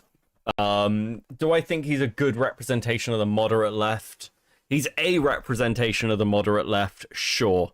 He has some very, very fucking retarded takes. He certainly wasn't moderate on the Israel-Palestine question. But, you know, sure. I mean, like, Wick's a sellout. It's really very, very simple.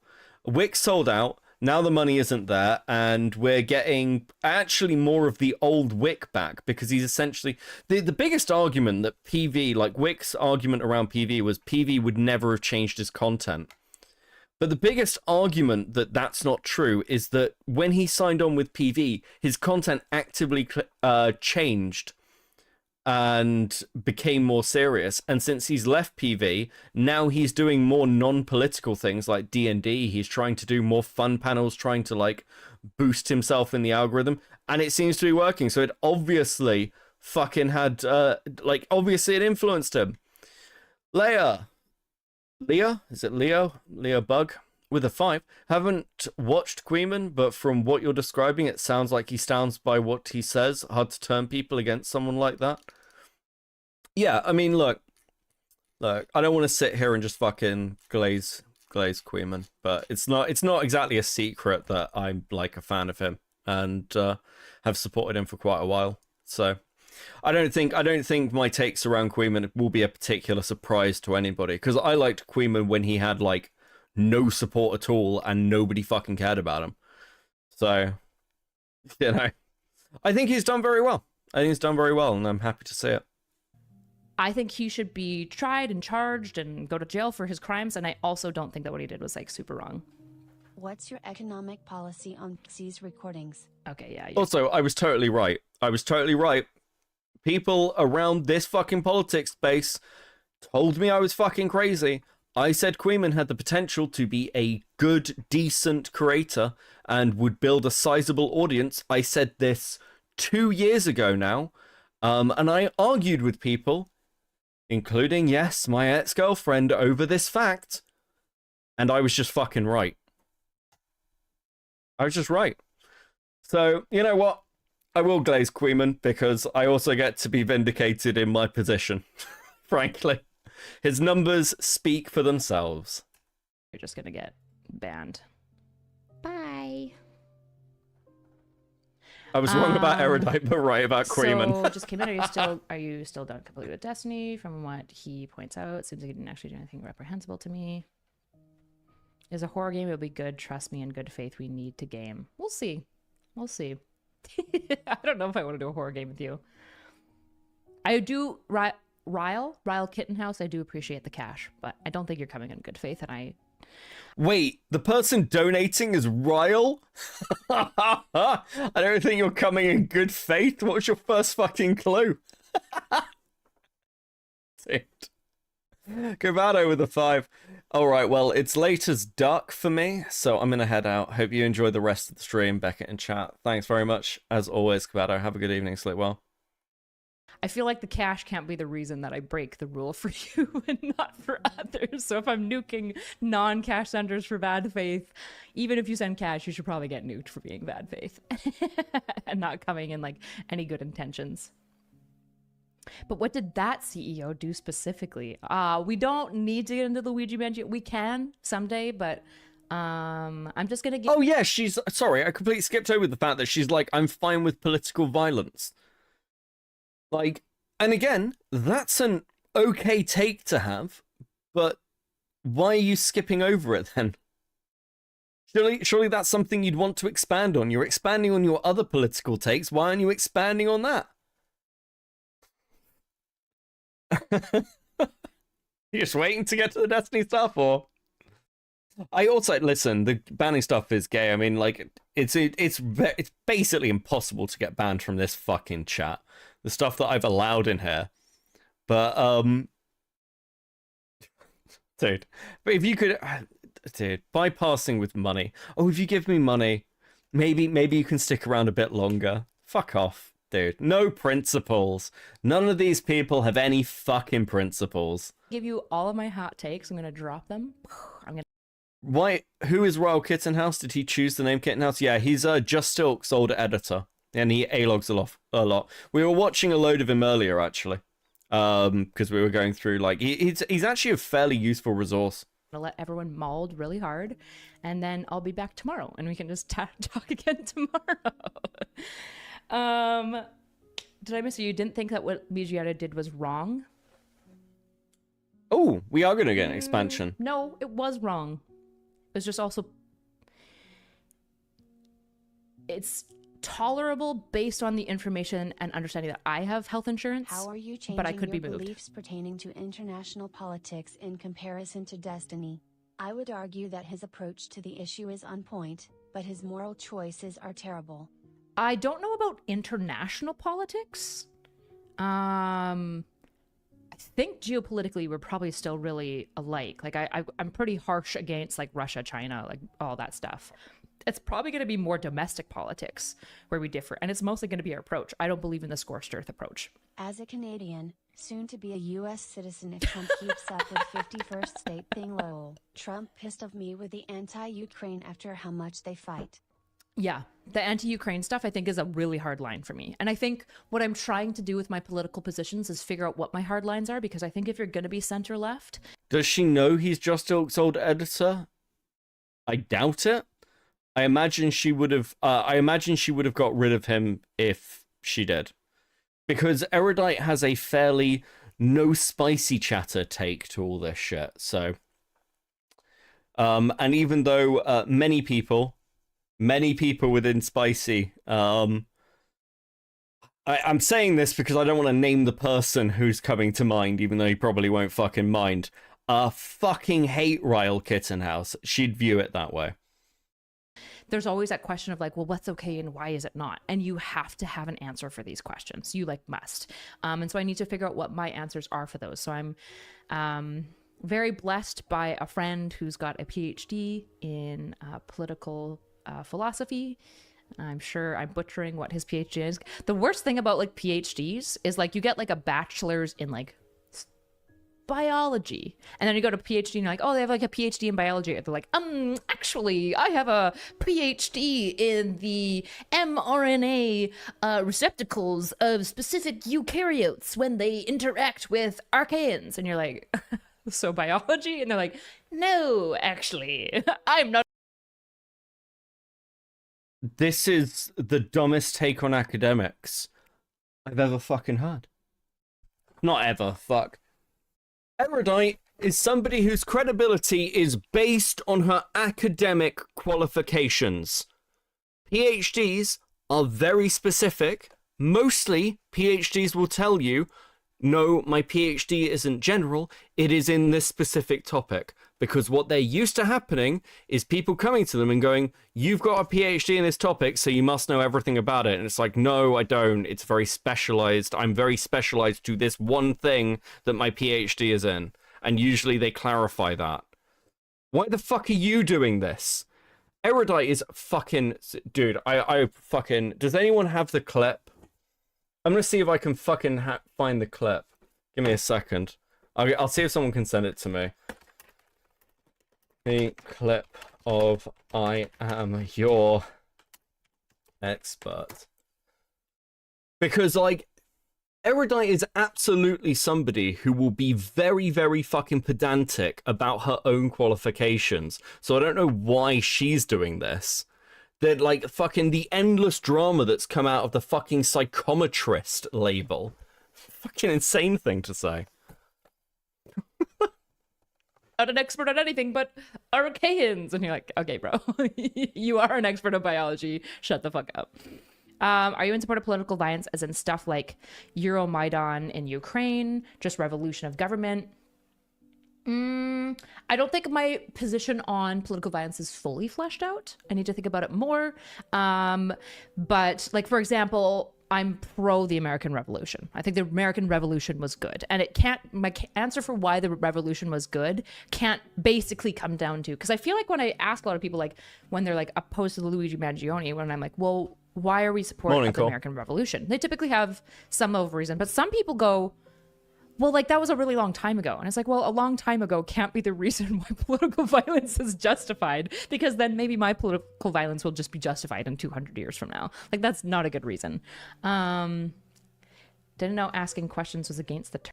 No, which is also why, generally speaking, most people will look at particular instances. I say most people who study politics and like history will generally say, like, we can talk about good and bad outcomes and what's justified and what's not, and like look at the wider situation to like kind of go, well, you know, there are particular instances where like violence is a rational action to take. But just saying, oh, you know, I think political violence is justifiable.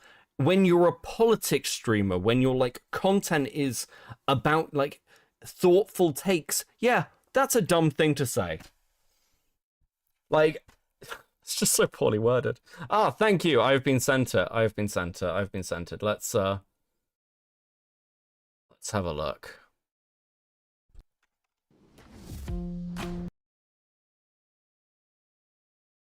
Let's have a look.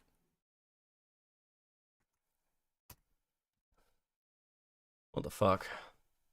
Why did this bring up Putin official trailer? Putting the wrong thing, but what the fuck? Oh, fuck.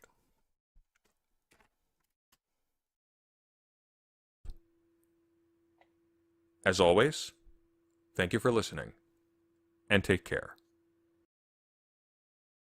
Okay, when it comes to the topics, Dark Triad. Guys. Okay. Good night, everybody. When it comes to the topics of dark triad, of sociopathy, of psychopathy, shut the fuck up, Ashley. Nobody gives a fuck. Shut the fuck up. Oh Chill, bro. Oh my Can goodness. you chill? Wait, no, hang on. Wait, Kyla, you got Keep muted, yelling. guys, Hold up, everybody. Unmute Kyla. Thanks to Ashley.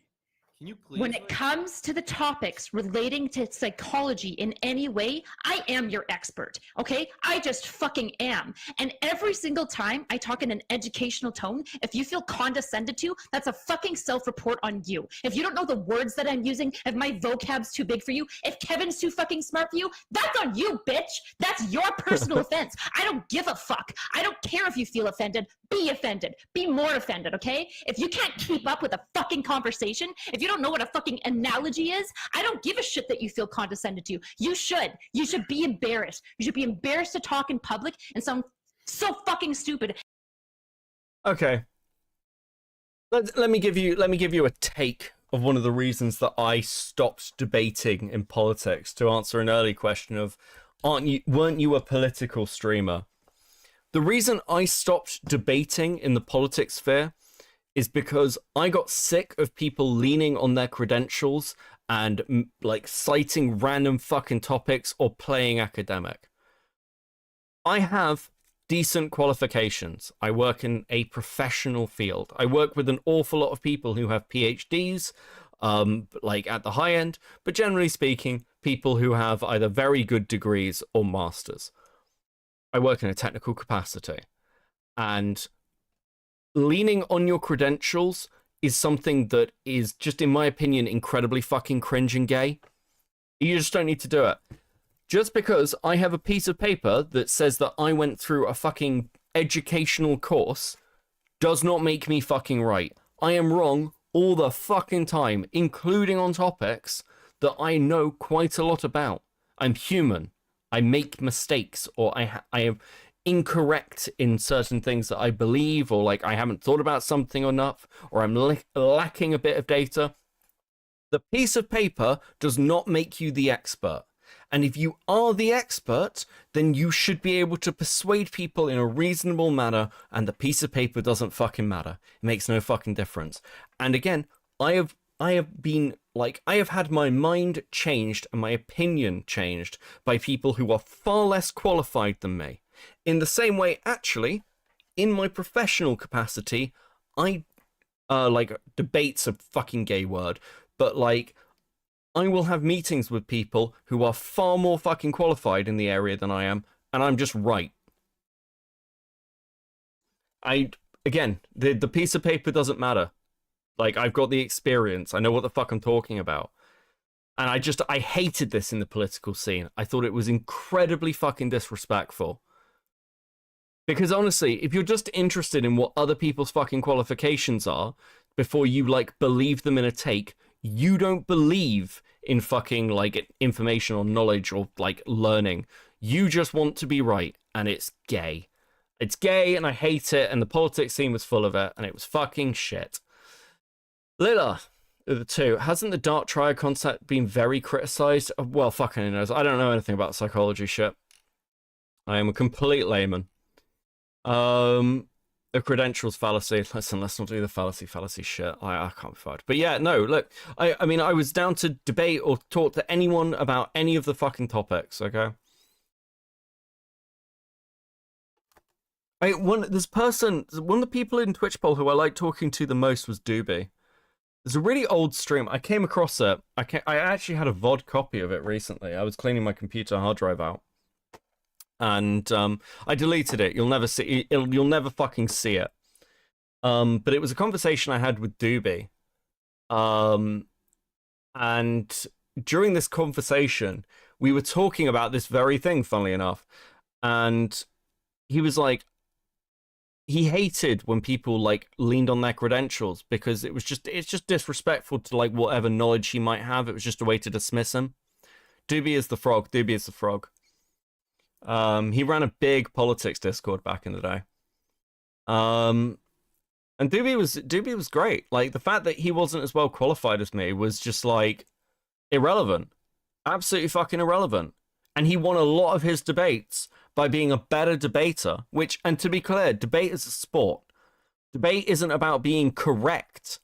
It's about having, like, necessarily, like, truthfully correct, like, the exact things. It's about being the most persuasive.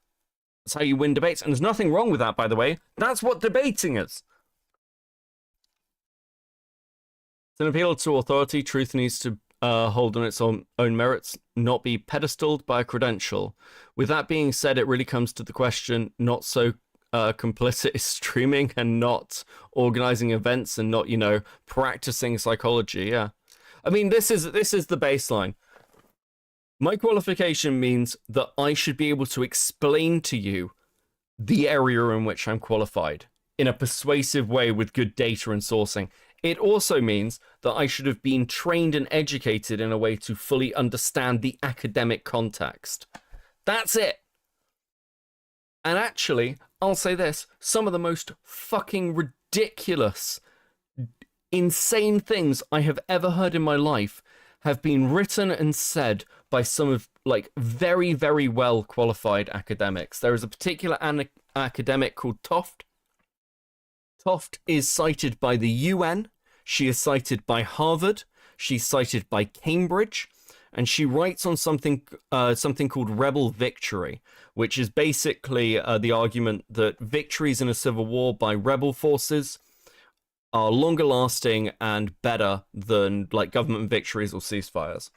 And she is cited by the UN and Harvard and Cambridge because this is a very in vogue left-wing opinion that rebel forces winning are correct. But if you dig into her data, because she's positivist, and she basically uses data sets to make her arguments, her data is incredibly fucking bad. She has to use Afghanistan in a very constricted time frame. She basically breaks the Afghanistan conflict down into 3 different conflicts and then specifically chooses a period where the Taliban wasn't executing civilians to make this argument. And her work is shit. And she's cited by the UN. Being an academic does not make you right. Often, academics are fucking retarded. Particularly in the political field. Okay, rant over. I'm good. I'm good. I'm good. I'm good. It's out of my system. Oh, fuck.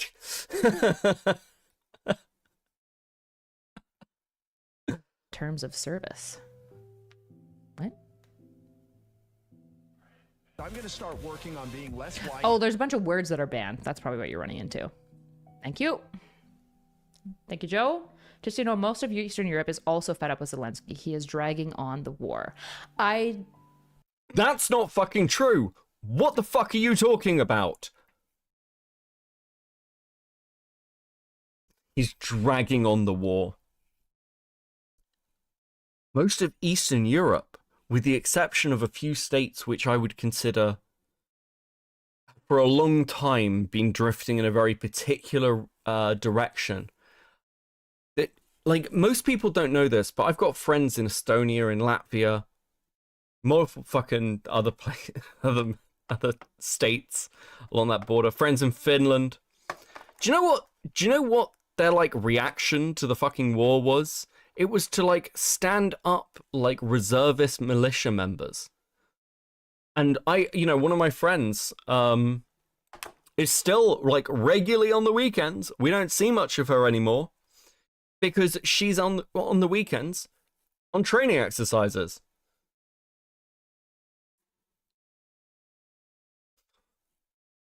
Don't care. I think it's super fair for other states potentially to have certain feelings, but at the end of the day, when, like, a country's been invaded and their sovereignty is at question, and they were invaded in 2014 and nobody cared, and then they were reinvaded. Fuck are these? Hold on. I'll get these up. I'm sorry. I'm just pretty staunch, like, pro sovereignty. I think the reason why Ukraine wants sovereignty from Russia has, like, pretty well documented 100 years of reasoning as to why. So I'm just not super sympathetic to that claim. I think it's fair. I think it's fair for other European countries to maybe feel some sort of way. I don't know if you're right about that. That just doesn't move me on this position. To condone the political violence. You don't know. None of you have any idea. On an unrelated note, Why am I in a ball pit? The fuck is this?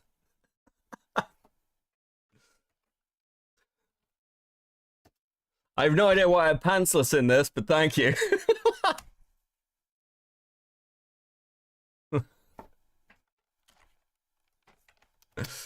But this one is pretty accurate. I might use this. Thank you. These are based. Listen, all fan art, very much appreciated. As always, thank you. These are super based.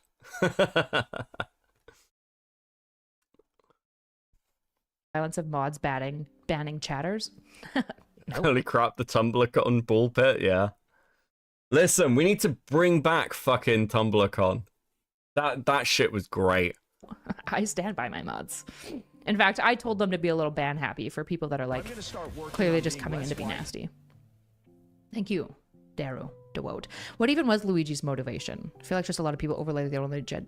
Well, his was about the health insurance industry specifically, and just how it seems like it predates on unhealthy people. It, you could argue maybe colludes with.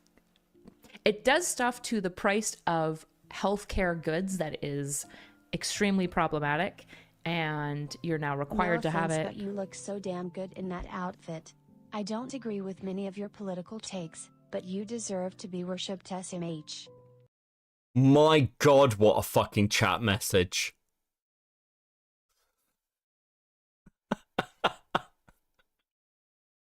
You did this to yourself. You did this to yourself. It's delicious. Oh. Every now and again, I just think, oh, I should probably move forward in this VOD to something else. But like, fuck, just every now and again, there's just a little bit of gold. It's so good. Weird. We're getting the gooners. All the Amaranth streams are paying off, I guess. How have I been coping with your stress and negative mental state? I have 3 horses. I used to have 4. I just rehomed one, and I ride a lot, which has been very good for me. You can't see her. Freya, why do you lay here? They want to see you. This is like the worst spot for you to be. But my dog, you can't really see her. I have an amazing husband, and I actually had to go off of SSRIs. She has like multiple horses. I mean, okay, look, horses are not cheap. I don't want to feed the brony allegations, but it's no secret that I grew up riding horses, and I come from a family of horse breeders. Horses are not fucking cheap. How the fuck are you taking care of horses? How? Actually, I've got some. I can probably work that out. I imagine she's doing the like shared care stable shit, where it's like you take care of like you do some work at the stables and things to pay back to pay the kind of like stabling costs. But I can't imagine, like, they must. She can't have transported them from Canada, surely. It would cost a fucking fortune. Like, with the 5. Is the only appeal of Erudite that she's hot and she talks? Is that it? Why must we suffer? Fuck. I mean, I fucking defended Erudite because, she did have some qualities. I imagine what's left is largely sort of like bits of the Destiny audience who still watch her because she hasn't abandoned him. And like general simps that she's built up over time. Becky's a horse girl. Yeah, that's true. That's true. Oh man, I've been jumping everywhere. I didn't even finish telling you guys the Kelly Jean story. I have a cat, if that helps at all. It does. Cat boys, big ups. I've always had very good experiences with cat boys. Somebody's gonna be like, did you know that this person's a cat boy? And I'm gonna be like, no! No! But yeah, boys who love cats, I don't know what it is. Maybe it's because I have cat energy, but I always have great experiences with boys who love cats, okay? I've always dated men who love cats. Nick is obsessed with cats. My ex was also obsessed with cats. I'm kind of lost. What happened? If you don't know, to be honest, there's other channels to go for it. I'm still in the US. 2.5K to take Okay. care of? Yeah, that sounds about right. There was a Kelly Jean story. Okay, so after my Dr. K episode came out, in the Dr. K episode, I talked about having acid tears because sometimes when my like eyes like run or whatever at night, I'll have like debris and damage. She just wants to be with me, I think. She's like, Mom's upset, so I'm gonna help her. Anyways, it would like burn my skin a little bit. And then Kelly Jean heard that, Dr. Kelly Jean, to you guys and me, and was like, what are your other symptoms? And so I like told her, like, I have dry eyes, obviously, all the time. I have a really dry mouth, dry skin, like I have to lotion every day. And she was like, have you ever heard of Sjogren's disease? And I was like, no. And then I told my friend later, who was like a pre-med student, and he's like, I literally suggested Sjogren's to you like 2 years ago. Anyways, Sjogren's disease is an autoimmune disorder that's progressive. So when she suggested it to me, I basically contacted a doctor and did all the testing. There's like a mouse swab. What the fuck am I watching? You took medical advice from Kelly Jean that you might have an autoimmune. Am I hearing this correctly? Am I like I'm having an out of body experience? What the fuck is going on? Infamous with the 5. She'd be more popular if she mutes and hides her face. Just be tits on a screen.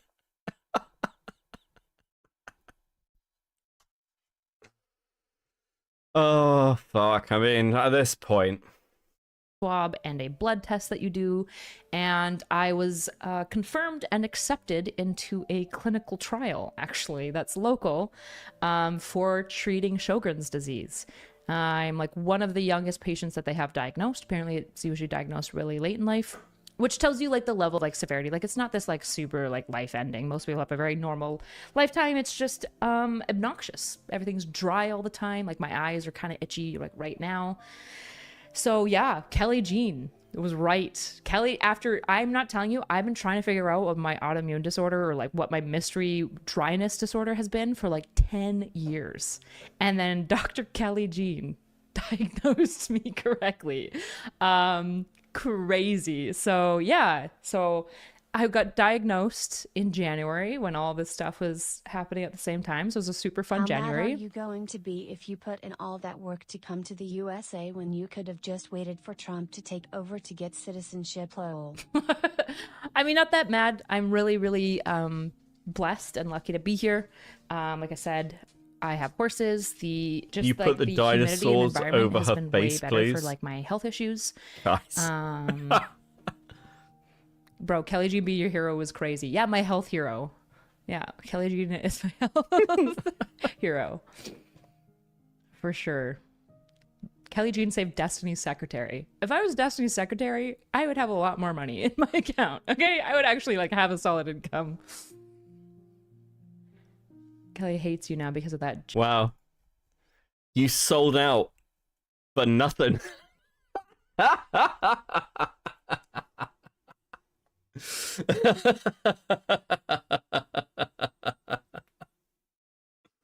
Can we speed this up? Yeah, sure. Fuck it. It is early in the morning.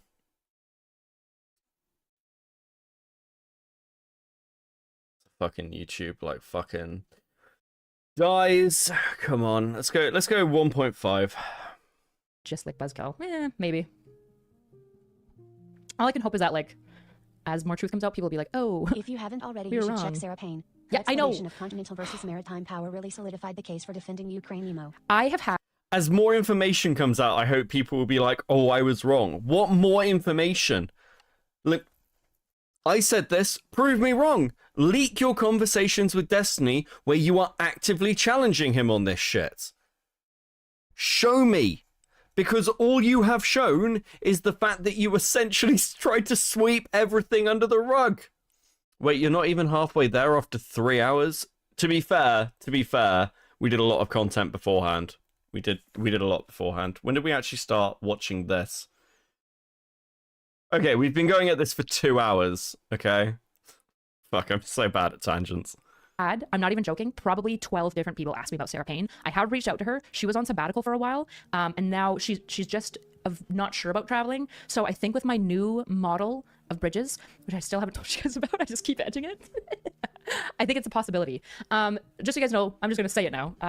The new model of Bridges is basically I am going to do rotating co-hosts and rotating guests. So, for example, I'm going to go to Ben Jordan's place where he lives. Bridges will pay to fly guests in, whatever. Feel free to ignore this if inappropriate. What will your relationship be with Destiny? I think we'll just kind of remain friends. Yeah, for now. That's kind of all I see. I think he's just planning to stream. And good morning. What's going on with? We're just watching. This is Destiny's ex-girlfriend. She wishes. Basically, she's restarting streaming because she like destroyed her career by tying herself to Destiny and selling out, and now she's desperately trying to, you know, not become homeless. if I have a show on Bridges and he's going Scorched Earth, I think that'll be a difficult collab to make, but we'll see. So anyways, I'm going to go to people's studios. I will fly in guests that are of mutual interest. So Ben is very interested in neuropsych. He does a lot of music. So we're going to try to bring on somebody who does music and stuff. And ideally, he's actually interested a lot right now in politics. So he's got a couple of political people he's interested in. So I kind of talk with them about the guests that they would really like to talk to. So basically, large kind of established YouTuber friends that I have who don't have a podcast, but a lot of people are interested in interviewing people. It's just the algorithm on YouTube really punishes if you have any variance in your content, including variance in like time. So if you start doing 40-minute episodes, if you put out an episode that's 20 minutes long, you're fucked. You're just actually fucked. You just won't be seen. And so a lot of people who want to do interviews that are like larger YouTubers, just they can't get the eyes on it because the algorithm just punishes them, and it can punish your future regular content. So a lot of people are very not inclined towards it. However, on Bridges, they can just be a co-host for like 3 episodes with me. I'll fly in the guests. They get a chance to be on podcast. They're allowed to obviously promote and use the videos as well. And then I get rotating co-hosts. So I'm going to have Ben. I've already got Milo and Flint. They're going to come back and do some co-hosting stuff with me. Mr. Beat has agreed to do co-hosting. And Kyla Scanlon is also interested in doing co-hosting. So I've already got a number of co-hosts, which will each co-host will result in at least 2 to 3 episodes. And okay, look. I'm going to be really fair to the idea. I think that is a potentially interesting idea. It won't work. I'm going to tell you exactly why it won't work. It's very, very simple. Erudite is looking for a co-host because she's well aware that she is not enough of a draw to like build a large-scale podcast off of. But building a podcast based off rotating co-hosts where the only anchor point is somebody who is not interesting enough for a pod to like build that podcast themselves means that you will only pick up audiences when the person who they like is involved. And you're already doing that with the fucking guests. This is an interesting idea that ultimately just won't fucking work. And this isn't me trying to even be mean. This is just a fucking desperate idea. Bridges only really works with Destiny. Actually, frankly, fuck it. Bridges doesn't even work with Destiny, okay? Bridges is not a good idea. It's just not a good idea for a fucking podcast. It's fucking boring. She's not going to make the money back on flying out co-hosts? No, of course she's fucking not. Good evening, Quella, by the way. How you doing? I mean, it's just unbelievable. She's not talentless at all, either. She's probably burnt out and fucked now, but, like, Erudite, I maintain that while I was wrong about Erudite had the potential to be a good content creator. She just, like, fucking gave it away because she fell in love with Destiny. Dude, she's done. She doesn't know it. I'm going to be honest with you. The fact that she sat there accepting donos that are basically mocking her and has left the TTS on at that amount, she knows it. And we're just going to kind of keep going from there. So Sarah Payne is definitely on. A podcast like that would work if the like anchor podcast was, if it was Destiny, actually. If the anchor co-host was like had a pre-existing, well-established audience of their own, it would be fine. It would be a really interesting idea, but with someone like Erudite, nah, it will fucking die. I give Bridges 4 months maximum, and that's only because that'll I reckon it's 4 to 6 months before Erudite gives up. On the list, in the midst of actually all this stuff, weirdly enough, Modern Day Wisdom. Chris Williamson reached out, and so he sounds like he's interested in collabing with me. Because that's gonna be one of the Bridges shows. Another thing that I'd like to pull back in onto Bridges would be the humanizing, because if you stream on your YouTube channel, it doesn't affect your algorithm. So I'm gonna probably do humanizing episodes. They'll be streamed. They'll be online only. But we'll just move humanizing to Bridges, and it'll be streamed. And then another show that I'm planning to do is gonna be like a why do you believe what you believe? It'll probably also be on Bridges, might get a new channel. So basically, I'm going to move Bridges a lot more towards being like a media conglomerate. And there's going to be a bunch of kind of smaller shows that are branching off of it. So there's the Bridges main channel, but I'm also starting a couple of podcasts. I just filmed my first episode of a new podcast. And then there's a couple of people I know that want to start a podcast that might put it on my thing. So all the content that Bridges Studio makes will be on our Patreon, but there'll probably be a whole bunch of different avenues, both podcast and video. Mr. Beat, not Mr. Beast. It's not scorched earth or buddy buddy. The left needs to find what makes them attractive. Stop worrying about the other side. That's a really good point. I'm actually going to a meeting next week to kind of talk with different political people about that. So if you guys have any ideas about what makes liberals attractive, let me know, because I feel like we don't know. Is Destiny interested in being one of the co-hosts? I haven't asked Destiny about being one of the co-hosts at this point in time. And because you're totally fine to post questions. As long as questions are coming in good faith, I'm happy to have them. She sounds like Ben Shapiro. Okay. I love getting compared to just like really strong speakers and debaters. It's just like, okay, sweet. Thank you. If Trump invades Canada, how are you realistically responding in that situation? Staying put here in the US, returning to Alberta to defend your homeland? We'd probably go home. Nick would probably want to enlist. I don't know though. Nick! Hey, Nick, can you come over here? It's not another question about whether I'm cucking you. Would you die in a war against Trump, Nick? Would you, Nick, oh, no, it's not about the divorce papers. No, Nick. Would you die in the war? Fucking give me a break. He's probably watching. He'll probably hear in a bit. Probably be up to Nick. Like, if he wants to enlist, then I would go home and support him in that. Yeah. I don't know. Nick might be like, nah, let's just vote to join the U.S. I don't know. I don't think U.S. invading in Canada is very likely. I'd put it like less than Jesus Christ. 1% for sure. I think I put it at less than 1%. Listen, fucking, if Erudite's saying that, maybe it will happen, because, like, fucking, her record for political predictions isn't exactly fucking glowing, is it? that would be pretty crazy. If America invaded Canada, would you go home to enlist to protect our sovereignty? No. Really? No. If Do you think it would be okay if the U.S. tried to take Canadian sovereignty? I'm just not a Canadian patriot anymore. Like at all? No. Oh damn. That's crazy. If I thought the United States had become like a Russia. What if it was JD Vance? Wait, what? Hold on. What the fuck is this? What? Protect our sovereignty? No.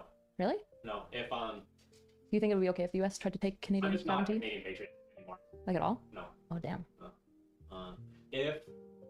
That's crazy. If I thought the United States had become like a Russia. What if it was JD Vance? Okay, Trump Okay, Trump has died. Wait, hold on. Nick hates JD Vance like a lot. 2029, I guess the movies are here. And JD Vance is president, then yeah, and he invades Canada. Yes, I'm invaded. Okay, if JD Vance is the president, Nick will enlist. If he invades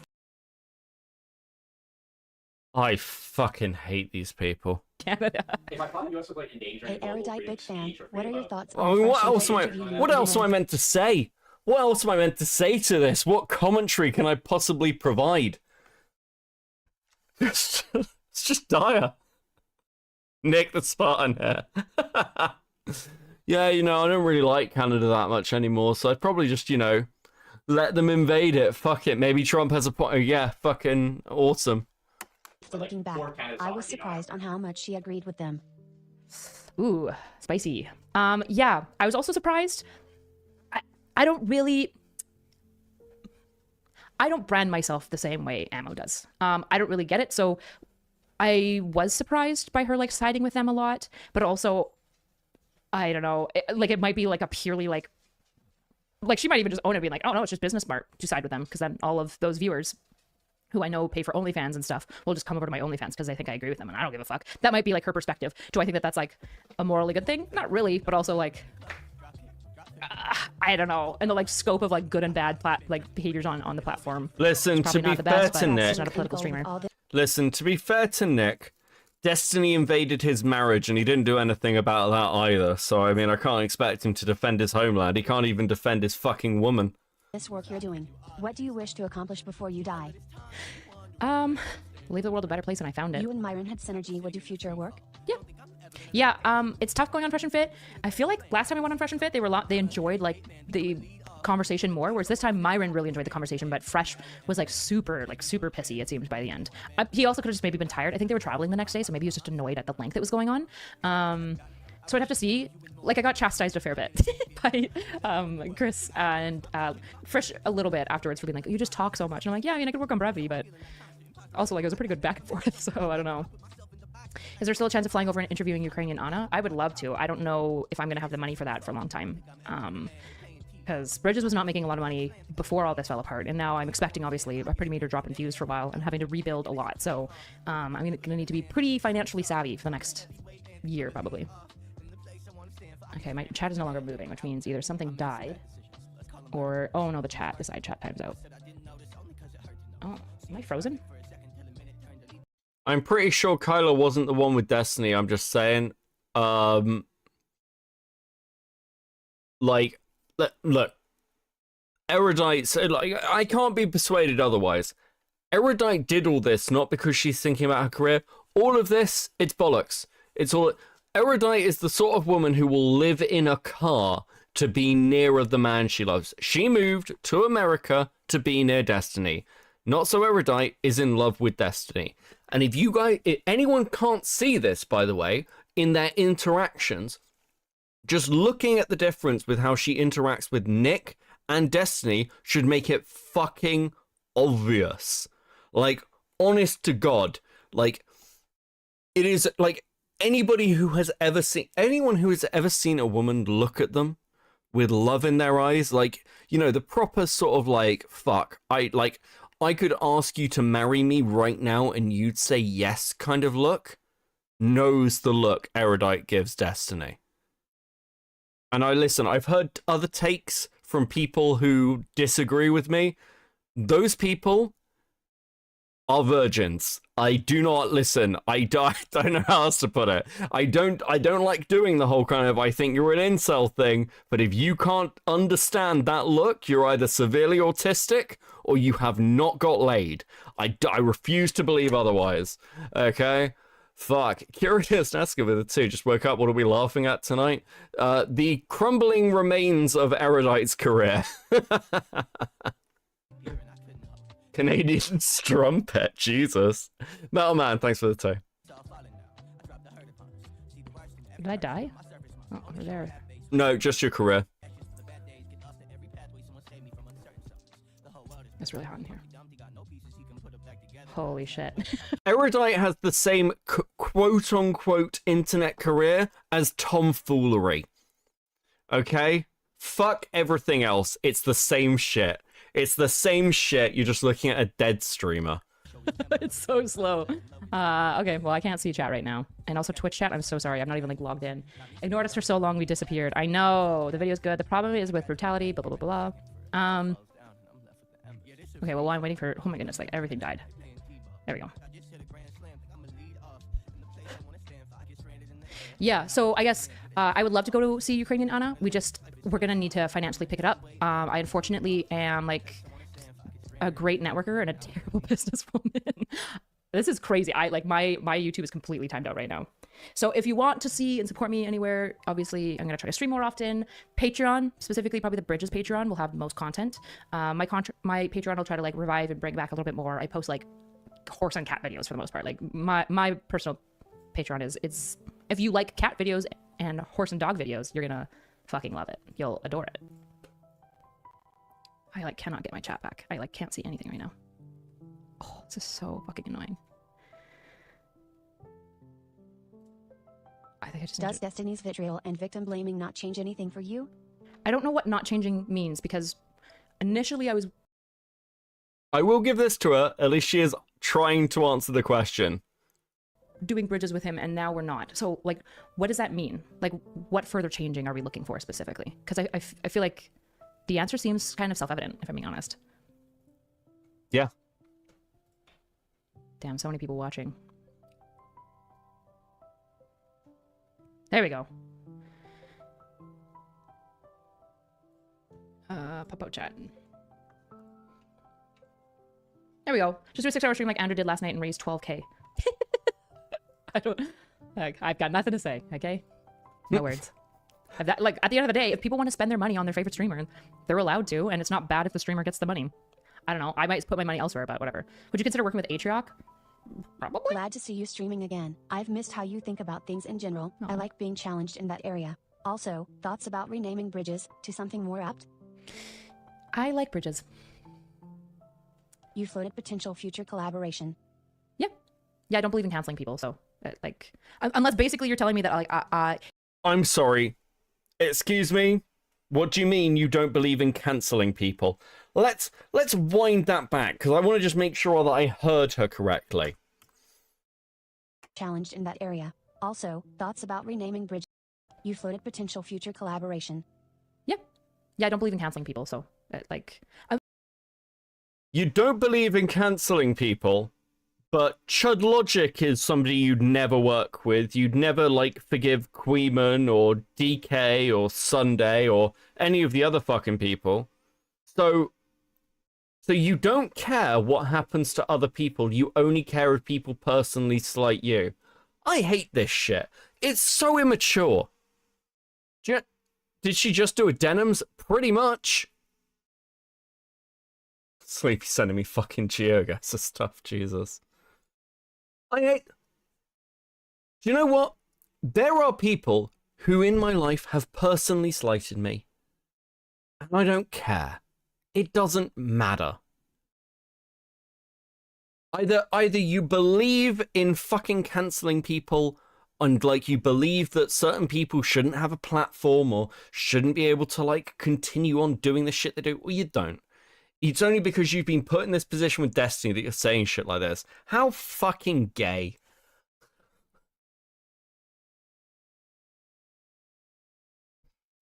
Morals? Fucking hell.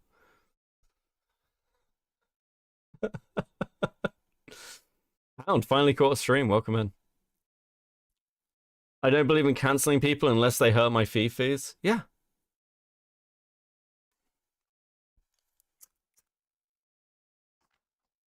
Unless basically you're telling me that, like, like, if you personally think that Destiny should be canceled on all platforms everywhere and nobody should ever engage with him, I think that that's a reasonable position to take if you're for canceling. I'm just not. I've never been for canceling, and I disagree. I don't think that he should be canceled cross-platform, and I don't think it's bad if people want to engage. You do think that about Chud Logic, though.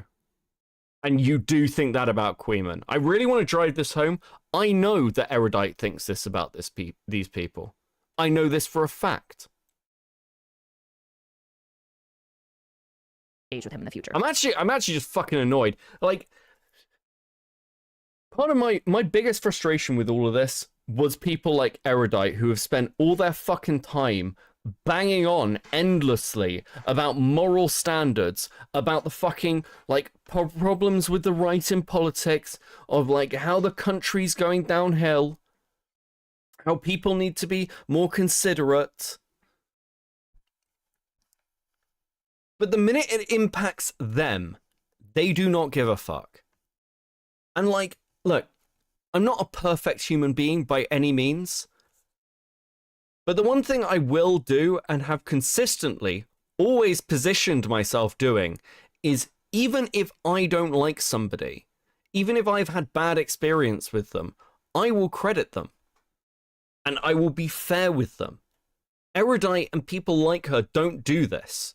They'll do it with people that they want to network with if they've done nothing to them. I'll give you an example, actually. I won't name who this is. But when I was on bad terms with somebody whose work is actually very good in the online space, they would come up every now and again, and I would generally say how talented a streamer and creator they were. Even though, at the time, didn't particularly fucking like them. Because that's just fair. Like, my own personal biases at the time against that person, because of my experiences with them, shouldn't impact that. And, like, that's a position I've held and continue to hold. It's the same as the Kiwi Farm stuff. I believe in internet freedom. I believe that the internet should be a space that is essentially, like, much more difficult to govern so people can speak freely. So people like in countries that have like more oppressive laws, or where you've got people who like, you know, have things about themselves that may be like socially weird, have the freedom to like have a space. The internet is valuable because of that, because it's not just another fucking cable TV channel. So even when like something like Kiwi Farms does something that I think is a bit shitty, I will still defend Kiwi Farms, because I think it is valuable.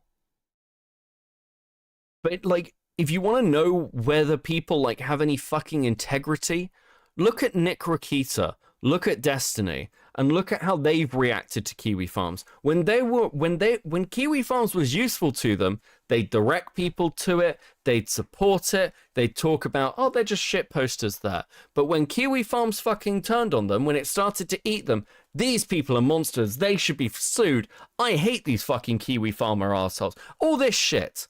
Absolutely spineless bullshit.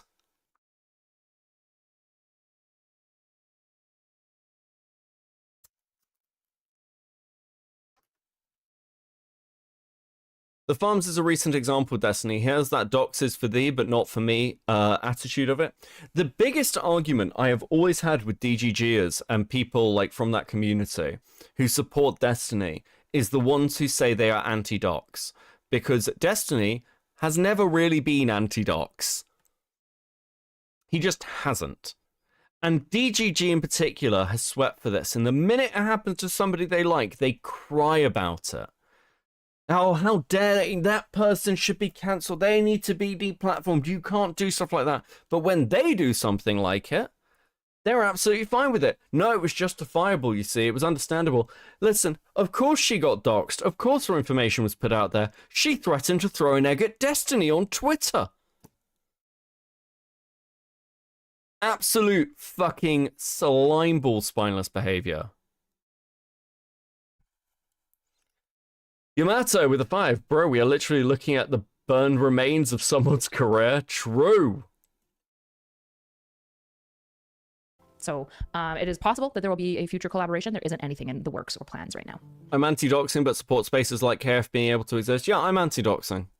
I'm very strongly anti-doxing. But yeah, absolutely support KF's existence. But I do message him pretty often and check in and see if he's like doing okay. Same with Pixie, although with Pixie, with like, I think she's been struggling a lot in some of the legal stuff. It's more like I support her through kind of more of her support network, which she has a really solid support network. They've been really loving on her well and like letting me know if they need anything or anything. So I've been super critical of your friendship with Destiny. It's a breath of fresh air having you back. I've missed you in your unique perspective. Thanks, Stephanie. I appreciate that. See, that is a super good faith critique. You can say, I'm critical of these things. I don't appreciate them. And then also engage with me. Thank you. I genuinely, ugh, it's crazy. You have no idea how much that means to me. Who else would you like to humanize? I want to do Sneeko again, actually. That would be super fun. You're fuller chested today, sweet pear. You on cycle? That's so weird. Thanks for the $2. So weird, though. There's also the lawsuit affect your opinion of the people involved. Probably. The problem is that like there's lots of stuff that I know because I'm talking to both sides privately that you guys don't know. Good faith critique. You smell. Miss you. And there's also, right, there's also stuff that I don't know. There's lots of stuff I'm sure that I don't know. So there's a certain level of information that I'm just like waiting on, which is why, like, unfortunately, like the rest of us, there's a fair bit that we have to wait until the lawsuit comes out. But yeah, of course, I've always said from the beginning, new information can just update my position. Anyone you would never humanize, I won't humanize somebody who I think will try to use it as a stunt for exclusively PR and I think will lie to me the whole time. So like JF at one point reached out to be humanized and I didn't believe him that he wouldn't lie to me. Nick Fuentes is also somebody that I wouldn't be surprised would lie to me. I think Keffels is also one of those people. Although when Keffels is doing better, like Keffels is complicated because I think a large portion of some of the behavior that you see from Keffels is very... Okay. But Queeman, Chudlogic, any of the people who've... Like, again, note the fact that she won't talk about people she has personally had issues with.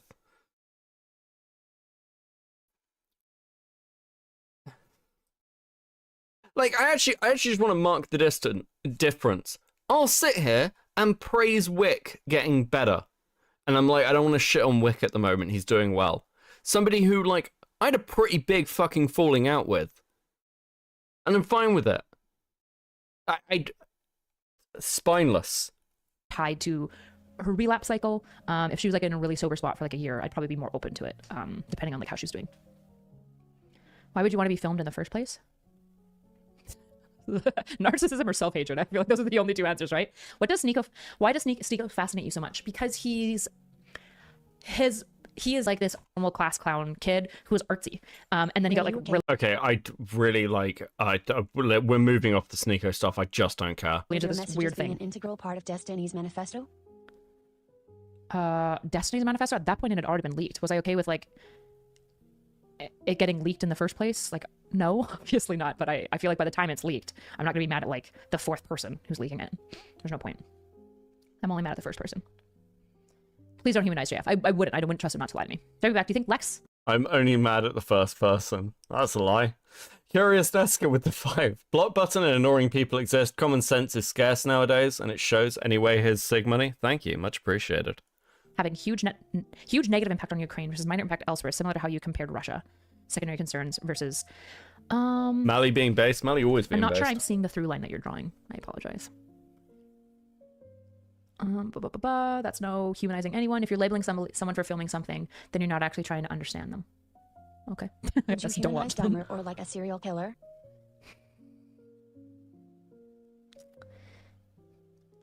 I would need to think about how I do that, because I think there are certain things that make somebody human and understandable, but it doesn't make certain behaviors excusable, right? And so like it's good to do or whatever. That's all fine. It's like that's not true. And I trust your opinion on this. Is Destiny redeemable? Everyone is redeemable if they choose to be. Simply enough. You mentioned comparing Russia's security concerns versus Ukraine's sovereignty is wrong.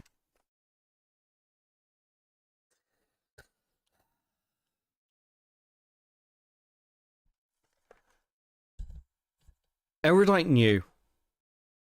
Erudite knew. You can't do this redemption arc shit.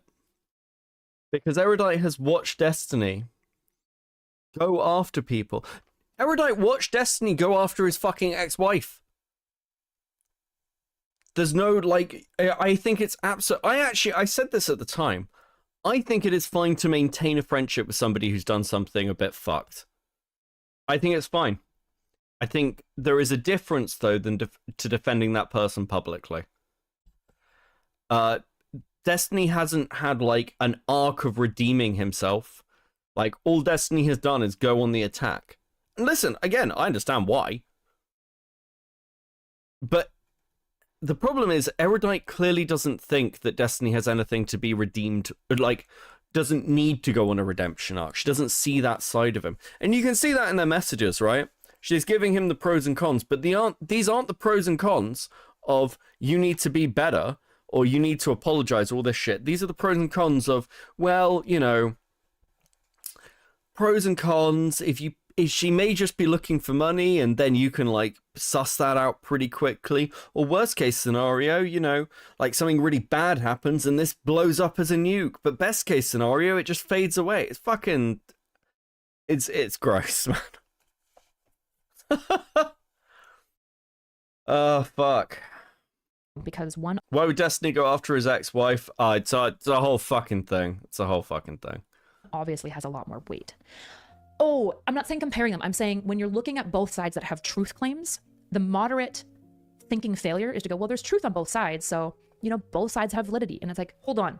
These are not equally valid. Attempting to dox JSTLK? Doxing is bad. You should not dox people. Hopefully that's obvious. Anyone else want to ask me how I feel about, like, murder? Okay.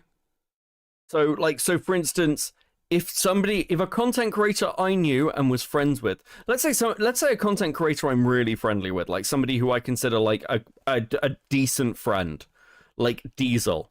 Let's say Diesel started calling for someone's docs. I would end that relationship with Diesel. Like, are you fucking kidding me?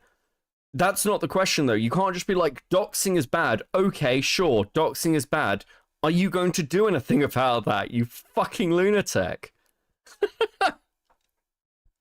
Doxing is bad, guys. Anyway, Destiny will be on Bridges next month. Come on. Genocide. All not good. Don't do bad things. Brave take, I know. No, it's not. Like, Erudite said earlier that she's a bit of a coward She's a bit of a coward. That's why she'd make a good moderate. This is what fucking cowardice looks like. Destiny did something bad. I don't know what you want me to say. It's like, I'm not like asking for a condemnation either. It's just like, at what point do you stop stop entertaining that friendship? If a friend of mine was trying to dox people, it would end the friendship. Very simple. Everyone is not redeemable. You make Lex Friedman look like a pessimist. Why does Lex Friedman not think everyone's redeemable? That'd be crazy. In retrospect, do you think Destiny should have introduced professional arbitration sooner? Hindsight with how everything played out, yeah. I don't know if it would have been reasonable to know that at the time, though. Do you actually believe everyone is redeemable? What about the people who are actual psychopaths, like rip people apart and eat them? I basically would say, like, somebody who's like actually that psychopathic, there's probably some sort of like brain thing going on. And so then in my mind, like, redeemable with our technology, no, but I could I can see a future where we figure out where in the brain psychopathy is occurring and it could be corrected for and treated like Thoughts a disease. on genocide? Genocide is also not good. Don't prefer it. Thank you. No, because Lex Friedman literally thinks Zelensky can just forgive Putin with no apology. The issue is Lex is right to some degree. Forgiveness isn't about the apology, right? Because forgiveness is about like letting yourself go. The problem is that when somebody is actively still invading your country and killing your people and like working now to like seed misinformation about your country to continue to like invade and steal your land, like even if you exist in a state of forgiveness, you also have to fundamentally treat that like source of evil as like a coyote that you are chasing away from like your house. Like you have to be like get out, like with all vigilance and aggression, right? And so it's like Lex is right about forgiveness. It's the timing, right? It's not really pertinent for Zelensky to forgive Putin right now. That's like a 2 years later kind of thing, like when peace. I'm sorry, what? I was about to skip ahead, and then she said, what? Okay, hold on. Because again, oh my god, fuck me. Oh, fuck me. Right, okay, like every now and again, I'm like cross between like these insane political takes and the fact of how much like Erudite just annoys me as a person. Let's just fucking unpack this, and I'm not going to unpack the politics. I'm going to unpack the person. The issue is Lex is right to some degree. Forgiveness isn't about the apology, right? Because forgiveness is about like letting yourself go. The problem is that when somebody is actively still invading your country and killing your people and like working now to like seed misinformation about your country to continue to like invade and steal your land, like even if you exist in a state of forgiveness, you also have to fundamentally treat that like source of evil as like a coyote that you are chasing away from like your house. Like you have to be like get out, like with all vigilance and aggression, right? And so it's like Lex is right about forgiveness. It's the timing, right? It's not really pertinent for Zelensky to forgive Putin right now. That's like a 2 years later kind of thing, like when peace has been achieved.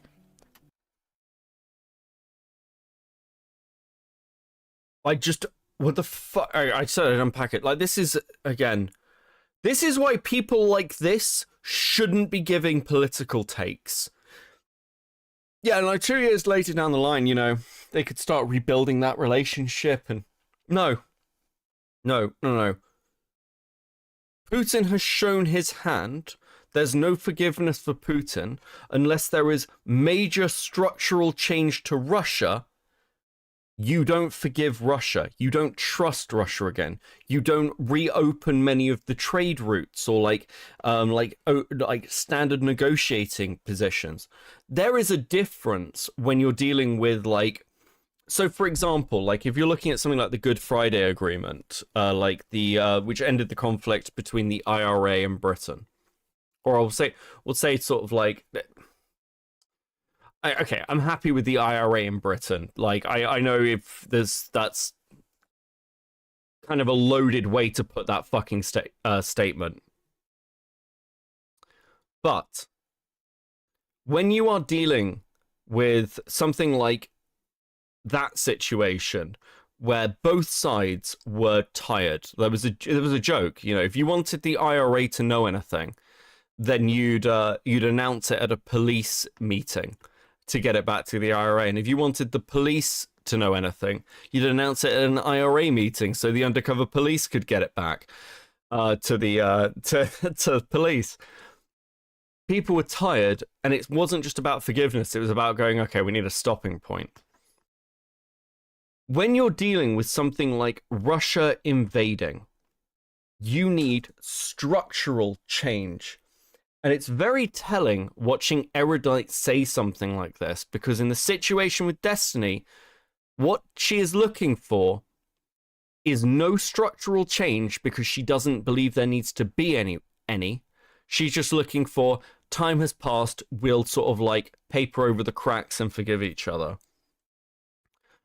And this is the problem with people like Erudite. She's talking about moving to be a moderate, but really it's not even the fence sitting or having multiple like sides or seeing different sides of an issue that is the reason people hate moderates. It's shit like this, where you literally don't believe that change is even fucking required. It's this sort of like 60 IQ. Everything's kind of fine though, isn't it, guys? Like, if we just stopped fighting about it, everything would be okay. Fuck off. I hate this shit. Right, Curious Nesco with the 2, 2, and 2. Goal is finished. More goals. Well done, chat. Listen. You get a gold star. I'm so proud of you. Proud streamer right now. I love it. Love to fucking see it. Just incredible work. The best work. I talk to many people, and they regularly tell me this chat terrifies the living fuck out of them, particularly Chris.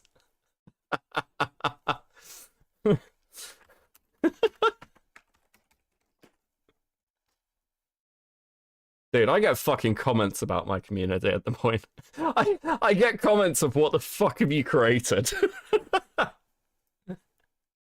think I saw Ali in chat earlier being like, dude, can you like control your chat or something?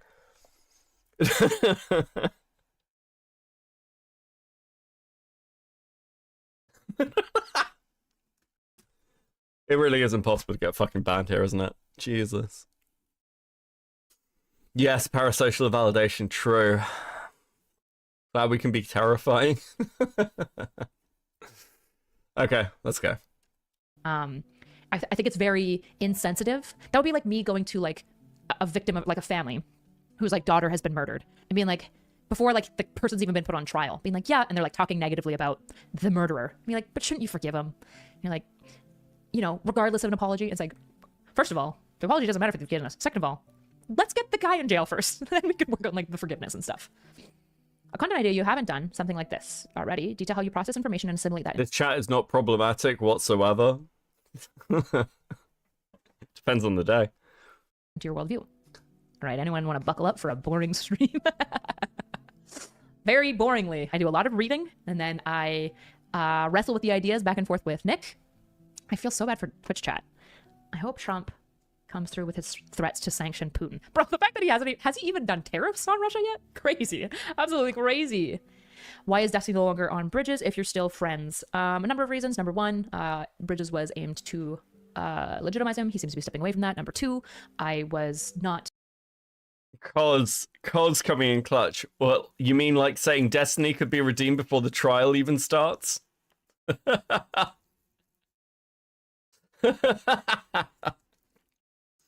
Okay, that's fucking brutal, but true. But true and accurate.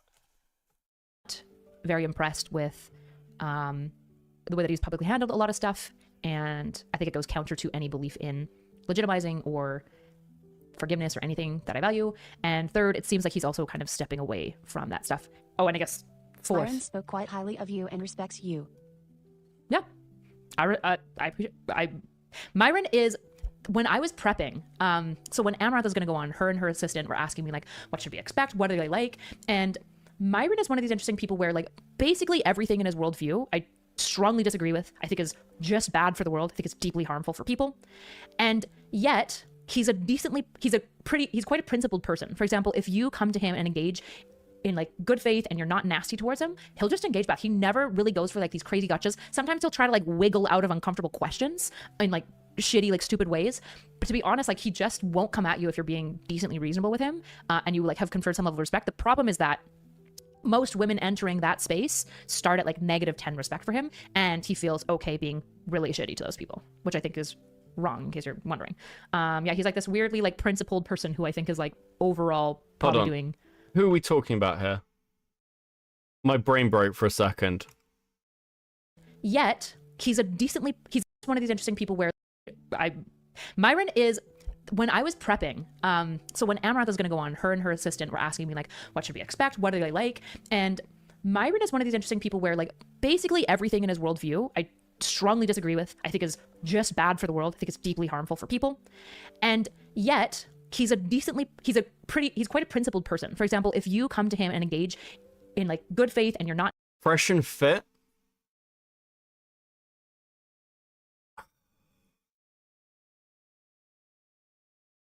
You know, how many subs does Queeman need to get before Erudite starts sweeping for him? Like, President Sunday's at 20k. When he hits 30, is she going to be like, hey, you know, I've thought about it now?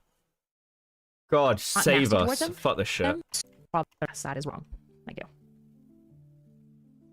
Not that hard to be Christian and still care about other people and want them to have healthcare. What a weird question to ask out loud. I still want I still care. I feel like Hannah Dreams is not responding to me? Question mark. But maybe? I don't know. I don't really know if you're responding to me or to somebody else in the chat, Hannah. Sorry. Do you have any new thoughts about the Palestine-Israel conflict? It's a little unfortunate that the hostages still didn't get released. To be honest, I haven't kept up with the Israel stuff. I need to like re-up my knowledge on that because I am going to be going to Israel. I'm going to go draw. Have fun covering this pick me. Thank you, Nazca. Have fun drawing. At some point. So, yeah. Philosophisch bad faith detected. Who is Hannah talking to? She seems so angry in the chat. I feel like okay, let's keep going.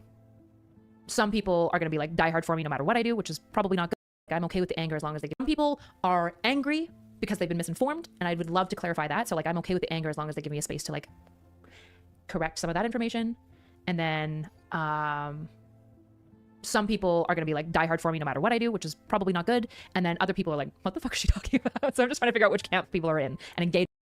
And some people are going to be angry because the person you presented yourself to be was a lie. And to be clear, it's not just the Pixie stuff that has shown this. It's fucking everything. God, fucking. No one hates like someone who used to believe. Fucking hell. Engage with them on those levels. I think I actually might at this point. I don't know if I'd ever describe myself as an Erudite fan. I never watched like huge amounts of her content or anything. But like there's certainly an element to me that I'll probably accept as like anti, right? I can be honest about that. Fuck it. Because you're in like the no matter what I say I'm evil. You probably shouldn't be in my chat. There's no benefit mutually. I guess hate watching. Some people enjoy that. How do you feel about the name Eleanor? It's a nice name. Nick on Bridges when? Oh, interesting problems maybe? Okay. What would it take for you to convert to Judaism? Oh, okay, Hannah Dreams, you were talking to somebody in the chat. Okay, thanks for clearing that up. My visa stuff is secure. Yes. What would it take for you to? How are the questions that Erudites get in her chat fucking weirder than the questions I get from you guys? I don't think anyone's ever asked me what it would take for me to convert to Judaism. And the answer is career opportunities. Metal Man with a 5. This has to be by far the hardest stream to crank it to. Jesus. It's a real fucking mixed bag. Massive blessing of Bridges, no matter what, is that it got me here. My visa is good for 5 years. Everyone who's been like, you're going to get deported now. You just don't know anything about... You probably just don't know anything about the immigration system. It's just not true. Yeah, my visa is good for 5 years. I will just at some point have to submit like a report to basically, since I'm going to be focusing on Bridges being more of like a conglomerate for multiple podcasts and shows, I'll just have to report that and update the business plan. But there's no like rush on that. Where do I get my morality from? I mean, fundamentally I'm Christian, so I guess like technically divine command theorist. But obviously, divine command theory is an extremely insufficient system in and No, I wouldn't become a brony. Thank you, Dom. Of itself. Yeah. She literally fostered this type of crowd. She has to suffer for now. Fuck. Okay. I was watching Rezi talk to Morale about, like, what was it? I think it was the fucking Toastify stuff that's happened recently. And Rezi was like, oh, it's that thing Beckett always says, like, you get the audience you deserve, because Morale was complaining that his audience was retarded. And I was like, yeah, you do. You get the audience you deserve. I'm right. I'm just right on this. Teddy with the 5. What will it take for you to convert to Judaism? Hey, wow. Hey, stop appropriating Christian culture, bucko.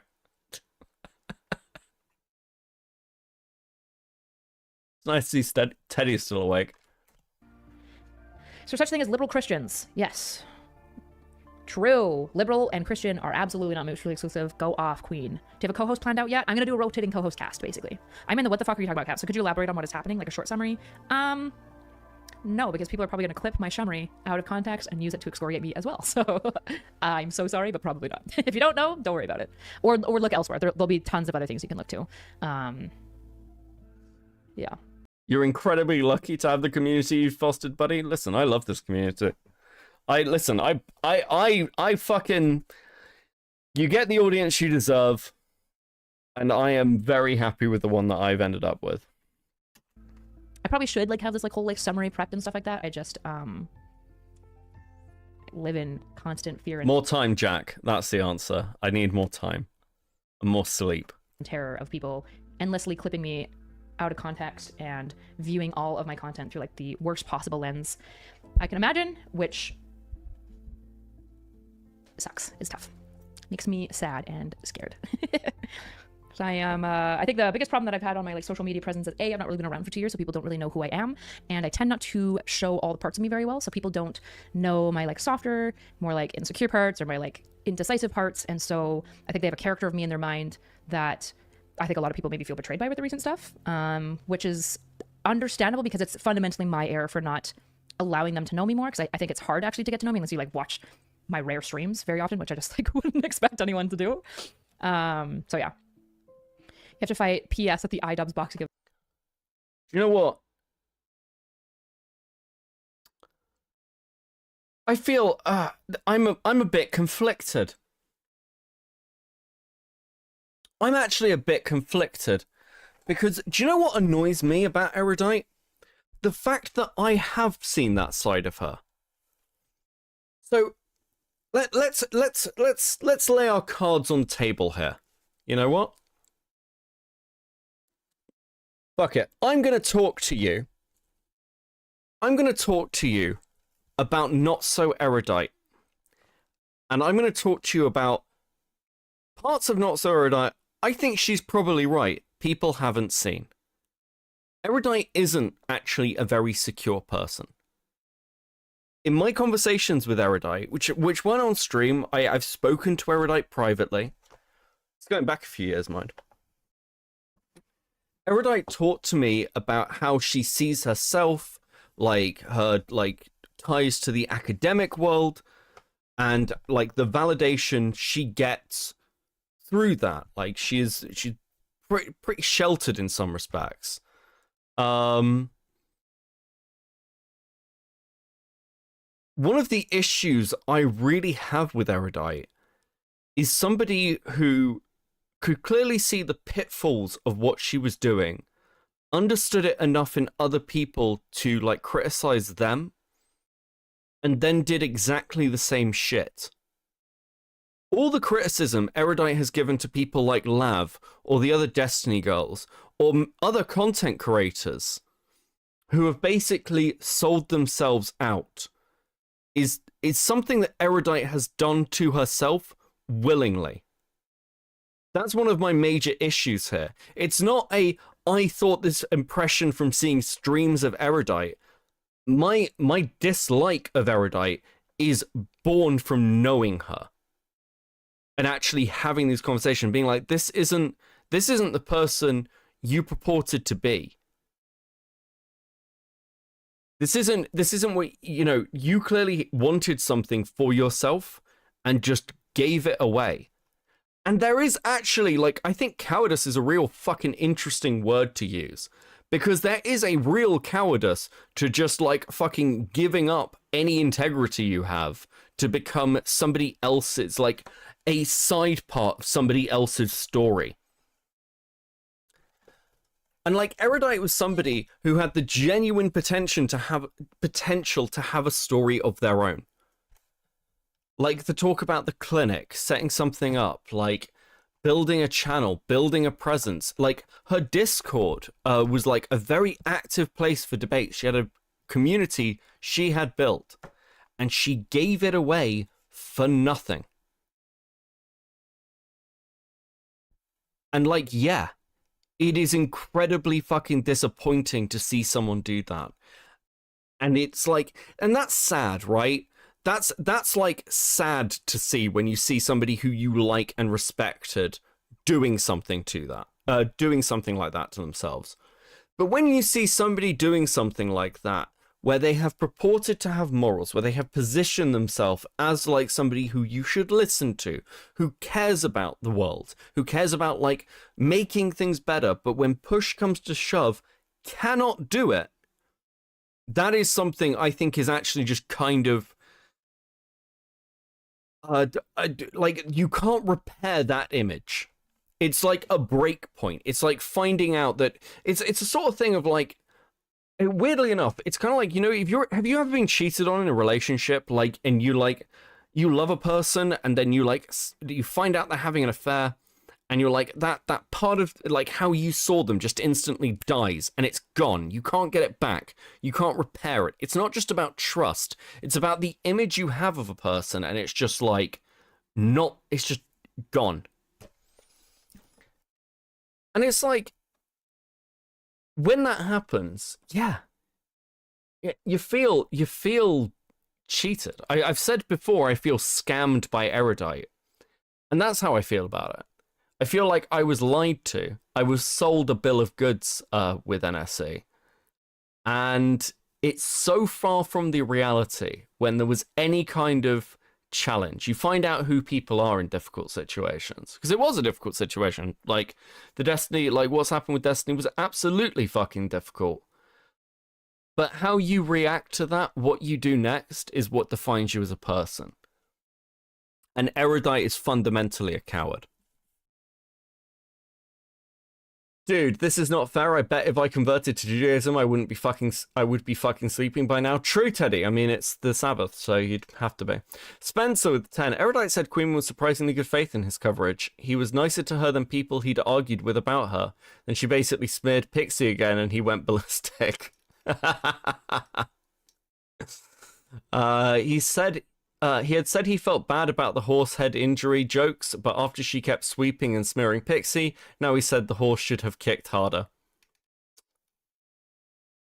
Listen, yeah, Queeman, it was an interesting reversal hearing some of Queeman's takes on Erudite, because I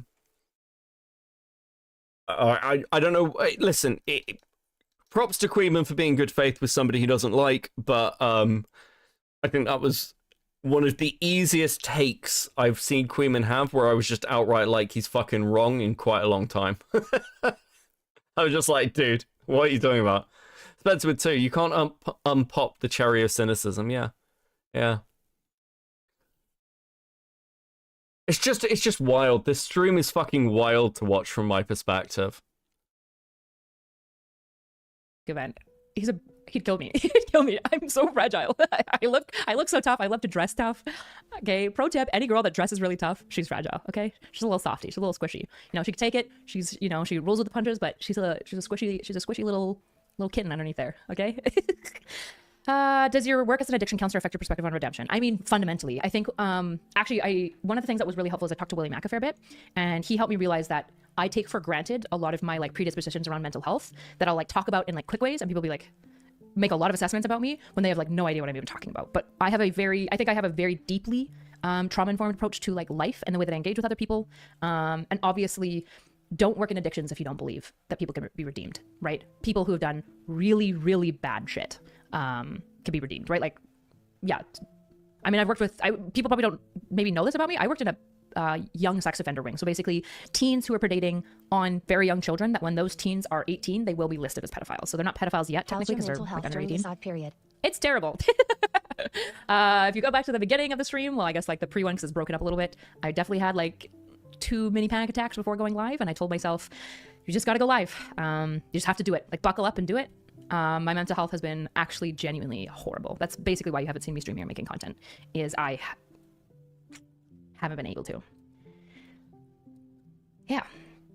Am I open to studying other religions? Yeah, I've looked into them a fair bit. I don't think studying other religions at this point would like convince me to change my religion, if that's like what the question is. What about Hitler? I mean, some people yeah. don't need a camp. I consider myself an old guard liberal, and you Kyla have always been one of the bridging voices on the left, from my POV, but most people these days would call me far right. Interesting. I don't need a camp, old guard liberal, but most people call me far right. That makes me be like, are you actually far right or are you just like center right? Because it could be either. My religion, Beast, is Christian, but I'm like a very, I'm like the Christian other Christians won't own. I'm a branch, I have like a theological branch that I probably closely align with, which is called Radical Orthodoxy.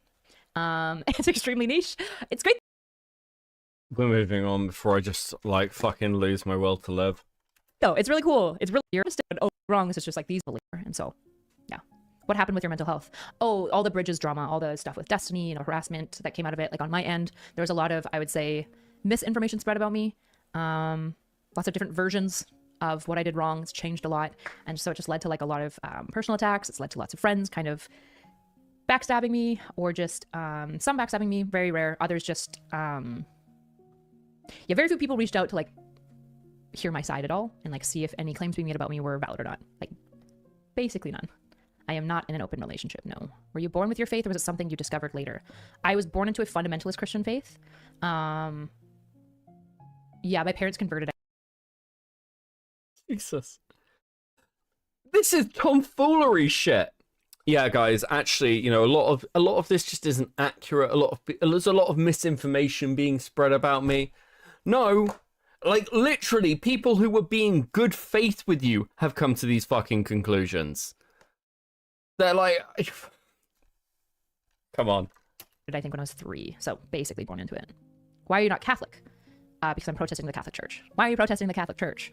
I basically think that they have in many ways lost the way, basically since like, since way back, like maybe Augustine. I'm sorry, wait, what?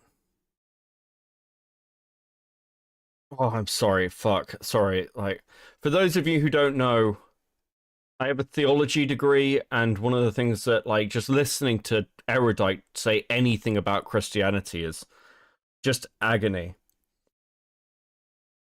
I think they lost their way since Augustine.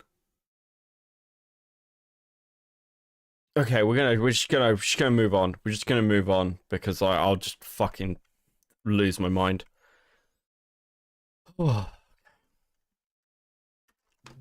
think the Catholic Church became very bent on political connection to the church, which I think is very, very bad. Yeah. The space is very shitty, and YouTuber friends, and they'll be like, yeah, Twitch poll I think is uniquely shitty. Yeah. The space is very shitty in a lot of ways. Yeah, Twitch poll I think is uniquely shitty. It's always fun when I get to meet with like my much larger YouTuber friends, and they'll be like, oh yeah, I'm like going through this like hate wave, like, you know, this and this happened, and then I'll be like, oh yeah, that really sucks, and they'll be like, yeah, have you ever experienced anything like that? And I'll tell them about like my first President Sunday adventure like 2 years back, and they'll be like, holy shit, like people were calling your college, and I'm like, yep. And they're like, damn, okay. Like the Twitch poll space specifically is like, I think, uniquely toxic. Thanks, Nathiest. I appreciate. I don't disagree with her here, by the way. Twitch poll is uniquely toxic. It's not the worst space. I'd actually say that the worst space is probably Gore World. Gore World, like the Feudy Booty hater community. For like, I'm talking about like mainstream, like sort of like streamer, video-y places that have like sort of a largest following, a large-ish following. Gore World is specifically really bad. Some really fucked up things happening there, and everyone sues each other all the time. It's got insane and like everyone involved in it's completely fucking crazy. But Twitch poll, yeah, Twitch poll's worse than commentary by a lot. It's worse than the ACC by a lot.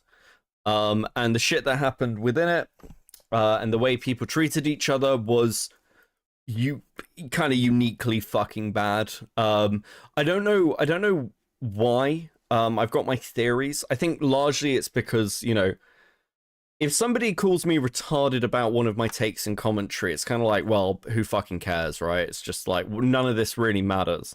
But people are very tied to their political beliefs. So, like, the attacks are almost implicitly tied to personal stuff. And because of that as well, especially if you believe that people who believe certain political things are ontologically evil, you will just go to extreme lengths to do fuck shit to them.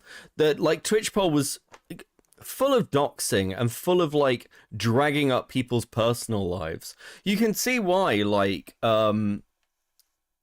you can see why certain things within Twitch poll happened the way they did, and understanding the way certain creators are who came out of it, especially if you watch that old content and they seem like very different people. Like, I was watching some of Chud's old content, like, a couple of months back, and he's just a very different person. And I wondered, I mean, actually, fuck, like, Chud said to me before, like, he said this to me when I was on stream with him, like, a couple of months ago, during the Kumo stuff. You know, you've got to be careful, essentially, I'm paraphrasing him, but you've got to be careful with the associations you have and how close you get to people. Like, we both know this, because Chud's been through that fucking ringer.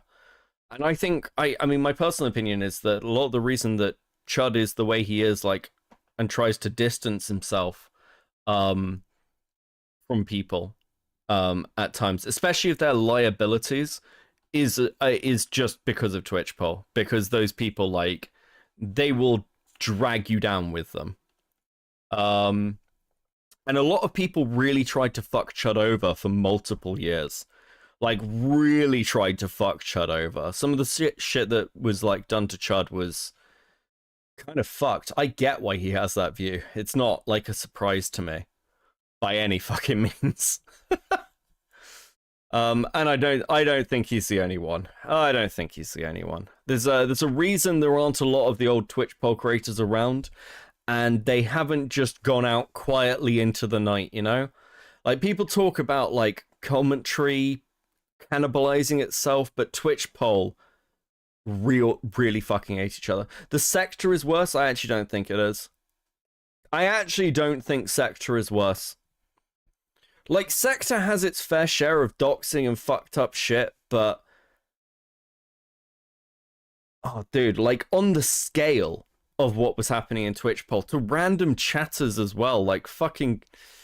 No, I think Twitch poll is worse than Sector. At least how Sector is now. Maybe Sector of, like, 2017 to 2019, when, like, there was really fucking crazy stuff happening, was worse. But, like... 2020s? No, I think Twitch poll's worse than Sector is in the current era. Appreciate it. So you don't think there is one true objective religion? No, I think I do, right? Like, to be a Christian, you're basically saying that I'm X-naying the others. I would just say I don't exactly want to comment on who goes to heaven or not, because that feels a little bit above my pay grade. Emo, you're too charitable to Lex. He's either a paid Russian shill, or M0R0N, or both. Even on non-political topics, his questions are very shallow.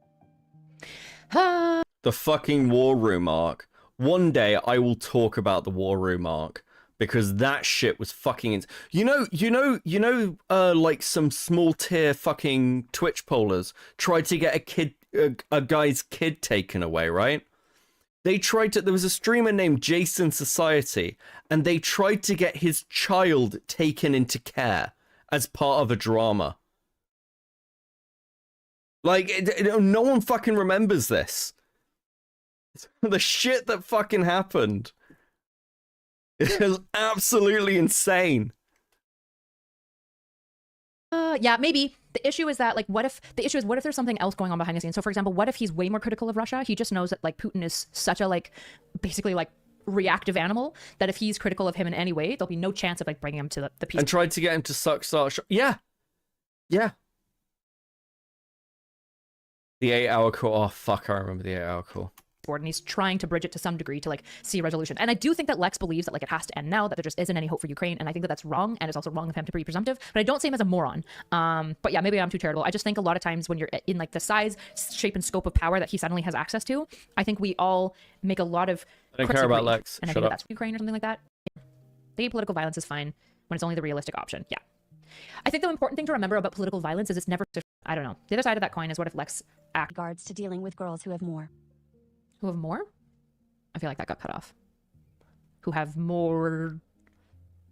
He's like, I'm like a comedian who does, like, very bottom brow YouTube. Like, what am I going to talk about? So he doesn't seem super keen. Now, Tsardite, he was born in Soviet Tajikistan and grew up in Moscow. Okay, gotcha. So that even could be biasing him more towards Russia, is that he grew up in... Just early on in life. born into very wealthy families have a lot of stacked decks in their favor, and that can be annoying when you are born into a disabled body or various intersections that obviously confer you disadvantage. What I would say is, all you can do at the end of the day is be a person that you would be proud of being, and like not resent others for the advantages, even the advantages that they're unaware of them having. Because all resentment does is it rots you out. It's bad for you. All you have to live with at the end of the day when you're dying, you're born in this world alone and you go out alone. And all you're going to have at the very end is yourself to look at and ask, do you like what you're looking at? And I think all people need to strive for this, but I personally think what we should strive for is to, at the end of the day, is look at a person where we go, I'm proud of that person. So that's what I would tell young men.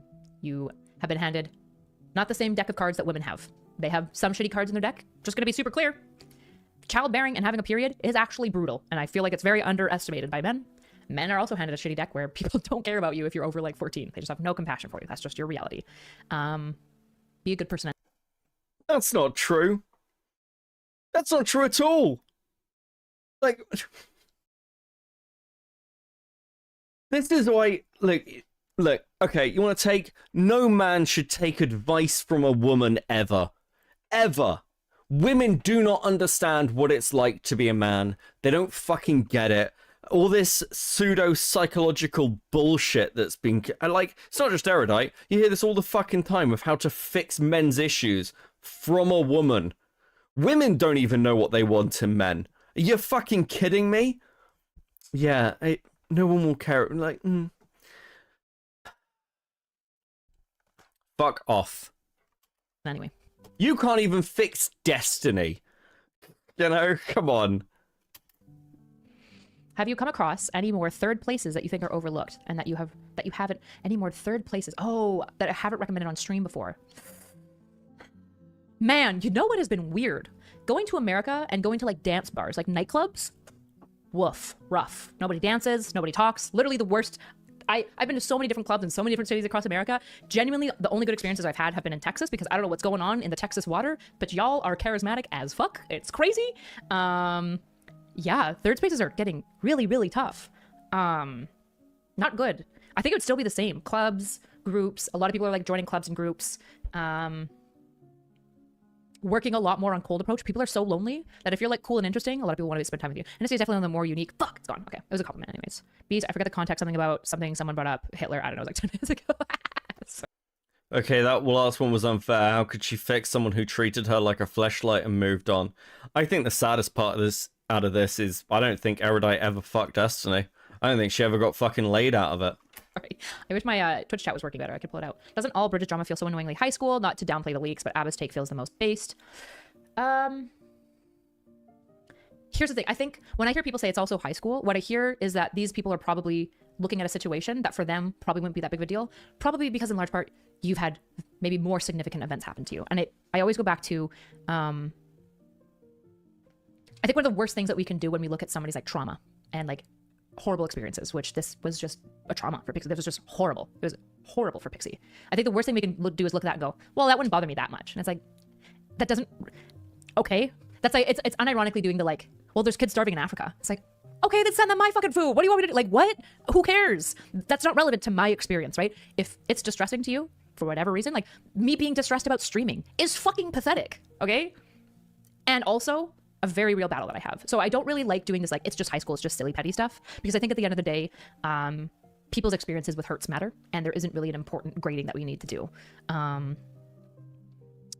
think the way that it's been handled by a lot of third parties has been really unfortunate.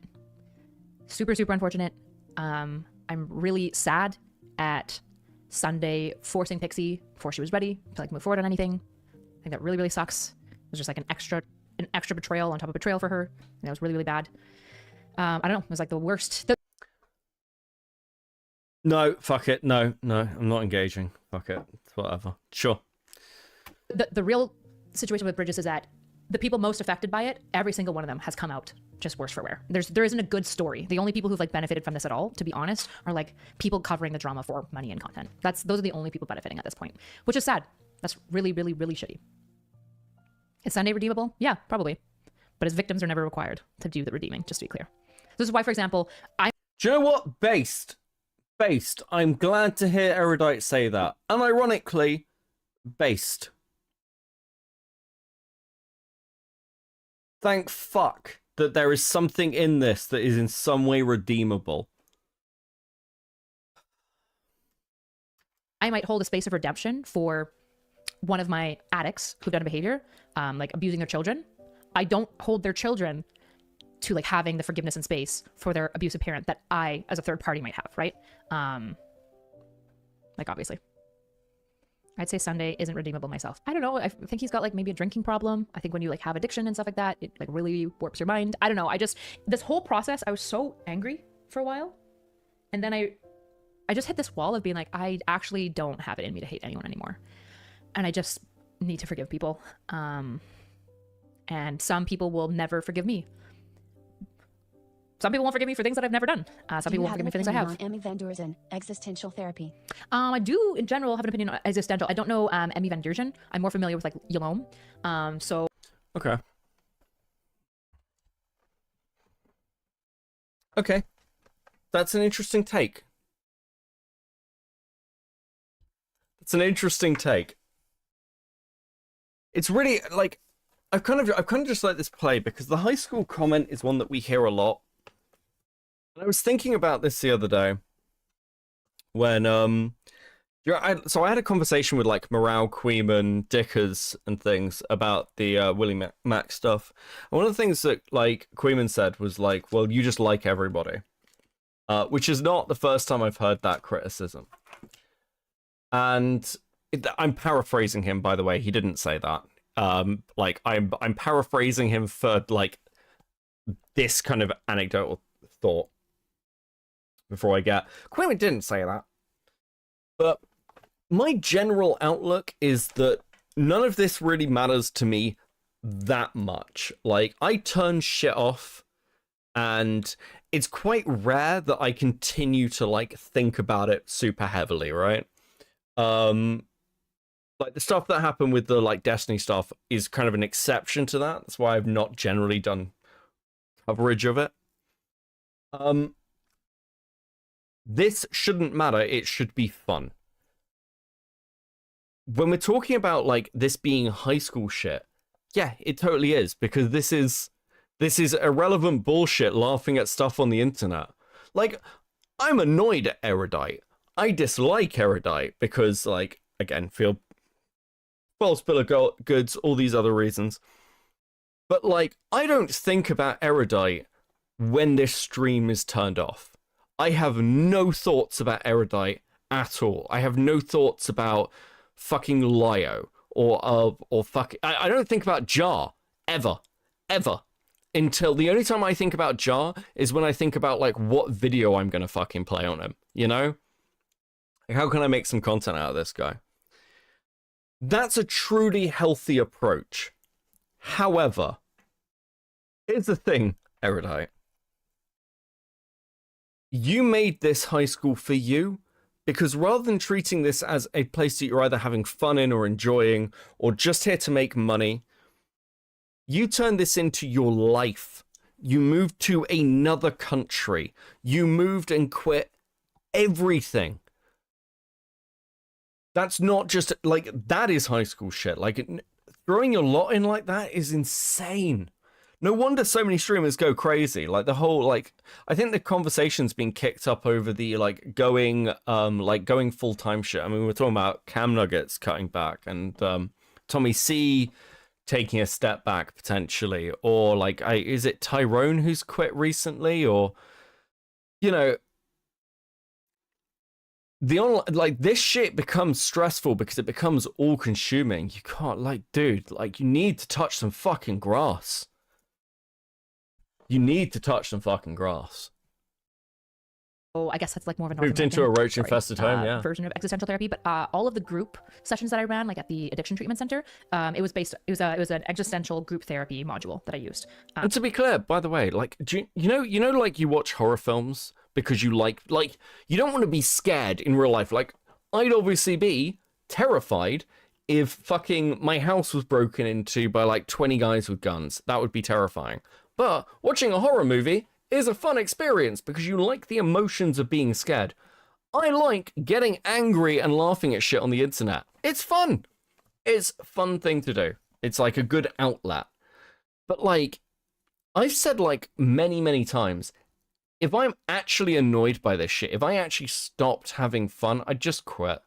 It wouldn't be worth it. It just wouldn't be worth it. I don't take a paycheck home. I don't take any money out of this channel. All money that you give to me goes back into this channel. That's it. If this stopped being fun, I'd just quit. And I think that is, like, in my opinion, the best way to interact with this shit. I can't imagine making this my job. I can't think of anything worse. Honestly, working at McDonald's, in some respects, may be preferable. Brain Dead with the 5. She moved to the US just as we became a fascist dictatorship, so she got what was coming to her. Jesus. It feeds Max, and it feeds Max. Well, listen, Max, that's not. It helps feed Max, okay? He does very well. Well, he's doing very well at the moment, as the channel does well.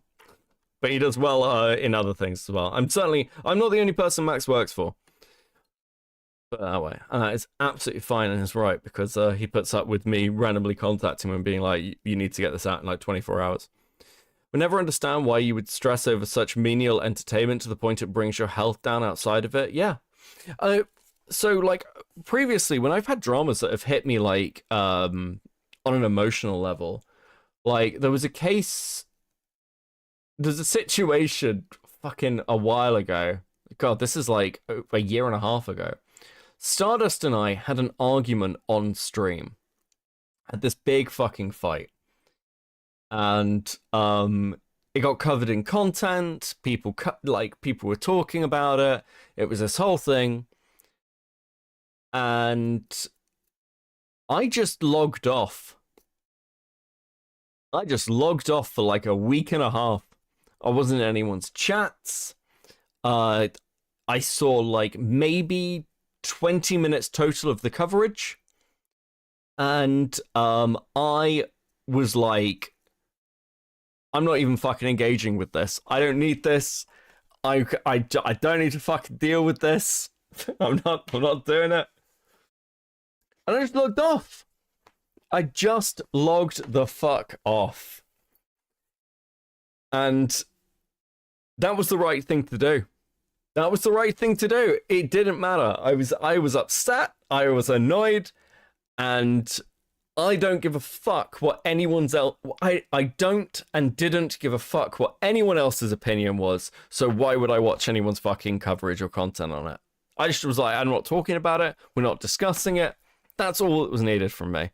But I have the freedom to do that because this is not my job. That was base content, right? Yeah, yeah, sure it was. Sure it was. Listen, okay. I will say this: watching.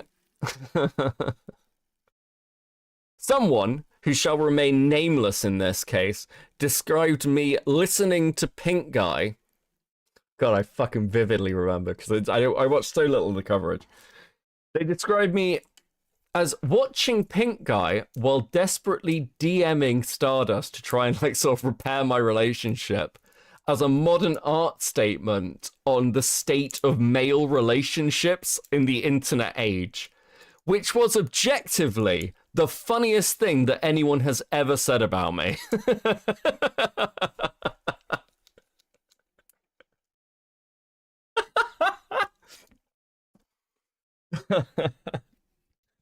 I was like, I'm not even mad at them for it. Fuck's sake. Oh, fuck. By Yalom specifically, because that's what I was trained in. So I love it. Those are the, I counsel people like professionally for about a year and a half, individually. And then I also got to do group therapy afterwards for like an additional 8 months, I think. Best therapy I've ever learned. Name them. I'm not fucking crediting them. Okay. They know who they fucking are. They know what they did. Amazing. I love existential group therapy. It is so powerful, and the lack of utilization of group therapy in general in the mental health industry.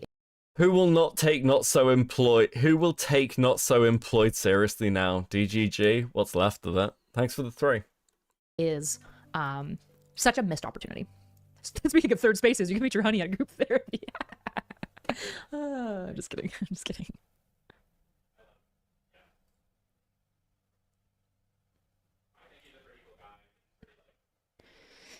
Okay. Oh man, my YouTube page froze again. So if anyone feels like defensive of me in any ways, forgive her for what? Wait, forgive who? I just mean generally, just forgive people. Yeah.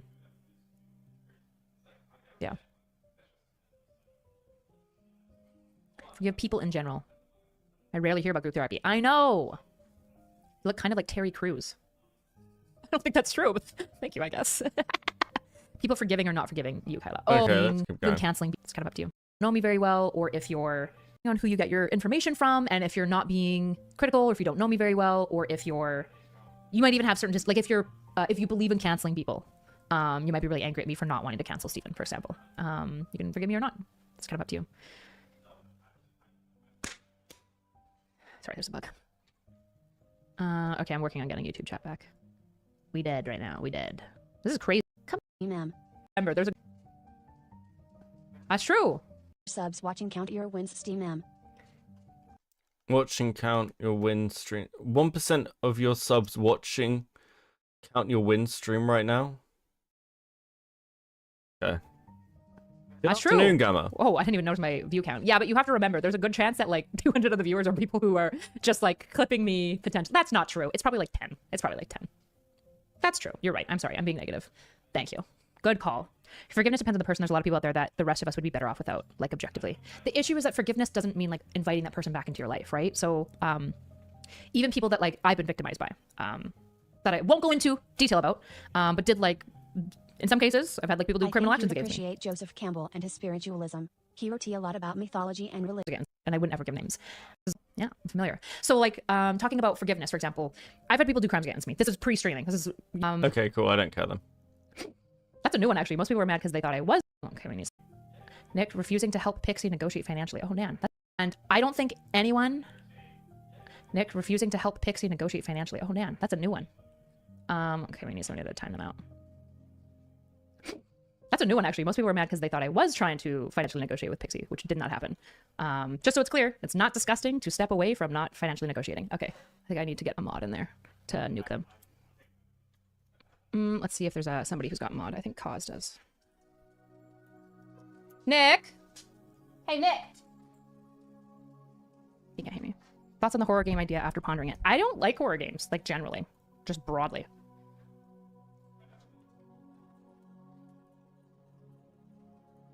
How is Morale? That's Morale she's responding to, by the way. How the fuck is Morale doing this?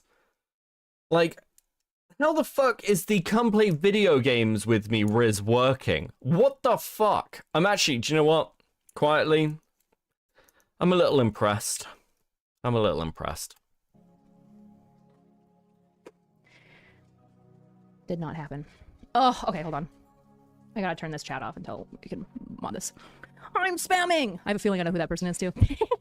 Just give me a second. Nick! Can you bring my phone? I need to bounce somebody else.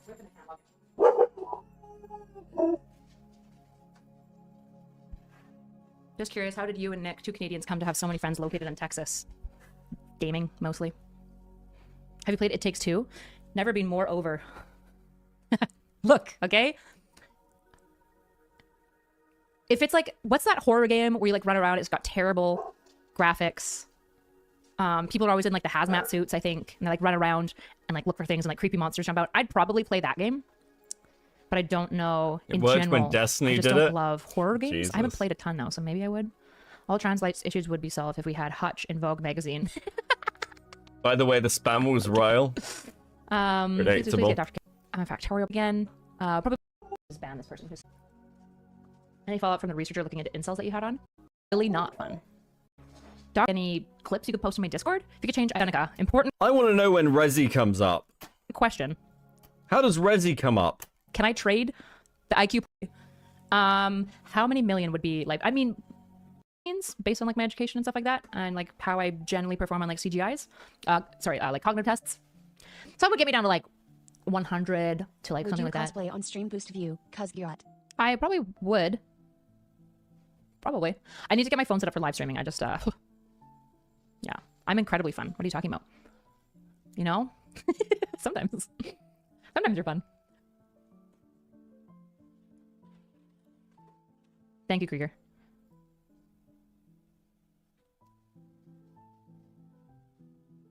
Imagine spamming that in chat. That's 20% the size of the other stream. Yeah. Just in case anyone's wondering, when Pixie decided that she wanted to go for money with Steven, I supported her decision, but I also stepped away. And that's what I guess that person's really angry about, which is insane. Because you should definitely not participate in a financial negotiation. You should let a lawyer do that, obviously. Thanks, guys. Girl, you have an IQ of at least 130. I don't think so.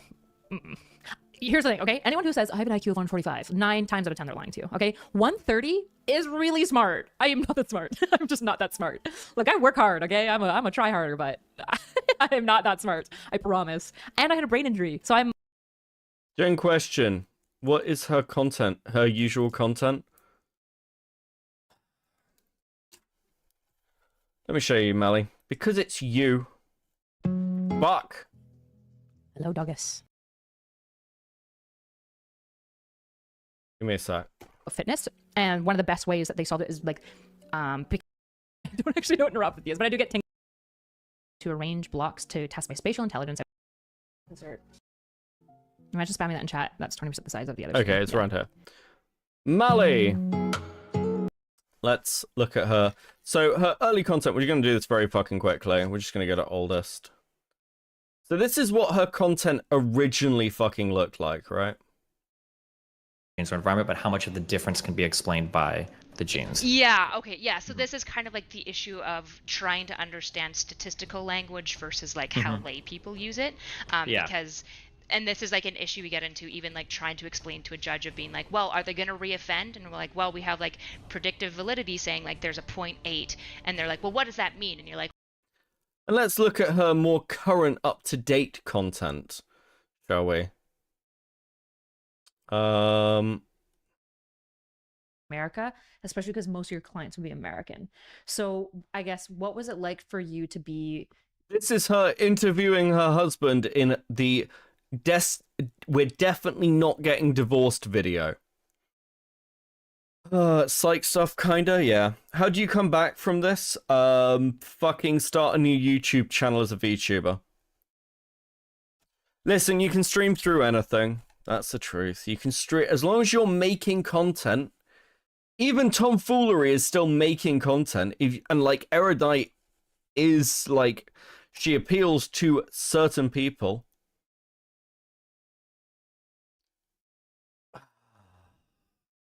Erudite, from a historical theological perspective, it's not about being very smart. I mean, I don't know, look, a lot of people get their IQ tests online. Very few people accurately know their IQ, and IQ is only indicative. It is a potential. If you hit your, like, early 20s, fuck, even like, late teens, no, fuck it. If you hit your early 20s, like, 24, 25, and the biggest achievement you have is, hey guys, I have a really high IQ, and you've got nothing else to show for it, you've failed. You've actively failed. People with high IQs who don't do anything and then, like, lean on that is the fucking most pathetic thing.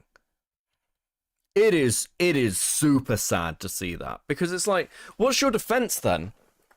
If you have an IQ of over 120, 130, 140, like 140 is like what? Like top percentile. Like above 130, I believe, is top 2 percentile. Like if you have an IQ of above 130, that's top 2 percentile. That's, if you haven't done something, you're a failure. And do you want to know what? I say that because I was that person, by the way. I didn't get my degree. I didn't go to, like, university until I was, like, early 20s. I was a bartender. And every time somebody would challenge me on a take I had or my intelligence, I'd be like, yeah, but I've got a really high IQ, though. Don't you know I've got, like, a really high IQ? Because I was a fucking loser. There is nothing more pathetic than that. It is an admission of failure. Okay? That is all it is. It's a fucking admission of failure. IQ matters when you are young. That's it.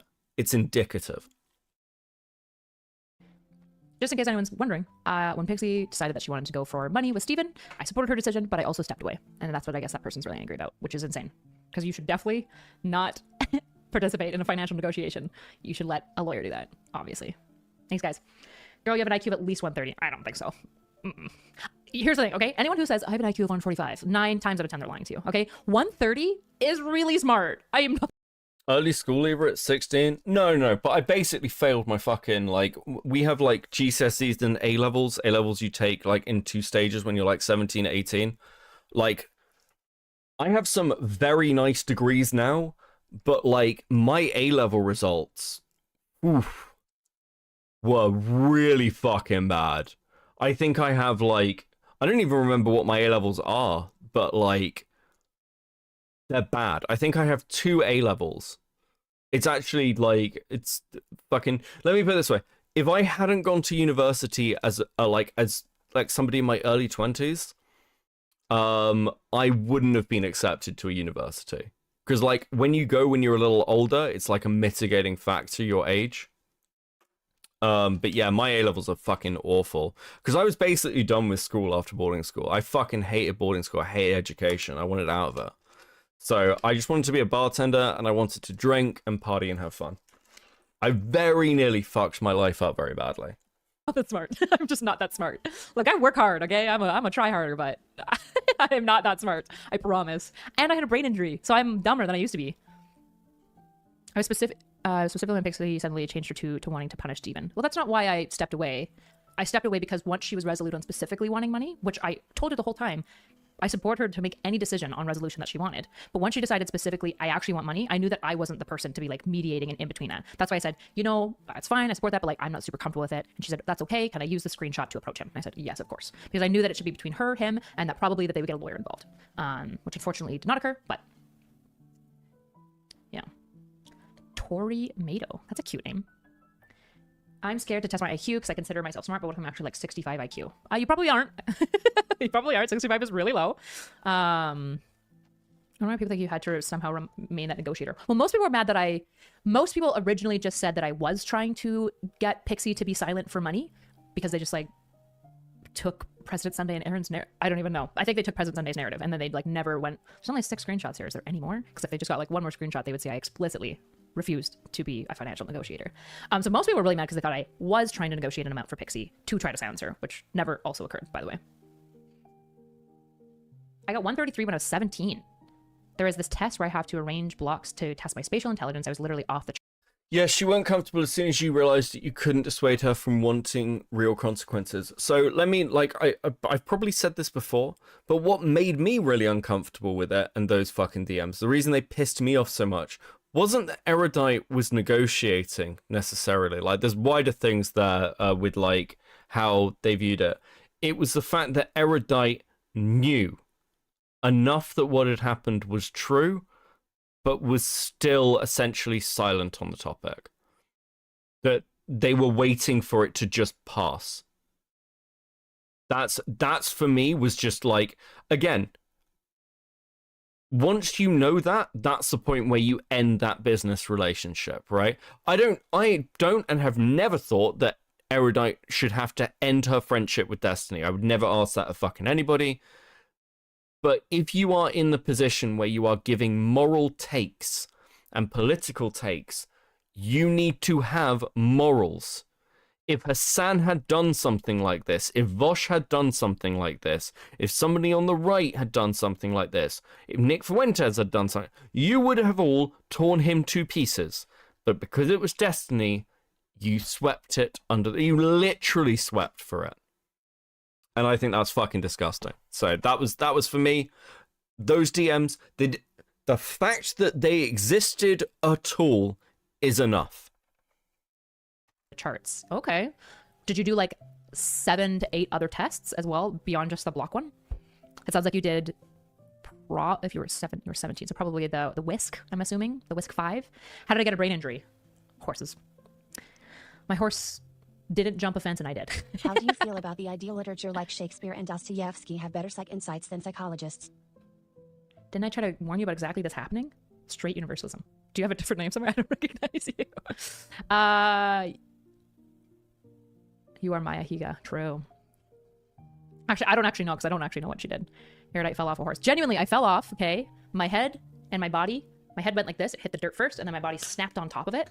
I pinched C1, C6, and C7, I believe. And obviously got a concussion. And my, like, suboccipital spinal disc How here do you gain motivation deviated. to lose weight? You look yourself in the mirror and you say, "You're an ugly fat pig, you stupid idiot." I'm just kidding. Don't do that. Honestly, change habits is probably the best thing that you can do. So like one of the best, a lot of people, when they think about like changing their behavior, they just like rely on willpower, which is genuinely, unironically, the worst possible way to change any habit ever. Don't rely on willpower because willpower is short. And when your mood is down, your willpower is gone. What you should do is set up an environment that cues you for select behavior that you do want to occur and also doesn't cue you for behavior you don't want. So for example, if you're eating too many snacks, stop buying the snacks. Don't do it. Don't buy the snacks because if it's not in your house, you're much less likely to eat it. Also, you could like chain behavior. So for example, don't go on your phone when you wake up in the morning. Make a rule that you have to do like 15 minutes of yoga before you're allowed to like check your phone. See, stuff like this is why I liked Erudite. Because that's just accurate. And I know from experience because all my friends who have quit smoking did this. Like, one of my friends, basically, like, he worked out when he'd have cigarettes every day. Like, one of them was, like, at the bus stop.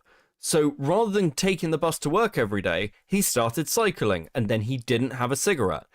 Because, like, the hardest thing about, like, quitting smoking is it's a repetitive action that you do all the time. So, you build a habit for it, and you do it subconsciously. I find myself rolling a cigarette. It's, like, right in front of me. I own my house. I can smoke here. So, like, I find myself like repeating that behavior over and over and over again. But like, you know, it's really simple with other things to like just move things a little bit and then it becomes much easier because nicotine's out of your system. I think it's like a week and a half.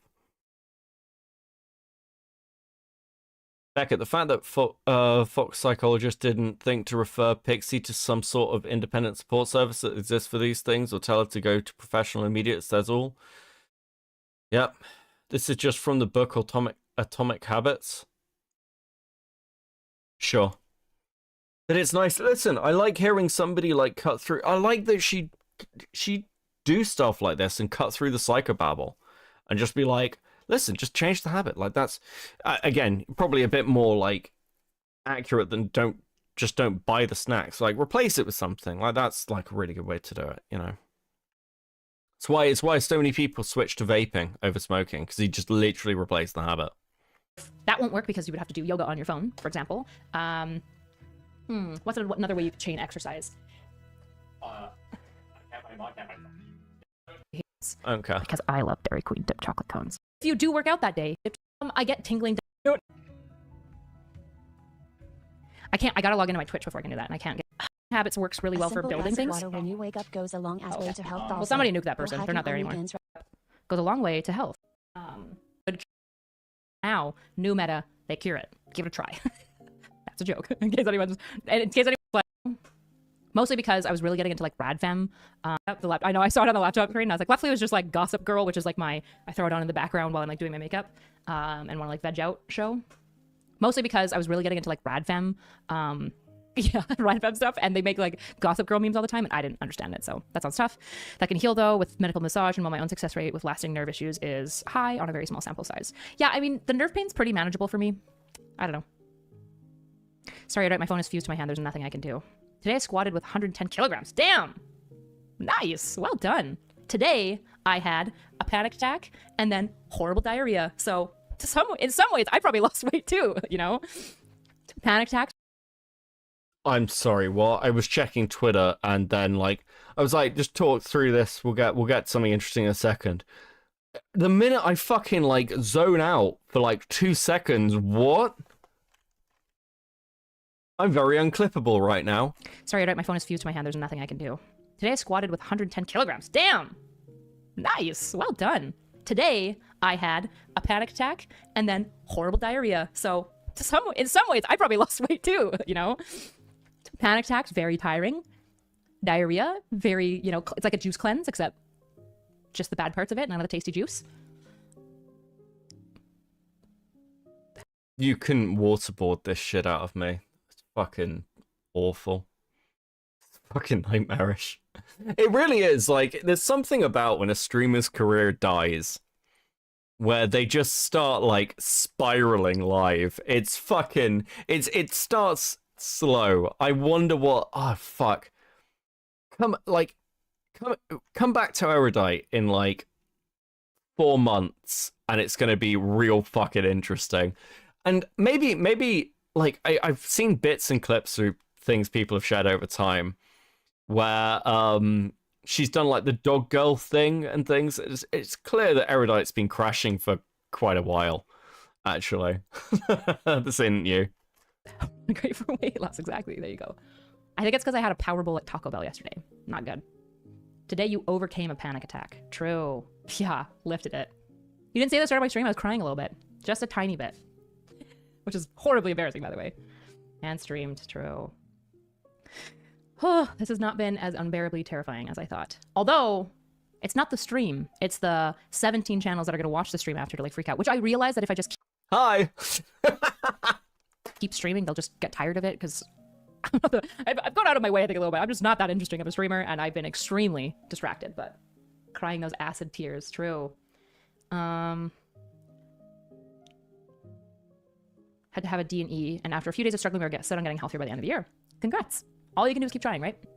Keep trying and try to build an environment that cues you for healthier living. So set a day with friends or family where you meal prep a bunch of really healthy meals and freeze them and save them throughout the week so that your only option, especially if you're really lazy and you just want to like microwave food all the time, just have a bunch of pre-made healthy food. So you can just microwave healthy food instead of like the ketos, which is one of my secret loves. Okay. The American taquitos. Oh, you're back. I remember refusing to help financially. This guy's kind of like a good self promo though. As everyone's like, wait, isn't that good? Okay. Shoot. Oh, fuck, I don't think I have Authy on here. Yeah, honestly, enlisting help is probably the best thing you can do. She, like, goes on the same ritual. They can hopefully theoretically keep you safe. He's got, like, a six-pack at all times. Very impressive. Even when he's like, man, I'm feeling like such a noodle right now. And he's just, like, got these, like, massive arms and abs. And I'm just like, okay, shut up. No. Younger. I'm a sucker for snackies, especially for... Honestly, I need to probably, like, go hard again this year to get, like, above the muscle that I ideally want. Genuinely, you should talk to... Yeah, I am literally just going to start, like, clicking forward when she's boring. Okay. We've been here for nearly 6 hours, okay? I have definitely transformed this content as I've chatted random shit at you for multiple hours. Nick is very slim because fundamentally changing your weight, like you're saying, I'm going to work out more often so I have more muscle mass so I burn through food better, or I'm going to eat less, or I'm going to do both of those, or in the case of really skinny people, it's I'm going to work out and I'm going to eat a lot, even when I don't want to. And specifically, I'm going to eat a lot of protein. I was promised a resi bit. I'm now trying to figure out how to work my hip flexors more, though, to reduce my hip dips. Sasha, again, you should definitely talk to Nick. Like crazy, they are not going to look like a man because they don't have to... Good lighting. Yeah, I have terrible hormonal acne. Look, you can even see it. I've had like some hormonal acne on my chest from, I had a cyst that ruptured like 2 weeks ago. So my hormones have been fucked for a while. So I don't know. If you find out how to have good skin, let me know. Well, that men do. They always have some. Somebody's gonna be like, actually, they have some. Yes, that's true. It's after the workout part. But I accuse Resi, how are you still awake, bro? You get the lab grind in Florida, especially before we move. But there's a couple of fitness girls that also do cost some fit change in both my fat and Lady Pilot 969. A, it's probably an alt account, and B, I just wonder where the line is. I think the issue is, and I think that this is a really unfair answer if you're like neurodivergent at all and like struggle with kind of these like subtle nonverbal cues and kind of there's nothing. Even if I went through everything with you and outlined all the too, and also, you know, I believe in people. So if that doesn't work for you, that's okay. I commented that chokers are cool and Erudite made a comment about people sexualizing it and I felt bad. That's not true. Did I? About the choker? Like today? The only comment I've made about people sexualizing me is for a while, there's people who are really, so the lore, for a while there's been a lot of people who really hate me, who post a couple of really sexualized memes of me, One of them is a dog gif that they'll post, and let's go. Erudite, you sexualized yourself. Fuck me. I hate this. Let me draw another comparison. Like, if I turned around and was like, hey guys, hey, all this weird art that's being produced of me, that's so fucking... I have actively encouraged people to draw me however they want. And I have so much random art about myself now. Some of it, not very flattering. Most of it's lovely.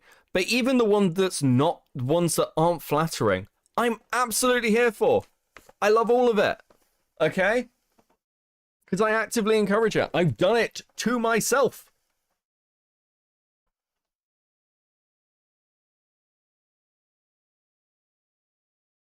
Fuck.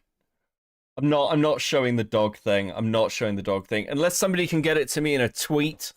I'm not fucking... At the moment, my shit's being really weird. I can't be bothered. So, get it to me in a tweet. just so it's clear, if you see any streamer that like you pay bits to have a clip of me like being like, I'm a dog, woof, where I'm like making fun of Meowdalin, Okay, fine. I will show it, but Rezi, I'm leaking the fact that you've sent it to me. Okay? I'm leaking the fact you've sent it to me because I'm showing our DMs.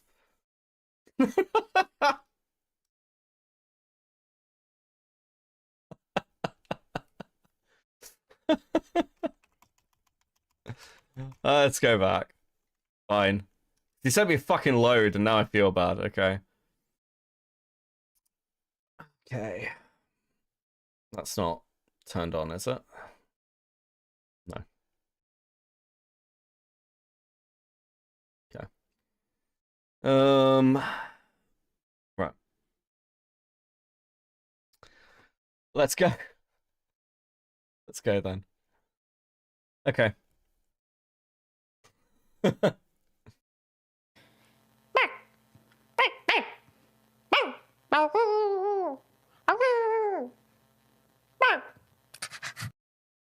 Oh, Jesus. I've never seen that one before. What the fuck? And she never responded. That's a schizophrenic meltdown. I say the N-word loudly in a public space. And also, I bemoan immigrants. That's fucking banging. That's... How does no one have that as a TCS sound? That's fucking awesome. I say the N-word loudly in a public space. And also, I bemoan immigrants. Oh, that's so fucking good. That's so fucking good.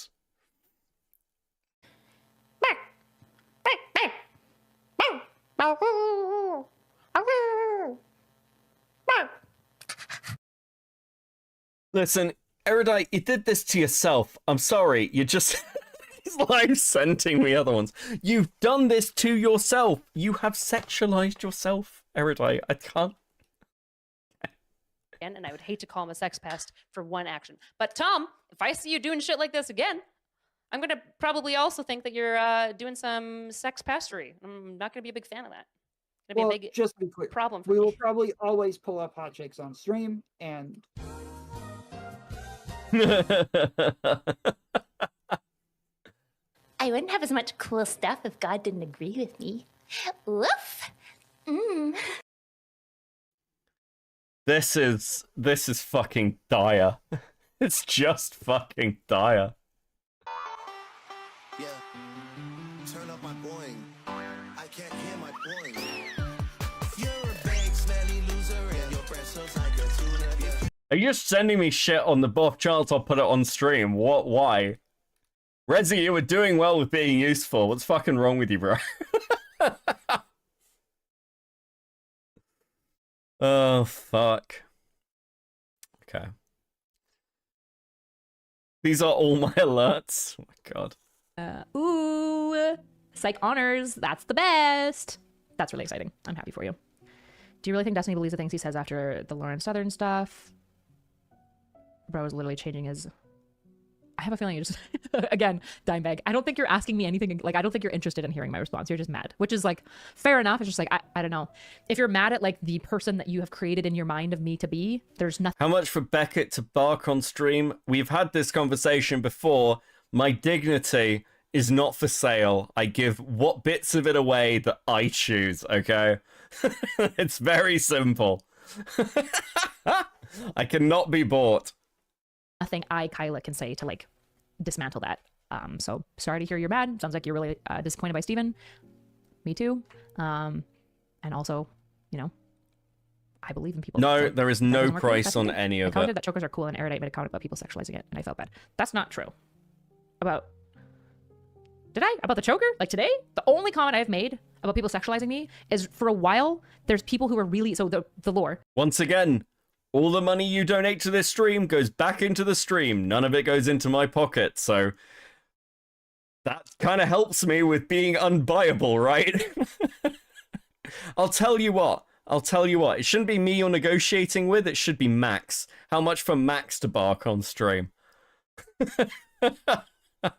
For a while, there's been a lot of people who really hate me, who post a couple of really sexualized memes of me.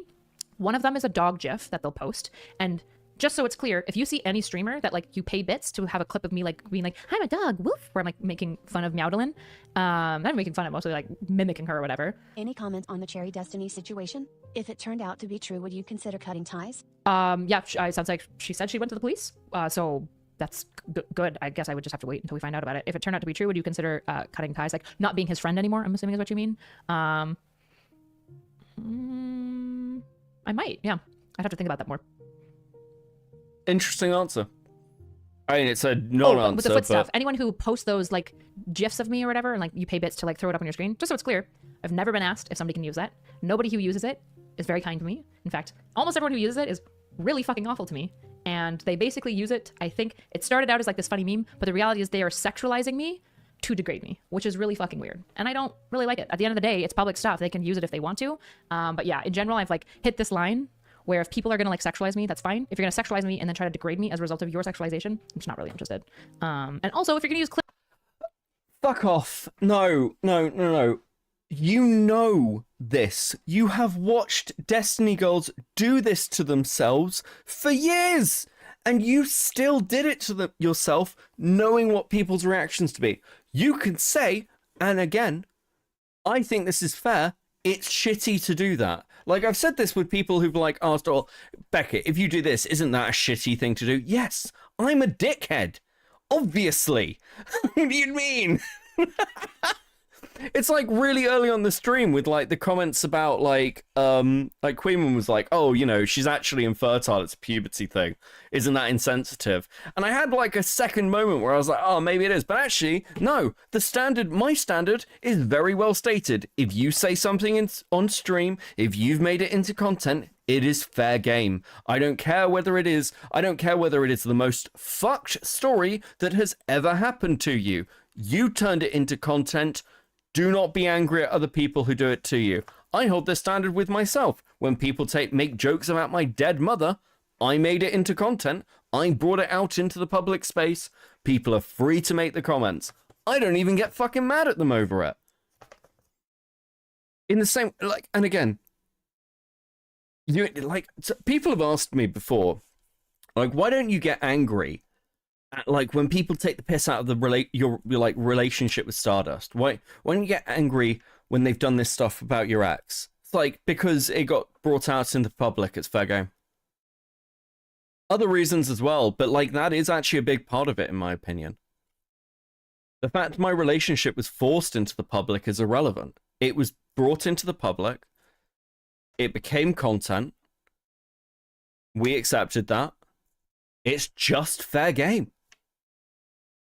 And actually, if more people were just honest about that, because Erudite and many other people who bitch endlessly when their shit gets turned into drama were like just consistent, they'd have less issues. They'd just have less issues. Clips of other streamers. Probably ask if you can, especially if it's meant to like mock them. Probably just ask. Or don't. But then, I don't know. It's weird. What's the worst crime Nick could commit and he would still be willing to remain married to him? Can he get away with genocide? I mean, the type of person Nick would have to become to do genocide, I probably would not be married to. No. Right? Like, that's the tricky thing when people are like, what crime could they get away with? As a feminist, I have a feeling I know who you are. First of all, never use the feminist line against me. It's not a good one because I'm a feminist that not a lot of feminists like obviously. So yeah, trust but verify is probably an important thing to do, right? Trust but verify. And unfortunately in this situation, verification is impossible, which is why it's just allow the police to do their work. And then afterwards, wait and see. And it's possible that even after the police are done their work, maybe they'll find nothing. There still might be something to think about. We'll just have to get there at least, right? I'm gonna go genocide these chicken nuggets. Have fun.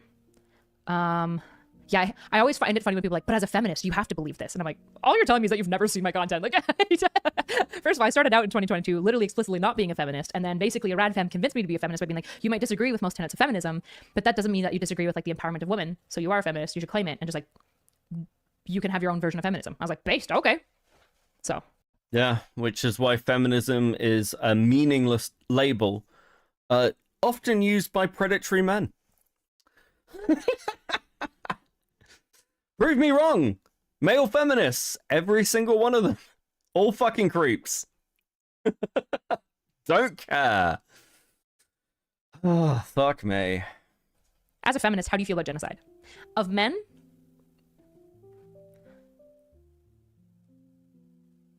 That rad femme was laugh. It was not laugh. That's a good guess, though. It's close, but it's not laugh. Unironically, it's close, but it's not laugh. Do you still think Mr. Girl is evil? Yes. As a person who, I mean, a bad person. Yours as an ideology sounds worthy enough to have it and would be interesting in making a bit of a pamphlet on it, Odin style. YouTube pamphlet, except that content is content. The only exception to content things is when it's brought out, like, in, like, what's a good word? Like, when somebody leaks something and you, like, shut it down, where you're just like, I'm never addressing that. You sort of have to accept it's been made into content, but you can accept the shutdown, right? It's a, like, part of the problem is that all of us, big and small, have in some way thrown our lives and personalities into the public sphere. You know, we're nobodies, to be clear. Absolute fucking no ones. But people are still going to build, like, impressions of us, like, comment on, like, what's going on with us. You don't get to choose where the off switch is necessarily. You've created that environment. I think, like, really good examples of this are, like, people like Andy Warski. Andy Warski, like, has some fucking insane moments online, like the aim stuff. And I wanted to do a video on Andy. I reached out to Andy for an interview. He never got back to me, which is fine, but by the way, to be clear. And then I heard through the grapevine that essentially, like, he just wasn't interested in ever talking about that stuff. He never wants to do an interview. He never wants to address any of it. And that is absolutely fine. That's his total right. But at the same time, like, if people want to make aim jokes about Warski, it's fair game. It's just fair game. And I would like to think, because I think well of Andy Warski, that he understands that. I hope so. I'd be very disappointed to hear if he didn't, you know? Come on, Beckett, you at least started a moderately successful comic sex cult. You are not a nobody. Jesus fucking Christ.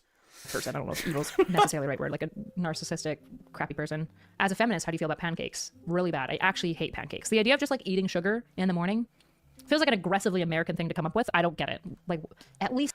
But I bet you like waffles. Sorry, obligatory. Just have protein pancakes. Just have protein. Just have protein. It lasts the best. Have a little bit of carbs, and then mostly protein. Crazy. Do you think people using they, them, and NB tags are taking over the trans movement is a problem? That's a very loaded question. Because there's a couple of begging the question statements in there. Do I think non-binary people are trying to take over the trans movement? Not all of them. Like, obviously not. Do I think some of them are trying to take over the trans movement? No, they're probably identifying with the trans movement and then advocating for the trans movement to move in a direction that supports them. Right?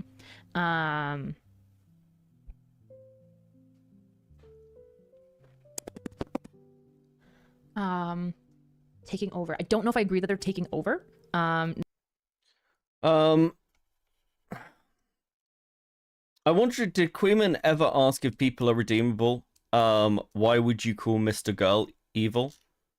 Are you asking Erudite or me? Because I also really fucking hate Max. I think anybody can be sort of like... People can change. I don't think people do, is my general take. I think that people changing is insanely rare. More rare than people realize. A lot of people think people change over time or like... But fundamentally, most people remain like... Once you're like a person, you kind of remain pretty fucking consistent, unfortunately. So my general take is that people don't really change. I think theoretically anybody can be redeemed in some respects, but I would also like... my general take is that I don't think everyone's forgivable. I think that there are things people do that are legitimately just unforgivable. Like, just unforgivable shit. And it's okay. It's okay to never forgive somebody for something. I don't think that that's an issue. I think sometimes fuck that person and fuck that person forever. Necessarily, but I do think that a lot of like more non-binary people within the trans movement will likely advocate for directions of the trans movement that don't necessarily benefit like the very staunch, strict transgender people who are like fully just transitioning from one gender to another. I don't think that they often have the same goals, and so I think them being in the same movement can get really problematic. And especially if there's more non-binary people than there are like transgender, and I think there's now like again the transsexual movement is coming back. Then you're going to lead to the situation where the movement feels like it's serving non-binaries more, and it kind of is, but that's because that's the largest population within that group. And at that point, I would say the group probably just needs to split so that people who have like very specific transgender needs can get those advocated for themselves, and the non-binary movement can get their needs advocated for in the way that they need it, basically. Because your question felt like loaded in a very like negative, moralized way, and I just don't think that like looking at all non-binary people being like, "You're a problem," is like the correct approach. Or useful. Except for me, because you love me. That is true, Beavers. You are my favorite. Careful, you'll be deported if you disrespect our breakfast again. Also, all of American baking, you guys need to stop with sugar. Chill. You don't need to just stick sugar. Pineapple bread? Why? Just have normal bread and then put butter and sugar on it if you want butter and sugar. Have you commented on the tariff situation with Canada? No, other than it's a massive timing clusterfuck because Trudeau was finally voted as like people wanting him out. He was going to step down, and now it's like his step down just keeps getting delayed, and like he's like still taking the helm on the tariffs, and it's just like, bro, nobody wants you, leave. And so I feel like it's the worst because A, tariffs with our close allies, not good, not a big fan, but B, now Trudeau just like has something else to hide behind. It's just like, bro, just get rid of him, please. Just leave. Have I considered red hair? I have. I should get a wig, but it's really hard to maintain red hair. If you have red hair, you No, we don't accept you. Stop appropriating my culture, you fucking bitch. Gingers are not just for Christmas. We are for all year round. She's so condescending. I really was fucking... I understand people who want to sort of like hold it over me that I defended NSA. I do get it. I do understand. I mean, again... Like, fuck off. I don't really care what your opinion is, but, like, I get it. Probably not. Damn. How do you have worse food opinions than Steven? I'm sorry. Anyone who is European or Canadian will understand. I remember when I was in California at NAM, I was with Ben and Alexis, and we walked into this little cafe, and they're like, well, do you want anything? And I, like, turned to the cafe owner. He's like this little Italian man, and I was like, I just need to ask, is your, like, bread... Is it like, and he's like, no, we don't put in sugar in our breads like Americans do. And I was like, this guy gets it. And I was like, okay, base. And he's like, do you want to try it? And then I had this delicious donut because they don't put sugar in the donut. They okay. Postal union protest, which by the way, hypothetically speaking, what would someone owe someone if the, okay. How do you feel about knights, chivalry, and medieval romanticism? Thank you, Desiree. Okay, Desiree gets it. Just a hypothetical, just see your Christian takes. Walking contradiction. Good one. I probably... My favorite part about people being it's usually... Okay, people who are mad about my religious predilection, like being very liberal and Christian, is two people. Two people are the most angry. The one is obvious. Fundamental Christians. They're usually Eastern Orthodox because there's just a lot of them on the internet in Twitch poll spaces, which is kind of weird. But in general, fundamental Protestants get real upsetty spaghetti about it. But then also... people who were raised religious and left the church and are now like strongly atheist, but like it's a core tenet to their personality, or anti-theists. Those people hate that I am a Christian. And they're like, yeah, well, what about this? And I'm like, I'm not a fundamentalist. I don't even think that. And they're like, yeah, well. Do you want to watch some, like, I'm not going to show you this on stream, but one of the most fascinating debates I've ever seen is between Not So Erudite and Andrew Wilson on religion. Because Andrew Wilson's view on orthodoxy is really weird. It's like, it's really weird.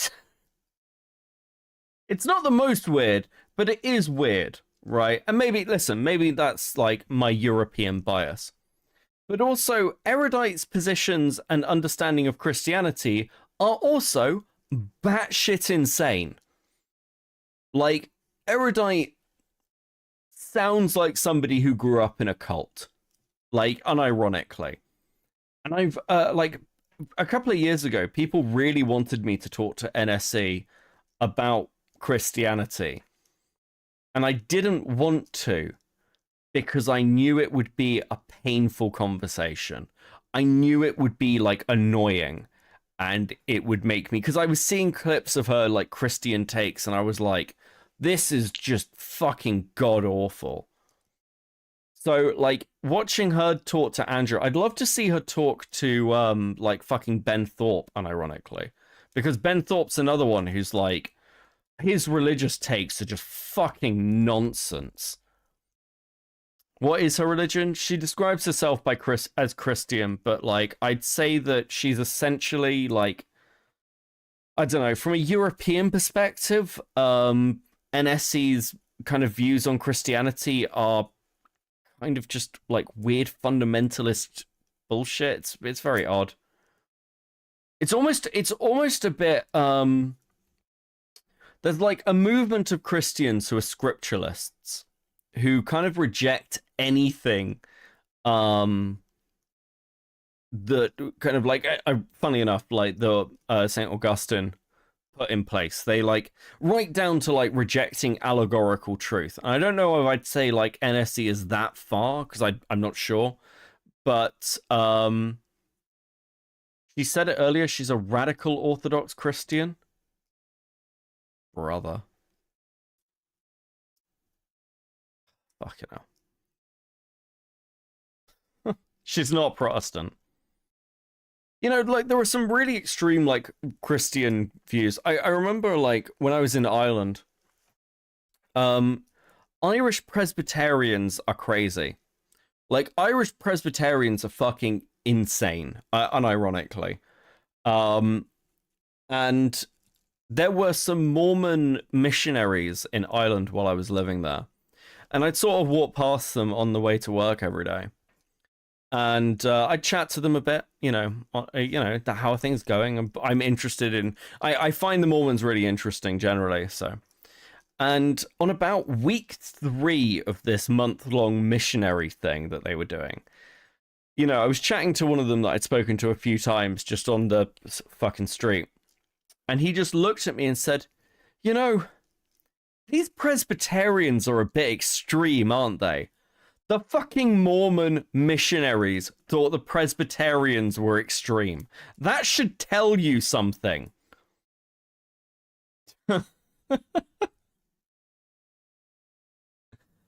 Fucking hell.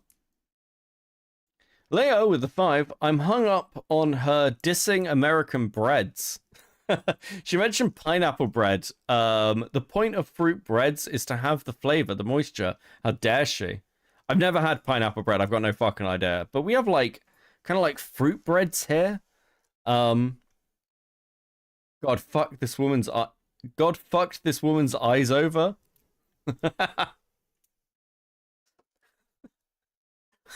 Where is she looking at her nose? Jesus, beavers. What's wrong with them? What, Presbyterians? They're just very, very extreme. Just very, very extreme.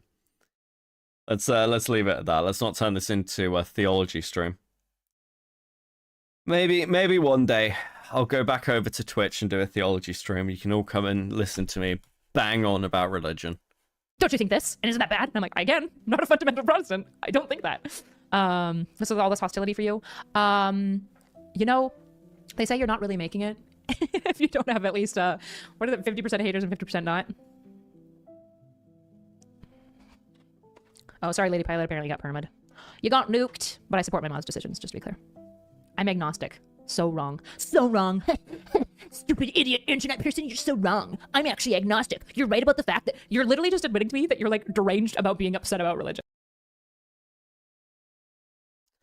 Members only content. Join this channel to get access to members only content like this video and other exclusive perks. I've never been so happy to see a fucking members thing pop up in my entire fucking life. Not even mad.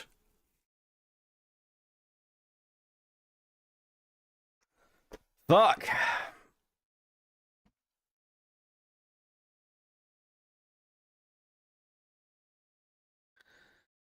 You can dip your toe in with Dante appearance while we're still in the Inferno. How are you still in Inferno? Join it. No, I'm good. I'm good. This is enough. This is enough. I was going to do a like 2-hour stream. And then Nick raided me. That's a lie. It's not Nick's fault. We would have still been here exactly the same amount of time. Listen, half of chat is fucking asleep, to be clear. Okay? The number says 350. The actual people who are here is not 350. They're just gonna wake up confused from dreams of hearing a British person rant on about erudite for fucking 3 hours.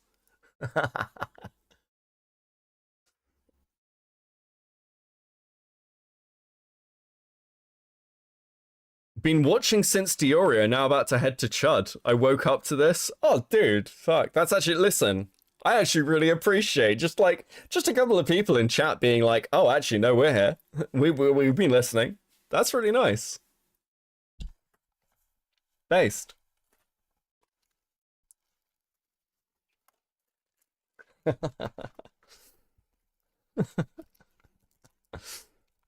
Typical Beckett stream, yeah. Can confirm I just woke up. Based. Listen. It's all part of the plan to MK Ultra you all, okay? Chud's not live for another hour and a half, is he? You're always my favorite night streamer because you give me something hilarious to listen to. No. Well, look, I appreciate it. I appreciate it. The streams have been doing well. But like to be fair, if most regular viewers are not here for me talking about politics stuff, and I imagine quite a few people who regularly watch me tuned in and went, he's not talking about this again, and fucked right off. Can't blame him. When is the info channel becoming Garfield channel? I've been watching what you guys have been fucking doing in my that channel is meant to be to inform people about events, and it is just fucking Garfield gifs, and has been for like 5 days. And I was like, how long are they going to do this? And you just kept going, and I don't have the heart to stop any of you. Do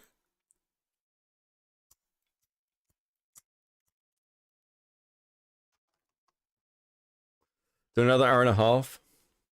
I am on holiday, so it's not like I have anything really to do today. You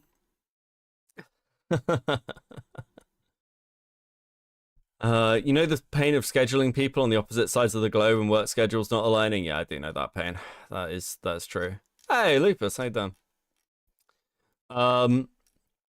But yeah, like, well, I don't know if I'm gonna keep going. I might. I'm not ending yet. I'm not ending right this second, but for those of you who, for those of you from the regular audience, we will do Nerf tonight, and we will do the Chris the Fish competition. What I will say, though, is you know what? You've been so good. You've been so good. Would you like a preview? Would you like a preview of some of the Chris the Fish stuff? Because some of these are fucking amazing. See what? I want to show you this one, actually. This one's fucking great from Rotting.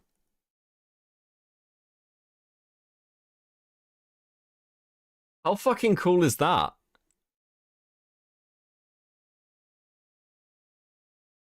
So that should be really good. I quite like the what the fuck Beckett one as well. Curse of Fish, what the fuck Beckett? I do not know what I'm gonna do. I'm actually a bit worried. I'm not gonna lie to you. I'm really worried about this competition. It was a chat goal. It was a joke. And some of the entries here are just genuinely fucking incredible. And I have no idea how to like... I don't know which is my favorite. There are so many good ones. I think I actually need Chris here. And I think I think I'll have to do some like... I think what I'll probably do is select like a few I like and then let chat vote on them through the night. Or I might have categories. I might do categories, actually. Because, like, some of these are just so fucking good.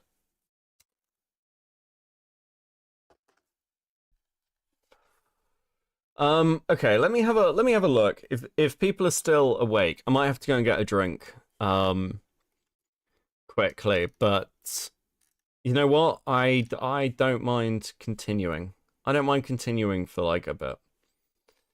I'm alright. I'm alright. Who is still live and around?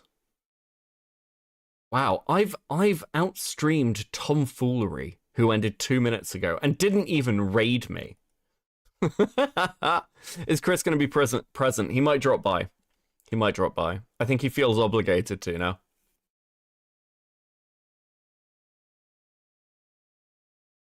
Oh, fucking hell.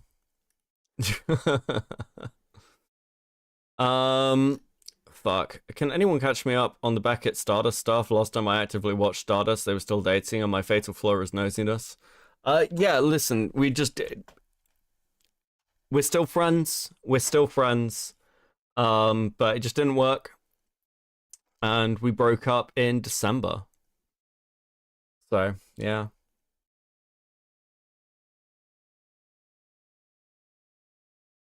But it'd been rocky for a while. And in the end, it just, yeah, sometimes things just don't work. But that's pretty much it, unfortunately. No, there's no juicy breakup gossip. There's no fucking, there's no drama, there's no cheating, there's no any of this random shit. I know particularly some people will be sad to hear that. But such is life.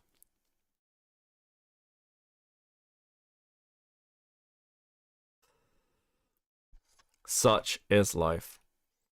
Okay.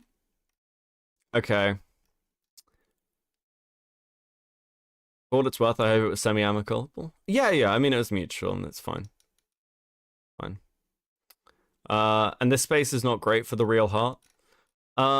Look, I mean, this space is exactly what it is, and I wouldn't change it for the world. I like what this space is, and the good and the bad of it. So who do you plan to E-date next? Oh, well, I did get married to Thuman. Thuman? Mali. You know.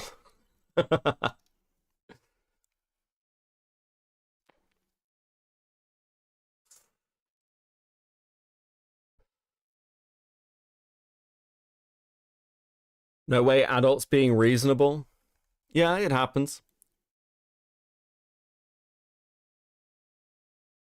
But I'm also sympathetic to having crappy relationships, especially when people want you to answer for a partner's actions. It's very fucking difficult with that. And I think that was like a pretty regular issue. Becca has a harem now. No. No more fucking e-dating. None of this fucking shit. Listen, I'm single and very happy single, okay? Okay, it's fine. It was, it's nice to be single. We all know Chris the Narc is your true love. I think people ship me with Diesel an awful lot. Resi claims you before Copenseed even started. You know this? God, that's true. Like, fucking, I get hit on by guys way more than I get hit by women. I have to tell Malcolm, Beckett starting a new polycule. True. Oh, fuck, hold on. Is there any new Leadhead content? Wasn't Leadhead making a video? Or putting something out? Is there nothing? That's very depressing. How are you related to Dickers? He sounds like you if you had throat cancer. Ironic, considering I think I'm the one out of the two of us who smokes. Dickers is a really interesting one, actually. I didn't realize Dickers was old Twitch poll. I've had some good chats with him. He's all right. I like seeing Dickers do well. I think Beckett's true love is fan art, actually. Also true. Also true. And very accurate. Becky and Evil Becky. True. True. I'm looking through things. I'm trying to see if there's anything else that was like kicking around that I saw that I was like, oh, this would be like good content, but it really has been a bit like fucking quiet. I don't want to delve too much into the Rosanna stuff. I talked a little bit about that last night. I really want to talk about Sargon. I wanted to talk about Sargon for ages, but I think that's a stream in itself. The shit Sargon's doing right now is like actually fucking insane. And it's great. I'm so happy.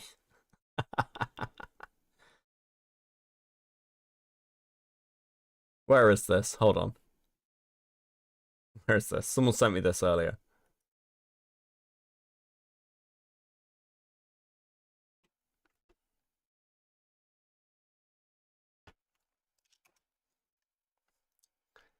Because I showed it earlier and I want to be fair. I want to be fair. Because Erudite does sexualize herself, but she isn't the only one. Hello, I'm Will, and this is my channel. Let's watch an oldie classic. I haven't watched this in a while. Let's watch Will and his channel talk about the Destiny canvassing event for PV.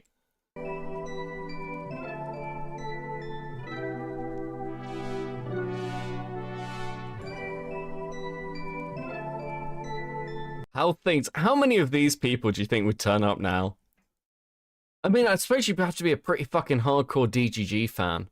Or like a streamer desperate to network to turn up to this fucking shit, wouldn't you?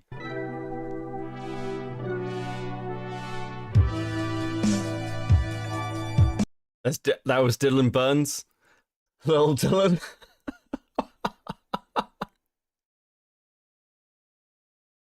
It's so funny that the Spoon guy believing the JebCon tweet led to Arch thinking it's real and relaying it to Sargon.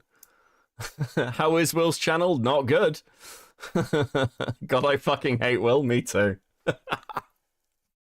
Will is unironically my favorite and most hated content creator from Twitch poll. He encapsulates everything about Twitch poll perfectly.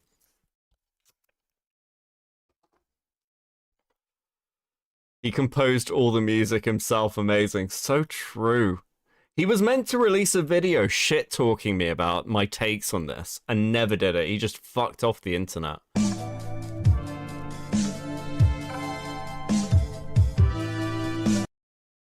There's Wick. I have a theory that he bought this leather jacket just for this event. I'm convinced by it.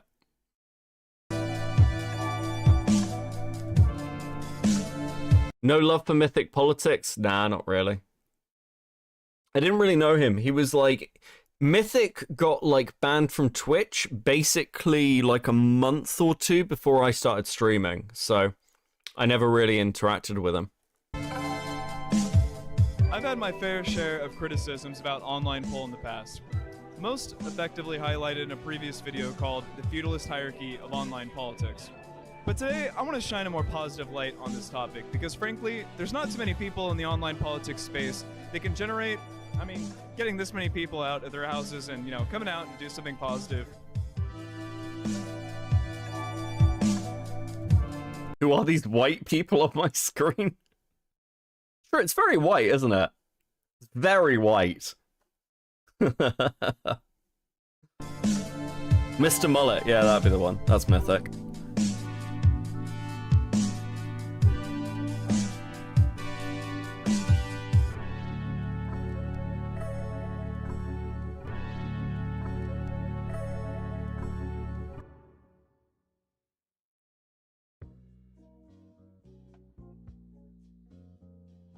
Me and my lovely girlfriend Roxanne set out Thursday before the event from San Diego and landed in Cincinnati shortly after a 12-hour layover in Denver. Yikes. Never doing that again. When we landed, we were picked up by none other than Lycan and Lauren De Laguna having an excellent debate about whether or not black people are more likely to be criminals because they are black, as well as whether or not trans identity is a mental illness. You can guess everybody's opinions on that.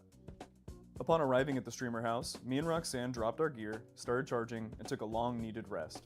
Later that day, I met someone who has become a really good buddy, Jeff, otherwise known as Destiny's cameraman on DGG. Jeff has been helping Steven's team do live streaming at their IRL events, including the Change My Mind events in Texas, Pennsylvania, and Maryland, Minds Fest in New York City and Austin, the Milo debate, and most recently, the canvassing event in Georgia. Oh, fucking hell. Right, okay, listen, we're going to go ahead because I've just realized what we're actually going to watch. Do you know what I have never seen? I have never seen the feudalist hierarchy on Twitch. I've never watched it. So you are going to get a blind reaction of me because, like, why the fuck would I watch a Willingness channel video for any other reason but content? So fuck it. You want something to tie you over until Chud Logic goes live? Let's do some ancient fucking Twitch poll content from somebody literally no one cares about, even at the fucking time. But first... So that was cool. That is a deeply unfortunate timing on my part. I apologize to myself because I am looking for something specific. Fuck, did I just pause Andy myself? I'm gonna fucking kill myself one day on stream. It's unreal. I literally don't know how the fuck I do it. Realize how little people actually president. Back to the Where is it? Where is this fucking thing? Software code. Expected. I mean, I'm really realize how little people outside him. In total, oh, here we go. Right. Modeling career, Destiny. My point was, I will not just take the piss out of Erudite. I will not just take the piss out of Erudite for sexualizing herself. I'm clipping that. Yes, I understand you're clipping it. As I have said multiple times this stream, all content is fair game. I don't fucking care.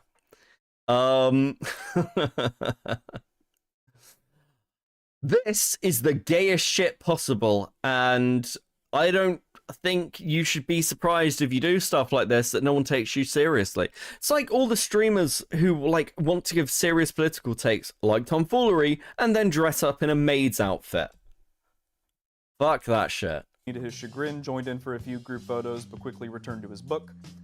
The camera couldn't get enough of Lycan. An irrelevant and Lonerbox shot promo for their upcoming buddy cop movie. Dylan Burns was my favorite shot of the day. In the final moments of the shoot, Wicked Supreme and Irrelevant took off their shirts to bromance for democracy. Like, in what world do you, take this seriously? It's just fucking bizarre. I don't understand how Dylan grew up in the Metro DC area and was that retarded about basic local politics. It's fucking mystery. His Ukraine coverage was good, to be fair. His Ukraine coverage was good. Was this not a sign that maybe this whole political activism shit wasn't going to work out? Dunno, maybe, possibly. Okay. Thank you very much to the person who sent that to me, who will remain nameless. I really appreciate it, as always. Will and his channel.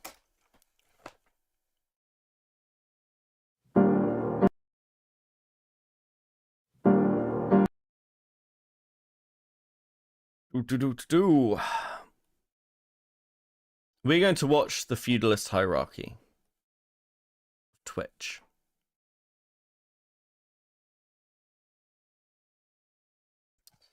Okay. This video is only 30 minutes. That's fine. That's fine. We can do that.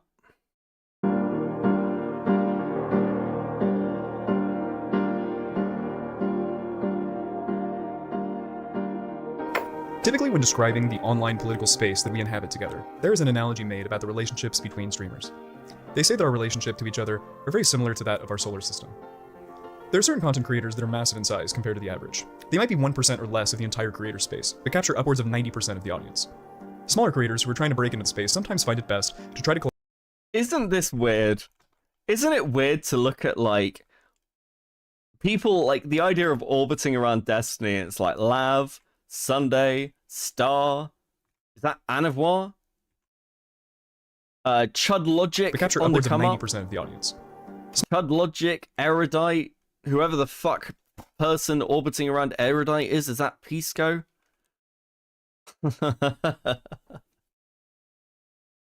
Smaller creators who are trying to break into the space sometimes find it best to try to collaborate with bigger creators in the same genre to try and grow their own audience. They fall into orbit around these larger content creators, and thus are often dubbed orbiters. As an orbiter, a lot of your success is tied to staying in the good graces of the creator you are now orbiting, due to your dependence on their audience, until one day, you have enough fans to create your own orbiters. But as of late, I have found using a celestial model to describe the relationships between content creators to be limiting. I started wondering if there was something here on Earth that I could use to mirror the relationships more accurately. Something I could use to perhaps predict my own way to the top, or warn me about the potential pitfalls. That went fucking well, didn't it, Will?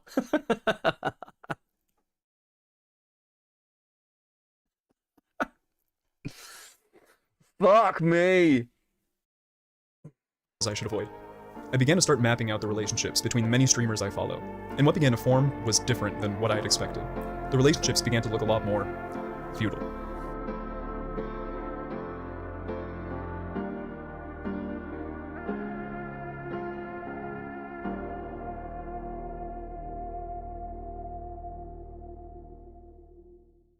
Hey everybody, it's Will, and this is my channel. Now, I'm not one to reinvent the wheel, so if I'm going to try to get you to change your perspective from the typically accepted planet-orbiter relationship to my new theory of there being a feudalistic hierarchy to online pull, there must be a good reason. And of course there is, to me, baby.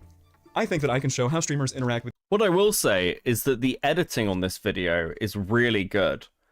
Like, Will had an editor, and that editor was actually very talented.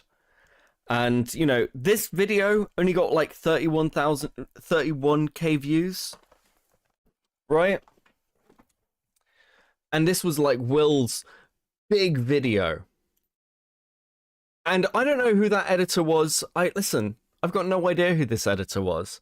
But my hope is that that editor ended up working for a channel that appreciated him far more and had, like, you know, may not bring out content as regularly as it would like, but appreciates the talent and skill of that particular editor when he brings out content with them. Because, you know, whoever that editor was really fucking deserved to be treated properly because they were immensely talented. Who could it be? I don't know, somebody who's reliable, works quickly, loyal. Somebody who, you know, listen, as I say, I don't know them personally, no idea, but,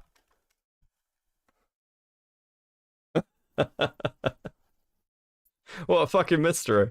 With each other more accurately than ever. And with this elucidation, I can use it to potentially explain how some content creators get their audience. Or at the very least, I can tell you a fun story. Gather round so that I may tell you the tale of the three kingdoms of online politics. Three monarchies with the largest shared audiences and influence, minus a few that I want to quickly talk about now. People like Hassan the Hun, who moved his entire kingdom to an island far away from what we would normally call online pull. He sold the essence of his friendship to the devil and made a split from the ancient Daliban lands to move overseas to a place where he could grow a massive normie audience, distinctly separate from the area of online pull I want to focus on today. So we will skip content creators like him. There are online media outlets like The Daily Wire, The Majority Report, Piers Morgan, The Young Turks, even people like David Pakman, who have their own completely different environment that they have to navigate, being content creators catering to a more mainstream audience. We might all be online together, talking about politics, but they are far away from the groups that I want to talk about today, because I think that the most powerful bonds that content creators have between each other is fueled by shared audience. But before I tell you too much about the relationships and power dynamics between the numerous streamers of online pull, we need to know who these kings, lords, and knights are, to give their dynamics context. Today, I'm focusing on a left, a right, and a center. whose audiences are currently in the middle of a 100 years war.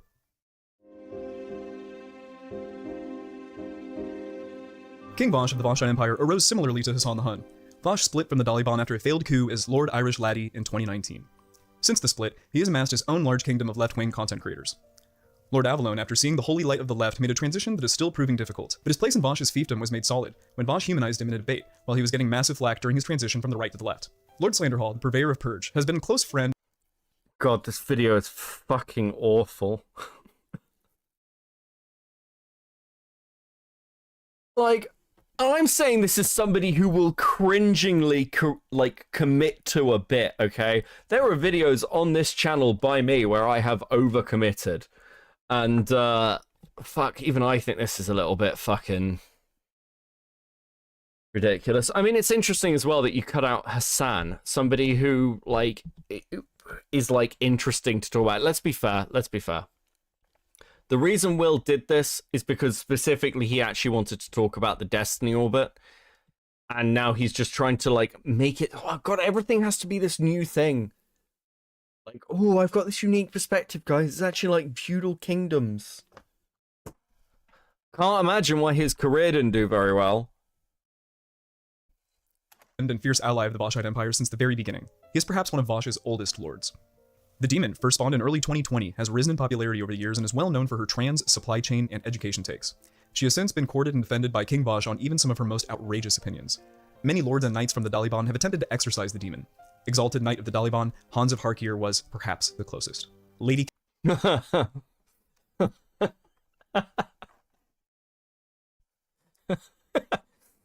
Oh, if only a channel had come out with a video that, you know, it took a little while, it took a little time, but long term, just lit the fuse until Demon Mama finally fucked off.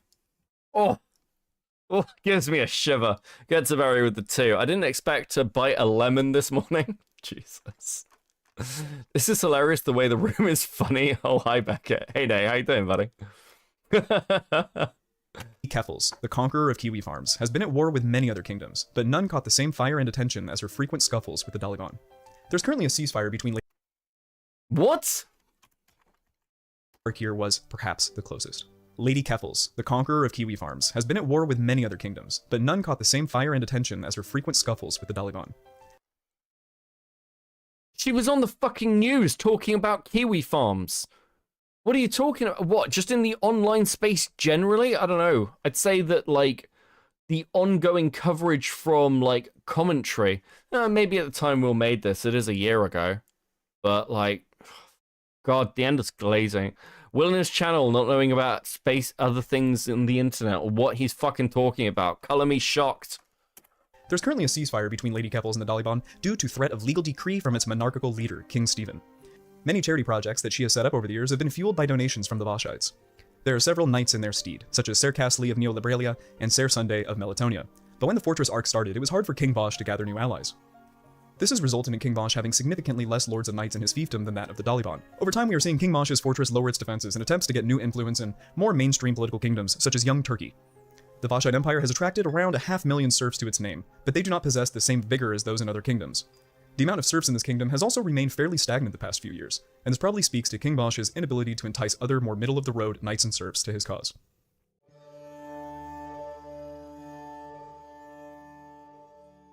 Inshallah, the Daliban. The Daliban is a wise and proud kingdom that is headed by none other than the infamous King Stephen Benel II, or as he is called in some circles. The infamous King Stephen Benel II, or as he's called in some circles. Hey, isn't that the guy with, like...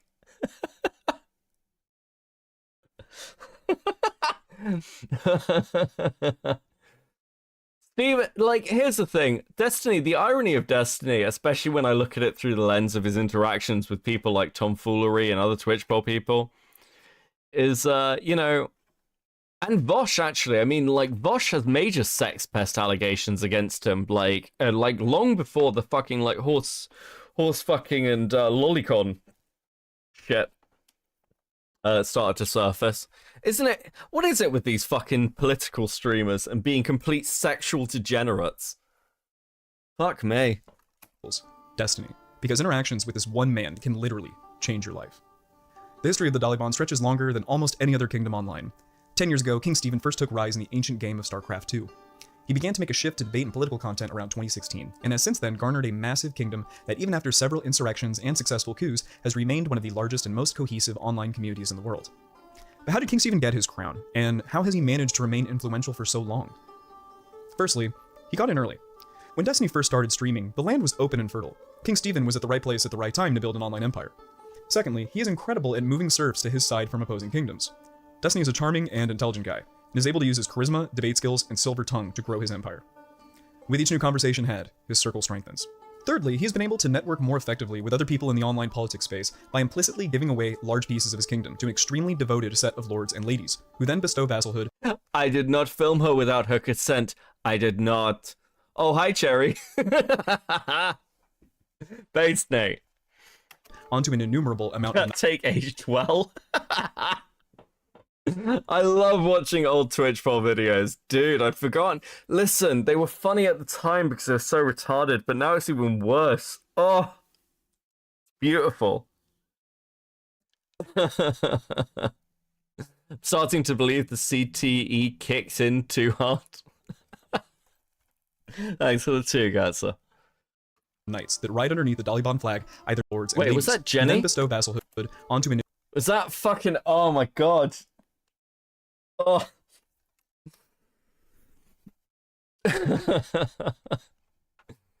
She has a much better lighting setup now and everything else. I forced her to update. I was like, you cannot fucking be on camera looking like that. It's ridiculous. An innumerable amount of knights that ride underneath the Dalibon flag, either directly or indirectly. He does this by funneling his enormous amount of loyal serfs to different streamers that are underneath him, or by... Does that Evan do things? So, okay, so this is... Will on his channel, obviously. Chud Logic, no idea it's a TV screen. No fucking idea, no idea. Evan do things, and DK. Yeah, the last, the VTuber, that was VTuber Chud, was before he did his face cam reveal.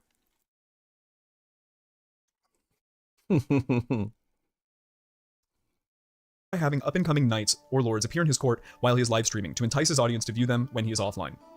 Lords such as Lord Chud the Logical, the Dalibon's bellman. With the nose of an English pointer, it is said that Chud can smell spicy drama from 100 yards away.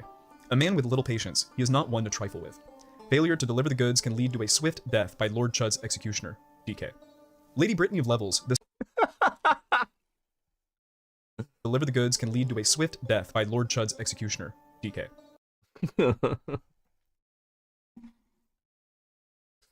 This is so fucking cringe. This is like fuck. Someone needs to take this video and put the sounds of like just somebody masturbating over it, because that's all this fucking is. Hey guys, hey other content creators, look how much I like you guys. Oh my god, you're so fucking good. Oh, your content's so incredible. Jesus.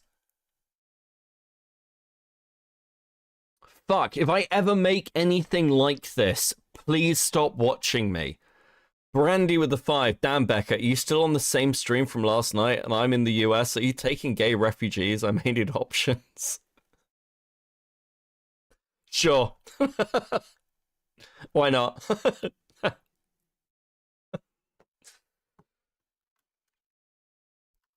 Lady Brittany of Levels, the Siren of DGG, has an extremely devoted cult following that has arisen out of the fruits of around 20 to 30 hours of conversations with King Stephen, and various other drama between other lords and knights. She now has her own religion that can systematically... Okay, this is insane. Brittany Venti has been a content creator for longer than Destiny has, from what I understand. In fact, I think that is the case. I think Brittany Venti started making content in the early 2000s, so maybe late 2000s. She had her own following before she started interacting with Destiny. Fuck. She had like an entire thing where someone tried to accuse her of being of murdering her. No, this isn't Venti. This is Simon. Did I say Brittany Venti? Fuck. I'm really tired, guys. I'm mostly doing this out of obligation for you guys to give you some something to tide you over until Chud. Okay. Furious fapping noises, the video. Yes. Categorize any person in the world. Lady Erudite of Psychometronica has seen the largest jump in creator growth in the kingdom over the past year, and has been able to use Destiny's fief in one of the most effective ways possible. Her content ranges from dating advice, the manosphere, to mental health. This aged so badly. You said venti twice, did I? Fuck. This is so good. This is so good. What a good fucking palate cleanser and follow-up. Fuck me. Person in the world. Lady Erudite of Psychometronica has seen the largest jump in creator growth in the kingdom over the past year, and has been able to use Destiny's fief in one of the most effective ways possible. It's gone so well for her, guys. It's so effective. She's really navigated this well. I see big things in her future. I am Will and his channel. Will and his channel, who this video got him to cross 1,000 subs, and he got another 500. Okay, look. This is very sad, but this is how petty I am about Will. I know where most of Will's subs, like, turned up. So, he released this video, and this video got him over 1K. And after that happened, he had another burst of growth for about 400, when Willie Mack shouted him out in a video about Vosh talking about Extreme Dad. And he had a boost from that, and that's it. And yes, it is incredibly pathetic that I have watched Will's growth that closely. You can judge me for it. It is okay. Her content ranges from dating advice, the manosphere, to mental health tips. She punches above her weight on exponentially larger streams than herself due to her own extremely solid content machine and the ability to attract audience outside of Destiny's direct vassalhood. Lord Carson of Meta was single-handedly taken from serfdom and placed into the ranks of the lords, much to their dismay. His flock of horses are small, but virile. As of writing this document, Lord Carson is waging an all-out war against the Daliban to solidify his own kingdom. But will he ever truly be able to escape the grasp of the Daliban? Nope. Nope, he's fucked. I mean, the most relevant Max can be is coming back to talk about the Destiny drama. Even now, he still exists, and the most relevant point in positioning is as a Destiny orbiter, even as a hater. Will said he was working on a new video like 2 months ago, but I think he gave up on it again. It's depressing. The knights that ride underneath Morning, Olivia. King Stephen's banner are too numerous to name, but the most prominent are Dom Sherry, Sir Wick, Dom Dusty, Sir Supreme, Sir Hans, Sir Pisco, Sir Counterpoints, Sir Relevant, Dame Zonia, and many, many more. With a little flair, a knight is created from almost any content creator the King Destiny comes into contact with. The serfs are not only greater in number than any other kingdom in online poll, but they are also dedicated. They have participated in 2 election campaigns. They have committed such acts as Bloody Sunday, where they murdered Twitch Plays Pokemon, K911, and Exclamation Point Shoot, which led to the genocide of an innumerable amount of Mr. Girl followers. The many people underneath the Daliban flag have experienced great growth. Oh, I should point out that Will and his channel is Mr. Girl Orbiter. For those wondering why there's like a little bit of like Mr. Girl glazing in what is essentially like a video designed to appeal to like Destiny and Chud viewers, it's because Will fucking loves Max. When this video came out and he felt he was irrelevant, he actually did like a stream finally talking to Max like he was going to be on equal terms with him. It was very fucking pathetic. And prosperity as their faithful. Don't worry, we've all got our A-logging targets, yeah. Mine keep fucking disappearing. Okay? I wasn't kidding. I wasn't kidding. I get very annoyed when people delete videos and channels. It really annoys me. I'm like, dude, well, what if I want to do this and come and look at your content like a fucking year and a half later and laugh at you? It makes it very... You're making my job harder, okay? I remember I was there, mentioned Skeptics, Ego Rubin, then his Christian Esoteric arc after the breakup. I remember I was there. Mentioned... What? Fucking what happened to Rubin Report? Is he still around? Like, his grift's been, like, pretty interesting. I suppose he's, like... Didn't he get caught up in the Tenet leaks or whatever the fuck it was? The massive amount of Russian money. Leader expands his kingdom to less politically oriented lands, such as No Jumper and Fresh and Fit. Sometimes, even a lucky lord or lady gets to make an appearance alongside the king himself. There's no sign of King Destiny or the Daliban slowing in growth anytime soon. Ha! The only sizable kingdom with a more mobilized and fanatic fan base in online poll than the Daliban is that of the Groiper Army. Nick Fuentes went from being a loser serf to having a small but radical kingdom in what felt like a matter of months. In early 2016, Nick Fuentes, a serf yet to be a king, began an online show called America First, following Donald Trump's 2016 election. His first claim to fame was an appearance at the 2017 Unite the Right rally in Charleston, Virginia, where several hundred other white nationalists took to the streets to protest the tearing down of a Confederate statue. That was the same rally, if you'll remember, that ended with an extremist right-winger driving his Dodge Challenger through a crowd of people that resulted in 1 person being killed and 35 people being injured. Sadly, this was not the last time we would hear about the alt-right or Nick Fuentes. For the next several years, Fuentes gathered a small legion of radicals by streaming regularly on YouTube, as well as making frequent visits to college campuses. In January of 2020, Fuentes was banished from YouTube for violating their hate speech policy and left for redder pastures. It was time for a change. The Groypers packed up their ideology and made pilgrimage towards new and unexplored lands. The Groypers crowned Nick Fuentes King of the Groyper Army and King of the Incels because Elliot Rodger was indisposed.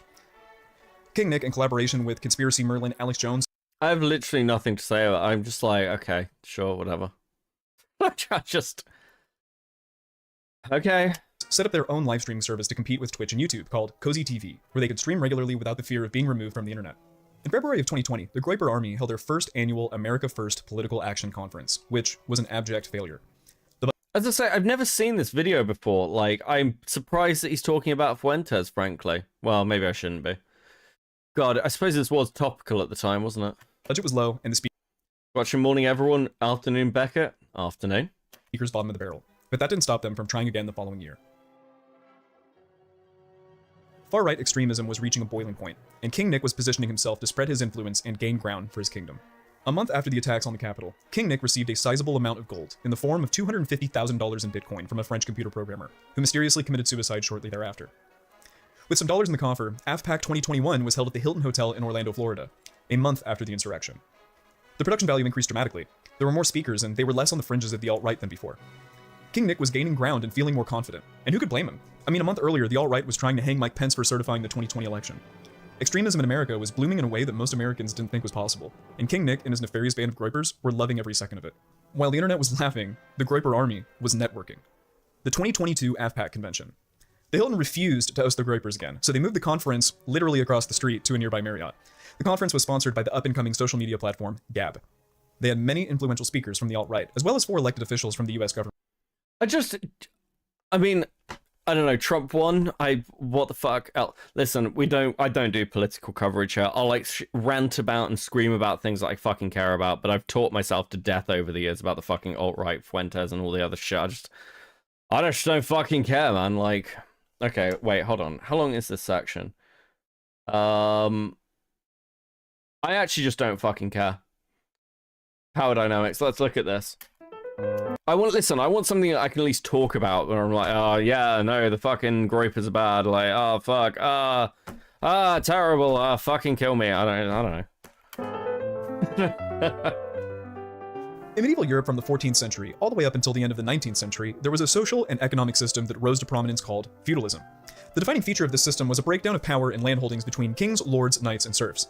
Kings were monarchical families that had conquered the lands in the generations prior and were the hegemonic powers in the areas that they lived in. As their lands and power grew, the kings needed people to watch over and manage the lands and its people. The king would enter a relationship with a lord and lend him a section of his land and its inhabitants, called a fief. The lord would become the king's vassal and was responsible for keeping the taxes, food, etc. flowing upwards in the kingdom. The sections of the lands that the lords controlled had its own set of vassals, called knights, who were people that were loyal to their lords. Their primary function was to manage the serfs around them and bear arms if their king ever called for an army. The serfs ranked lowest in the feudal system. They were literally tied to the land that they lived on. Conquering armies would leave them alone so that they could remain productive after the kingdom was conquered, and their loyalty was solely to that of whoever owned the fiefdoms above them. When streaming began to be popular, like most things, the first people to start were the first people to gather large audiences. As newer people entered the space over time, there was naturally less audience to go around. And with the way that streaming is currently set up, with no algorithm and barely any searchability, the best advice that is given to new streamers is to collaborate with other creators who make similar content, or redirect your audience from other locations with better algorithms. Destiny, Vosh, and Fuentes have large audiences of viewers that are unique to them, and have minimal overlap. They have a large swath of content creators underneath them that depend on them for content, proximity, and exposure. Groups materialize, content creation metas form, entire livelihoods.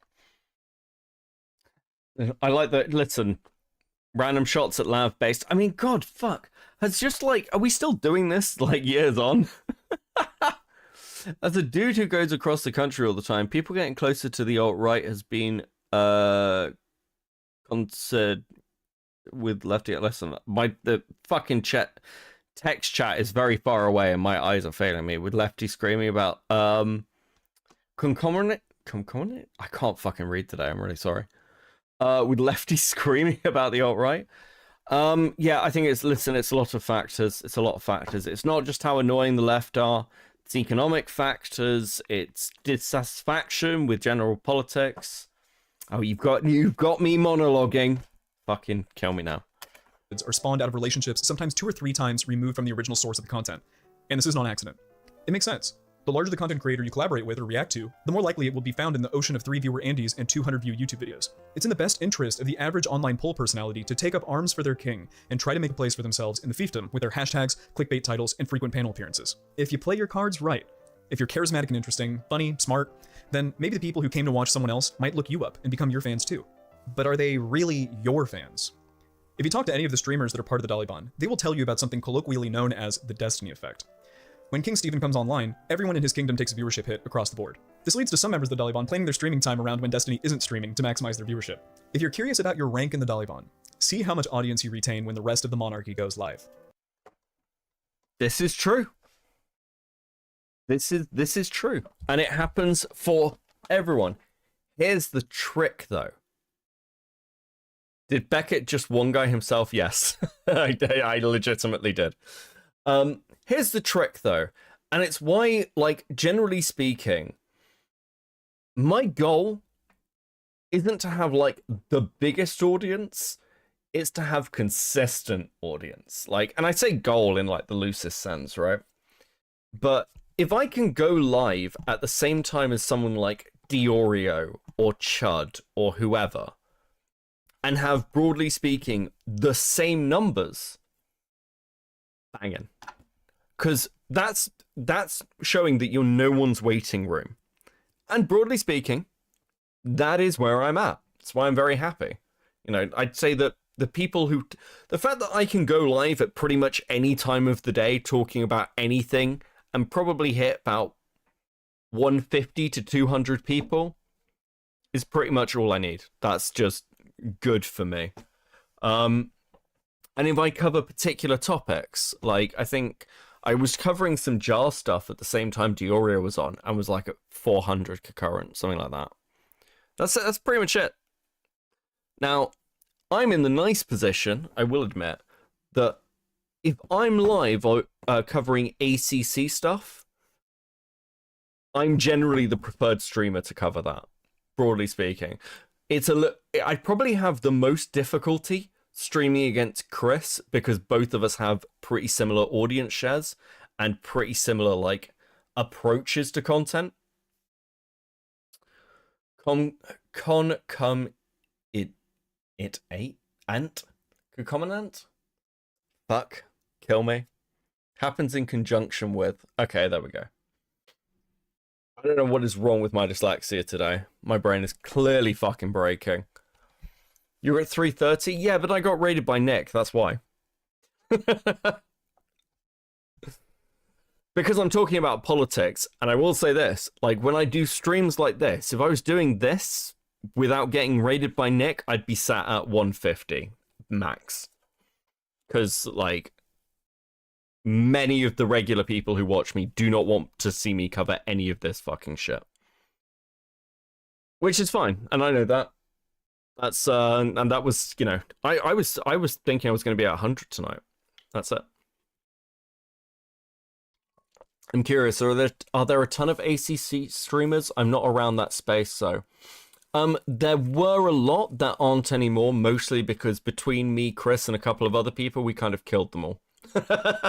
That's why that's unironically one of the reasons we can go live. We kind of won the drama, which is really, like, common. The same thing kind of happened, like, Diorio has talked about this with the Mama Max stuff, right? Diorio kind of won the Mama Max drama and then was built off that over last year. This happened with Chud Logic off the Mr. Gull stuff. Chud reading out the Mr. Gull manifesto, like, really boosted Chud, and he kind of, like, won that drama in many respects. So, like, and often there's, like, a thing that happens will, like, solidify you with a drama or a particular story. Nick Rakita covering the Rittenhouse trial is a really good example of this, where, like, you get a linchpin moment where you become the core preference, and then you're, like, the viewership and algorithm is, like, pushed. Because, like, let's say an ACC drama happens, like, there's a legitimate question of what do I think about it, because I comment so much on this stuff. And that's true, by the way, of, like, any drama, you want cringe, true. Like, don't get me wrong. Like, it's a cringe way to put it. I'm just simplifying it. In the same way, by the way, like, iDubbbz won the content cop war thing, like in the mid-2010s. That's why iDubbbz, like, content cop just won that genre. And it solidified the position of the channel. This is just, like, generally true, of how, like, audience capture works. Peter also gained off the back of manly man Jack Murphy. I don't know how much he gained off fucking Jack Murphy, but that was an incredibly fucking funny drama. I love the Murphy shit. But yeah, like, it's don't get me wrong, all this fucking numbers shit, as many of you will know, if you watch me regularly, I think is very cringe. I will happily go live to 50 people playing a video game or, like, building a Gundam. I don't give a shit. But it's just an observation of the reality. And actually, one really interesting thing that happened during the ACC stuff was there's another content creator called Kai Weiss, or whatever the fuck his name is, like Z or whatever the fuck it is. Anyway, he'd been covering Lio and Peaches for, like, ages, for years. He'd been covering them for years. And as that drama was unfolding, as the people he'd been A-logging and taking shots at for years were dying, their careers were ending, he went live at the same time as me and Akumu. And both of us had higher audience shares than him.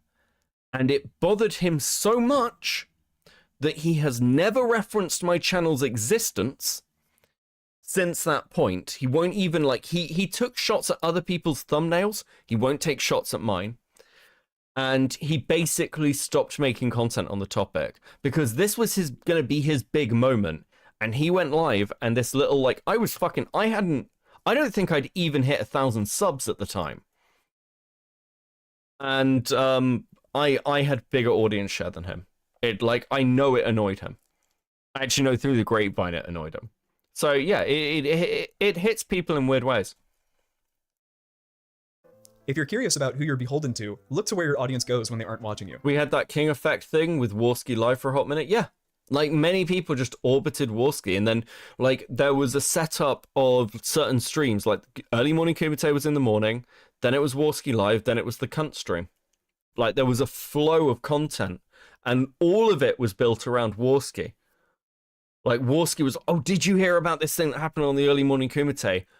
Maybe, like, Andy will fucking talk about it. Because Andy basically set the tone. Or Warski Live specifically, because it wasn't just Andy setting the tone. But Warski Live set the tone of the space for like, a good 8 months. Content creators inside of these kingdoms are as incestuous as the royalty of the Middle Ages. People all across the hierarchy and from other kingdoms cover and react to each other's content, which drives viewership back and forth between the players involved. In the Daliban, Destiny and his lords can trickle the viewers in their fiefdom upward at almost any given moment by calling them to court. The highest viewed and most covered content is almost always interpersonal drama, impromptu tribunals amongst the lords and knights that can have devastating effects on people's place in the feudalist hierarchy. The main goals: remain based, be a gigachad, and avoid being soy at all costs. It's one of the fundamental things that separates this group of online poll from the David Pakman, TYT, or the Ben Shapiro types. Remember when Queeman accidentally killed Kumo and seethed about it for weeks because he wanted him to stay? Yeah. Listen, I messaged Queeman about Kumo at one point. I was like, I think Kumo and Queeman would have got on very, very well, actually. That would have been a different timeline, but it would have been very interesting. Most of the streamers in the three hierarchies described will die on their sword holding this opinion. Online poll is primarily an entertainment space. I didn't used to think this, but after a couple of years of trolling around this space, I can safely say that it is entertainment first with There is a marked difference. People have to win the drama and consolidate, otherwise A-loggers would be the biggest creators. Otherwise you're like Napoleon invading Russia, example Jake Weddle. Yeah, that's true. And like, it's like the Cam Nuggets problem as well. Like, we're talking that right at the beginning of the stream. Of like, basically, like, pigeonholing yourself in a particular type of content where the audience is only there for that one story. And that happened to people covering the ACC stuff as well. There were a couple of creators who had quite large viewer share covering ACC stuff, but they didn't they just did ACC things. I don't have that problem because I don't like staying on a topic too long. Like, there's other Jar content right now, and there's other Himpleton content, but I've done a lot of it recently, so while I still find it funny, and yes, I have actually watched it off stream, I'm probably not going to cover it just because it's getting a bit samey. A little dash of political commentary on the side, sometimes. Is it any one person's fault that the dynamics between the characters in these kingdoms make most reality shows look like scripted trash? I don't think so. This is a viewer-based economy. The meta is presently monarchical, and to make a living, you too must woo the serfs of the kingdom. Perhaps a different way to view this feudalist hierarchy is a space that at its backbone is powered by various Venn diagrams of shared audiences, and your king intersects all of them. I don't elucidate this to you to discourage you from attempting to gain the court of a content king or lord. It can unmistakably be a life-changing event for a content creator. But heed this one. Hassan, Vosh, Bob Seven, Anna, Melina, All Relevant, Dilla Burns, Not So Erudite, Brittany Simon, Lav, Haas. The list could fill a Bible with people Destiny has given either prosperity or the guillotine. One of the most recent and explosive examples of this dynamic is that of Mr. Girl, a serf-turned-lord now waging war with the Daliban to establish himself as the king of his own castle.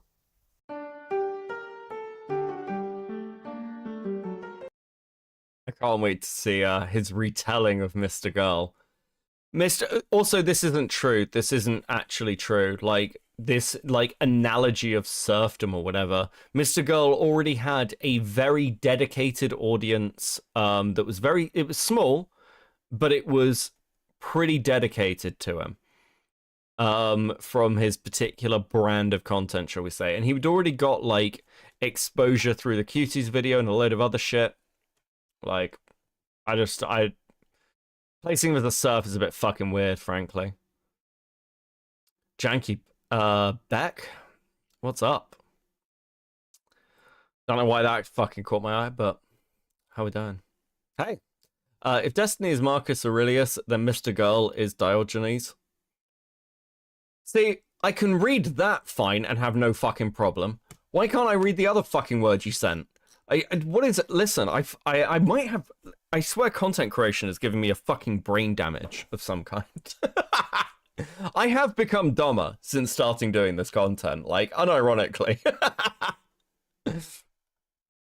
Mr. Girl has been a content creator for a long time, but he skyrocketed from humble serf to wealthy lord in what...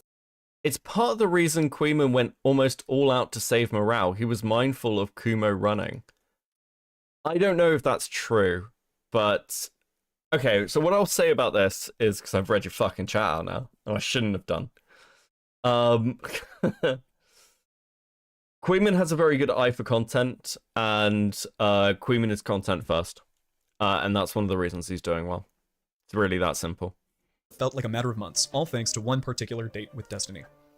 In December of 2020, Mr. Girl began his live streaming career after having 2 successful conversations with King Stephen and 1 unsuccessful conversation with King Bosch. A vassalhood was implicitly extended to Mr. Girl, and Lord Carson became King Destiny's friend and loyal Daliban flag carrier for the following year. When Lord Carson began his streaming career, he was on Twitch, and his audience was a mix of largely Daliban serfs as well as a sect of his own fanbase that he'd accumulated from creating provocative and thought-provoking YouTube essays. Over time, the Daliban foot soldiers, intrigued by Mr. Girl's strange but comprehensive worldview, began to follow Lord Carson, and became indistinguishable from his original fans. This new fanbase, dedicated specifically to Lord Carson, were ordained as his horses. Several loyal foot soldiers formed organically, such as Elderdrazi, Smeth, and many more. Mr. Girl only intentionally knighting one person, much to his followers' chagrin, Lavloon, now attempting to make a comeback as the Dark Witch Femoid. Too small to see at the time. Wait, I'm sorry. Are we saying that Elderdrazi and Smeth were fucking his knights? What? This is fucking absurd. Elderdrazi? Fuck, I want the Elderdrazi call now. Elderdrazi live streamed himself, or like made a video, I can't remember which, phoning an employer he'd had a bad experience going to a job interview with. Elderdrazi's like, dude, Elderdrazi's life is... I don't hate Drazi at all, by the way. I've had some like fun interact... Like, thanks to Drazi, I got to actually confront Wick on the PV stuff. I'm actually kind of grateful to him for that. But, Smeth, the unpicked middle child, yeah, Smeth is, like, dude, these people, by the way, view themselves as artists. Message Drazi will send you the link / video. Yeah, fucking, it's not worth doing right now. And I'll forget by tomorrow. Time, a small ember began to glow on Lord Carson's bridge to King Stephen. Mr. Girl is a polarizing man, and over time he found it harder and harder to stake it out in the lands of the other lords and knights.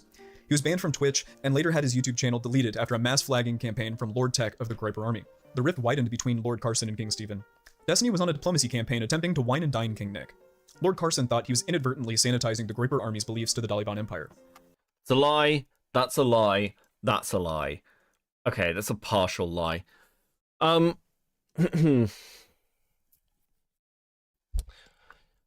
Mr. Gull did not like that Destiny was interacting with Nick Fuentes, but this has been sanitized to fucking death. The reason Max fell out with Destiny, like really fell out with Destiny, was over Destiny's subreddit. He couldn't take the fact that the subreddit was shit-talking him and Destiny wouldn't do anything about it. That's what caused the rift. Because Max fundamentally is somebody who is obsessed with controlling the people around him. He is obsessed with it. And when he couldn't do that to Destiny, it just broke the relationship. First live stream I was able to catch. I hope you enjoyed. I hope you enjoyed. Listen, part of the advantage of just going live at completely fucking random times is occasionally people are like, oh, he's fucking actually live. I don't have to watch the VOD. Did this guy get thrown out of the Ren Fair or fucking dude? Will does look like somebody who'd dress up and go to a Ren Fair, right? Which, by the way, is one of the weirdest things about America. Ren Fairs are something I will never understand, and I've got friends who do actual reenactment. I do not get Ren Fairs. Lord Carson attempted to voice some concerns that he had with the serfs of the Daliban, as well as King Destiny himself. He did this on the public forum known as the Destiny subreddit. Lord Carson and the horses began to flood the square. Before long, one of Destiny's squires named Forethought banned Lord Carson from speaking on the subreddit, and a decree was made that gave members of the Daliban permission to murder horses perusing the subreddit on site in a massacre known as !shoot. When the dust settled, King Stephen offered to reinstate Lord Carson's place on the subreddit, but Mr. Girl refused to take a podium constructed from the glue of his horses. Lord Carson was presented with a hard choice. He was at a... Do people know why Will fell out with Chud Logic? Do they know this lore? So, Will was in Spicy Chat. It always comes back to Spicy Chat. Will was in Spicy Chat and he like interacted there fairly regularly, as most of us did, for a multitude of reasons. Like a lot of content creators wanted to interact with Spicy Chat because like, it's a mix of reasons, but I think a lot of people wanted to be like in with Chud. So being part of Spicy Chat was like, oh well, I'm in Spicy, so I can probably get on and talk to Chud. And Will was part of Max's community, and then basically Chud banned all the members of Max's Discord because they were clipping sections of Spicy Chat, and if I remember the accusations accurately, with a mind to try and get it banned and get Chud's Discord banned. And Will kind of lost his mind over that, and it broke the relationship. And then a couple of, like, oh, fuck, when did this happen? It was like, I want to say last year, but Will in his channel wrote an article, I believe about Max or something, and Chud read it on stream, and then he was like, oh, Will, if you want to come on, we can chat. And Will came on like, yeah, I wrote the article, and Chud's like, well, it's nice to see you, you little rat.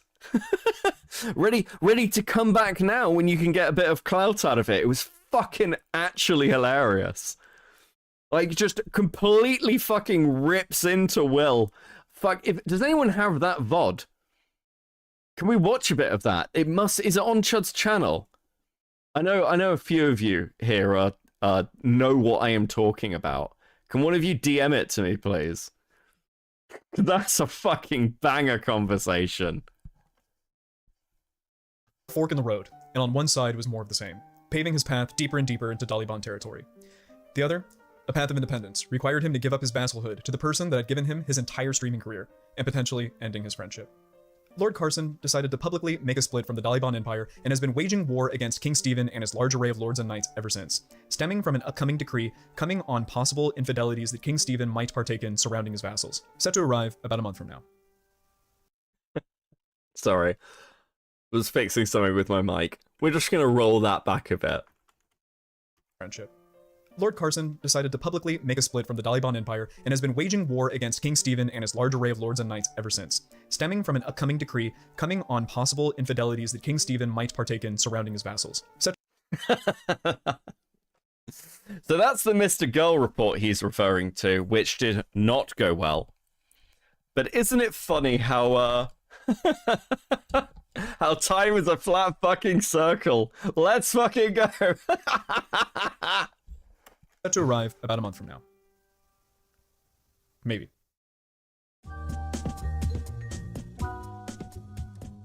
If a huge content creator lends someone their audience to create their entire career, can they take it away just as easily?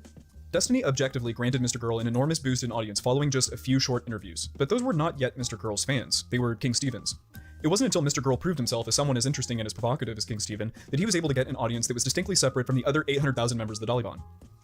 Yes! Thank you. I think it's this one. I didn't mean to like make you feel uncomfortable or something, but like, I don't know, like, Yeah, I'm just saying, Oh, 2 years ago? No, it wasn't this one. Oh. Oh, this is something else, though.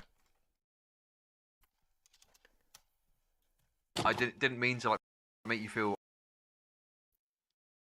Streamer exposed, confronted for editor abuse, cries and flees from stream. Imagine not appreciating your editor. Imagine not appreciating your absolutely fucking incredible, hard-working editor. Imagine. Couldn't be me. And once again, I hope Will's old editor is doing very well for himself. The pattern that I'm seeing is that while you may find quick success inside of a kingdom, such as the Vashite Empire, the Taliban, or the Groiper Army, it is up to the individual to do something so that you aren't someone's fourth or fifth choice in their respective hierarchy. Lord Carson and Lady Erudite are two people in my mind that have been on two opposite ends of the content grind, and both have seen levels of success that is greater than that of the average vassal of the Taliban. We'll watch a bit of it. While I could end this video coping about how it's all because of Destiny's magic touch or something, it's actually their magic touch that is helping them retain their own unique audiences over time, while making use of the kingdoms they reside in. A smaller microcosm of this effect revolves around smaller content creators like yours truly, and Sick, Surf and Knight of ChudLogic's court. I can safely say that I share a substantial amount of shared audience with ChudLogic. I think Sick would agree as well. With Chud's help, my first major release soared to being the most viewed video on my channel, putting it in front of the eyes of thousands, which trickled down. God, are you really saying 2.7k is like, oh, dude, that's success. Bro, come on. To me doubling my sub count. His negative praise also had an equally damaging effect in the eyes of our shared audience, and thus, at least for now, my viewers. Evident by the Extreme Daddy Festo Part 2, a less good video, mind you, but still a decent effort, sits closer to my average view count. Quality and relevancy appear to be the most important things you need to gain the court of a king or lord. When Sick released his Lavloon manifesto at the peak of Lavloon-related drama, the same day that she compared Destiny to Harvey Weinstein, it was the perfect opportunity to make a huge splash. The quality of the video was pretty terrible, but the info was amazing, and the relevancy at the time just out of this world. Sick got it in front of the eyes of Lord Chud, and eventually, King Stephen. The Taliban Kingdom has since exploded his video to over 90,000 views, and has solidified Sick Unchained as a 30-viewer Andy, and one of the freshest, new up-and-coming knights of the Taliban Kingdom. Sick has also been This aged well. For those that don't know, Sick spends his time now tweeting about like fucking Twitch poll people being hypocrites and like atting people on Twitter on tweets that barely anyone interacts with. But to be clear to Sick, and to be fair, I actually like have had pretty good interactions all round with Sick, and he seems to be having fun at least. Kind of based, like, I don't know. Maybe Sick won in the end. I'm not sure, but he's certainly doing better than getting drunk on stream and crying an awful lot. That's kind of how that story went. Fucking hell. When was this made? Oh, March 13, 2023. Dude, we're nearly at the the 2-year anniversary of this fucking video. consistent on the content grind since release, improving each week, taking lessons from our lord, Chud Logic. A formula appears to be forming if you want to try and take advantage of a larger content creator to expand your growth. 1. Create a piece of content or discourse that is high quality or relevant. 2. Gain the court of a large lord, king, or the algorithm. 3. Hope that your consistent efforts after this boost are good enough to gather an audience for yourself so that you too may rise through the... I would like to point out to all of you, don't take advice from Will and his channel. He doesn't know what the fuck he is talking about, as evident by his dead channel. Spencer Howard with the 5. It's an exaggeration meme, but both Queeman and Morale talked openly about how Queeman coached him through his e-girl drama, basically telling him to own it. And, I mean, that is just the correct thing to do. Just own the position. Chud says this all the time as well. Sometimes you just own the shit. It's fine. The ranks of the fiefdom, paved by the other content creators that came before you. While it may be beneficial to work your way through the hierarchy in the beginning of your content creator career, I think the only way to really make it big is to strive to create something outside of it. Clearly there are ways to get out there. Like, look at just Pearly Things. She managed to get over 1 million subscribers in just over 8 months from abusing the YouTube Shorts algorithm, a land that is still fairly untamed. If you look at any of the lords or knights in any of the kingdoms, it is rare for one of these... Why are you using Pearly Things as a fucking example? Even 2 years ago when Pearly Things was growing, she couldn't get anybody to watch the videos. She purely had a shorts or... Fuck, I'm so annoyed at these takes. Like, I talk an awful lot about how YouTubers, like, how YouTube and YouTubers and content creators work, succeed, fail, all that shit. And some of these takes are either surface level or just fucking dumb. Like, just brain dead.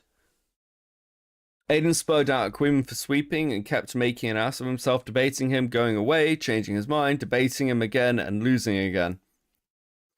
Yeah, that was a bit of a mess. What the fuck is Aiden doing? Is Aiden even still streaming?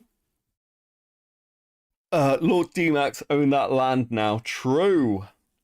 Pearly Things looks like trans Wick. That is a very mean thing to say about Wick. Content creators to break 10,000 subs on YouTube, or get more than 100 live viewers on Twitch, which, to be fair, is still really cool and can be a living, but I'm not sure that's where I want to be. I think my content aspirations are set for something outside of this ecosystem, and honestly, maybe even online poll itself. The sparkle and shine of online poll is wavering. For the past year or so, the space has felt a little bit stale, and I feel myself falling prey to the drama just as much as anyone. I'm not above watching a train wreck in real time, but maybe I should be. Over the past year, the most interesting people in this space have been those that associate with the kingdoms the least. The freshest injections into the space are when more mainstream pundits enter, like Brianna Wu or Adam22. How many times can we watch Vosh debate the etymology of water, Destiny play Autism Simulator, or see the N-word typed into Nick Fuentes' live chat before we ask ourselves, what the fuck are we even doing here?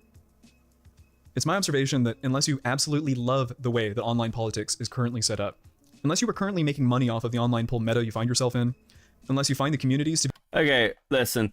Basically, here's the TLDR. Will made a video that he managed to get in front of Chud Logic and Destiny. This got 31,000 views. I think it was like 20,000 at the time. And he ended the video by saying that he was actually leaving the ecosystem, which is fucking dumb. And then his next video just fucking failed.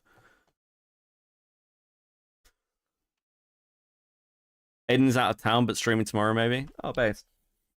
Hello, Beckett. Watching from the US of A. Good fucking morning. Jesus, it's early over there.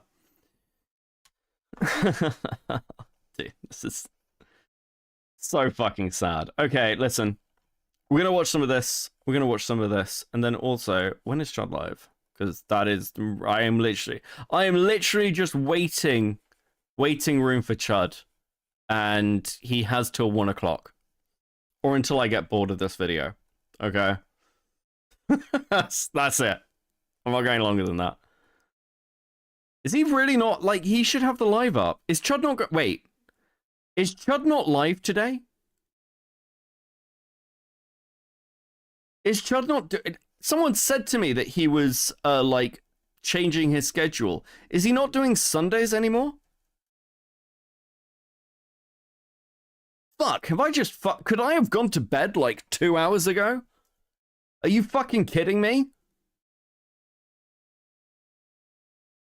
Yeah, we got daylight savings, so it's 8 a.m.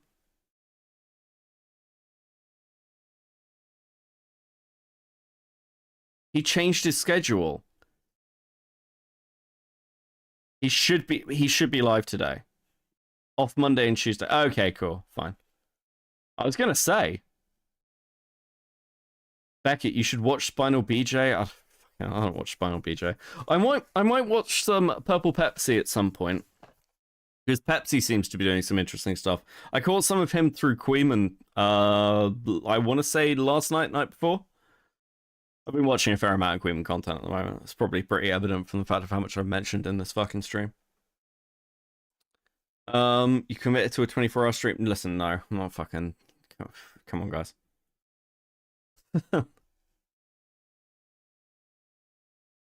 Pretty sure he's not live today. Okay, listen, I'll wait till 1. If he's not got a stream up at 1 o'clock, I'm fucking going to bed and I'll send you to, I don't know, someone. Why is Chud Logic's name red? Oh, I have Shinigami Eyes. So if you're listed as transphobic on Shinigami Eyes, the plugin will make your name red. I just find it funny. I always like to imagine why somebody's like name is red. For Chud Logic, it's the Keffel stuff, I believe. That got him listed. Got him fucking targeted. All right, okay. Let's go. Uncomfortable or something, but like, I don't know, like, Yeah, I think it is. Interviewnal. I mean, Max. Actually, I need a drink. Hold on. I need a drink. I need a drink before we start this, okay? Maybe he's not live for 80 minutes. I don't know. I'm confused with time changings. I don't know. Oh, has he moved over to the American time thing? Okay, whatever. Fuck it. We'll watch some of this. Give me a second. I'm just gonna put on some fucking holding music, basically. Have I got the stream demonetized yet? Maybe? I can't even fucking tell. Some of these names are fucking wild as hell, I swear.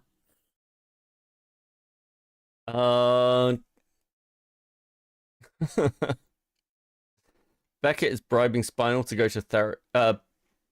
Babka is bribing Spinal to go to therapy, and I've committed to help fund this endeavor. The fuck? What? What? What is the content? I don't know nothing about Spinal BJ other than he's a lolicon. It's 8. He's usually live by now. Okay, cool. Well, listen, I'm gonna put music on for like 2 fucking seconds. And I'm gonna go and get a drink. And then we'll fucking see where we are. Fuck it, whatever, we'll do this. Be right back. BBD and ecstasy, conceited with no self-esteem. She's a teenage dream if you hate yourself. Bright-dyed hair and obnoxious clothes, thinks communism is the way to go. She's a whore, a hole, a dime a dozen, Jezebel. Fluoride mind and SSR eyes, 1,000 yard stare for all those guys that she fucked and sucked before you came along. Retarded views on politics, likes to listen to shitty music. She drinks and smokes and toasts out of a dirty bong. She saw Ramona Flowers and felt so empowered by a movie made in Hollywood. It's sad to think she's someone's daughter, like a lamb to the slaughter. But honestly, I'd still hit if I could.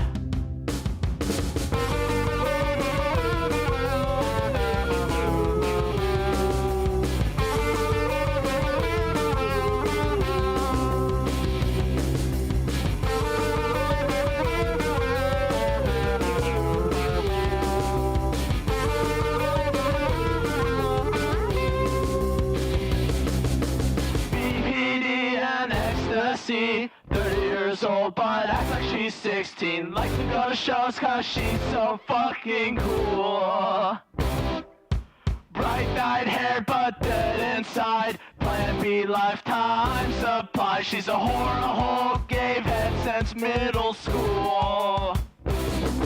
Only pedophiles and denied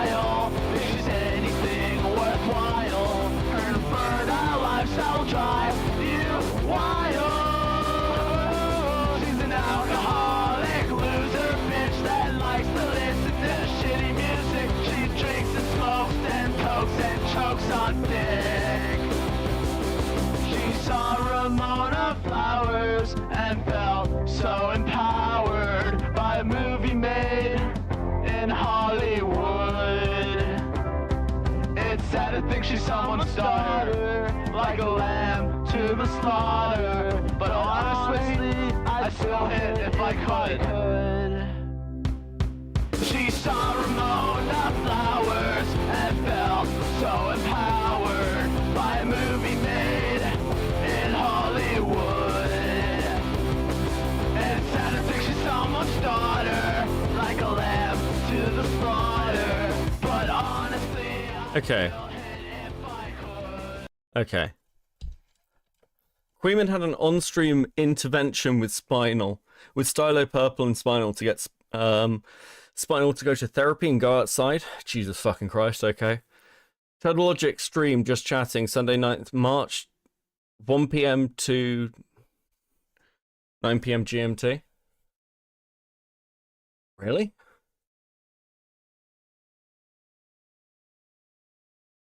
Yeah. It is Sunday, right? Oh, fucking crazy. Okay, whatever. Let's go for this. I didn't mean to like make you feel uncomfortable or something, but like, I don't know, like, Yeah, I'm just saying I think it is. Tribunal. I mean, Max, I'll pay you. I apologize for all of this bullshit. I'm gonna pay you. Send me your Venmo. Sorry for being such a friend and business partner to you. I want to discuss this publicly any further. I think you can talk on stream after I go. Well, sorry, how's it going?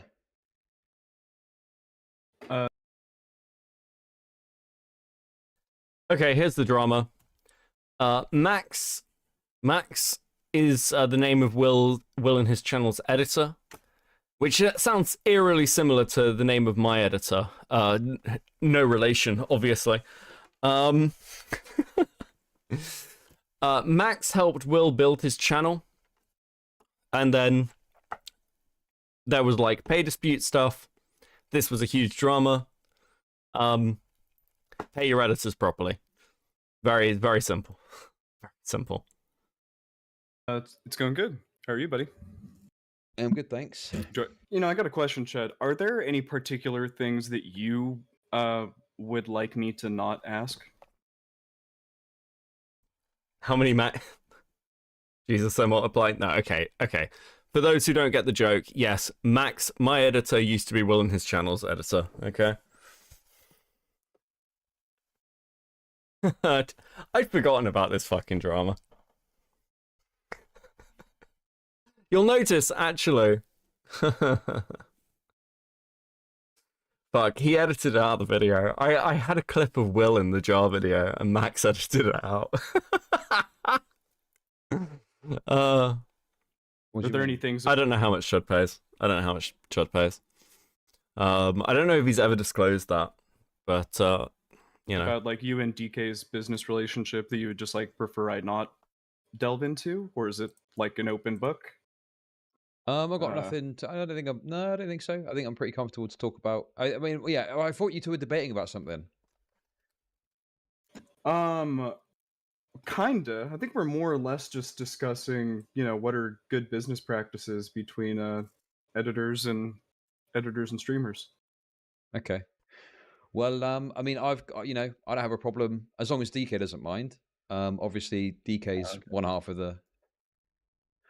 He's just asking if we can talk about our business professional relationship. I said I don't really have anything to hide, but what do you think? It's fine with me. Okay. He ran away already. Oh, he's back. I thought that was a win for you, but there we go.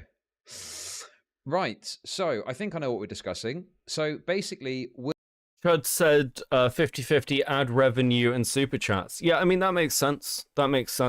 Obviously, I don't have Max cut VODs for me.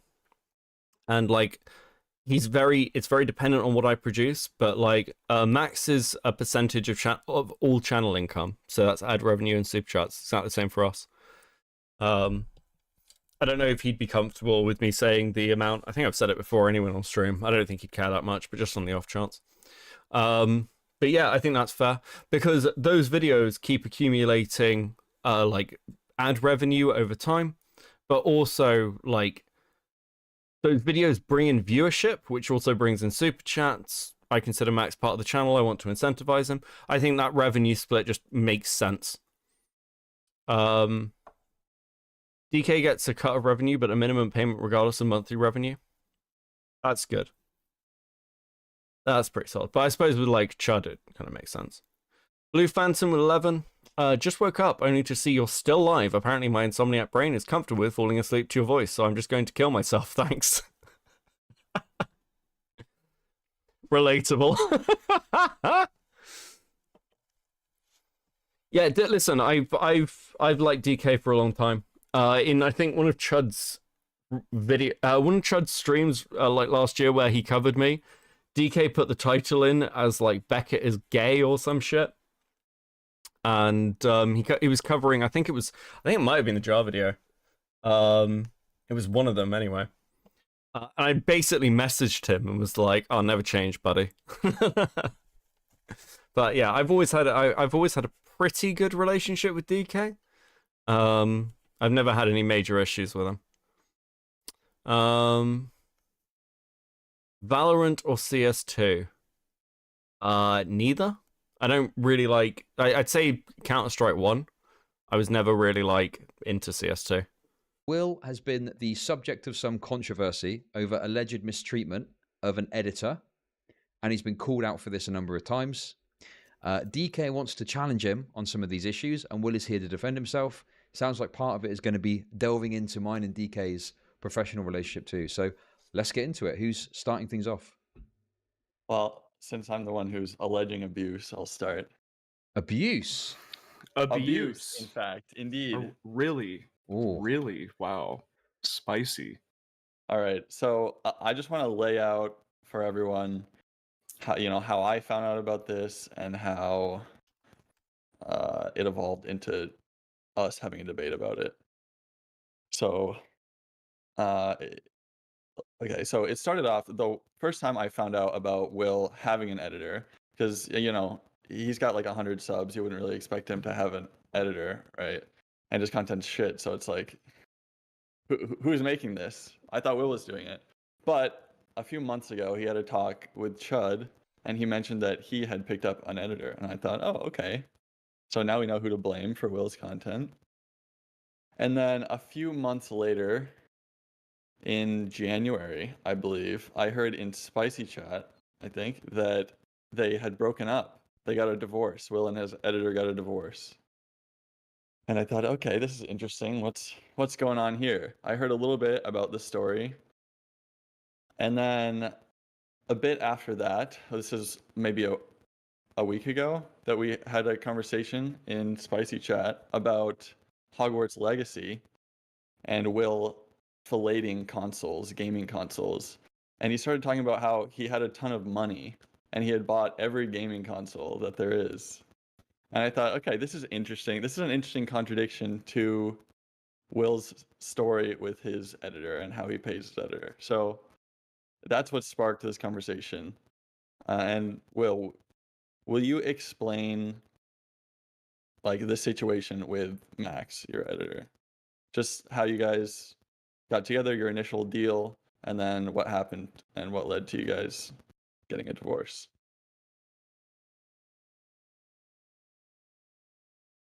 Yeah, give me 1 sec. Let me take the tea off the pot real quick. Hold on. Okay. By the way, there's a little bit of crackling. Yeah, so Will and his channel here, small time. Oh, Chud overslept? Okay. Okay.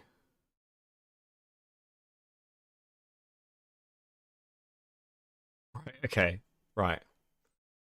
Awesome, I get to end soon. Amazing. Terrible content creator. Famous for basically, one piece of content, Extreme Daddy Friendly. So, made the Extreme Daddy Festo. And I kind of was friends with Max. We kind of had gotten in touch because there was some goofy drama with President Sunday or whatever. But we kind of got in touch, and we hit it off, and we kind of became pretty decent friends, I'd say. Online friends, as far as that goes. And we kind of were just chatting, and Max offered to be my editor. And I said, okay. And I was like, let me think about it, right? And I was kind of thinking like, well, why would Max like want to even like be my editor? Like my streams are kind of shit. Like I don't even make money, you know. Why would you want to be my editor, right? So I was thinking like, well, maybe the only reason they want to be my editor is because they like believe in my shit. So they want, they kind of want to like be with me on the ground floor, so to speak, to try to. Max likes building things, by the way. It's really not very difficult. Max likes building things. He likes projects. He likes creativity. It's really not very hard. So we could do something together, right? Mutual relationship. Mutual, yeah. So I told them up front, I can't pay you. Like I can't afford. I don't get paid. I don't make money off of this. Like I can't afford to pay you, and I'm not going to pay you. Are you still okay with doing this? And they said yes. And I said, okay. I will. Okay, Chud's going. Right. Okay. Cool. We're gonna skip to when Will runs. Okay. Okay. Yeah. He said to me, I'm gonna leak a little bit from my conversation with Max. He said to me that he asked you for that 150 because he thought you were just some young guy just doing your own thing. But Will, you're 28, and Max told me that if he knew you were older, he would have asked for more money. He thought that you were younger than him, and you were just like some bumbling young guy. But like, you're an adult. You should know this shit by now.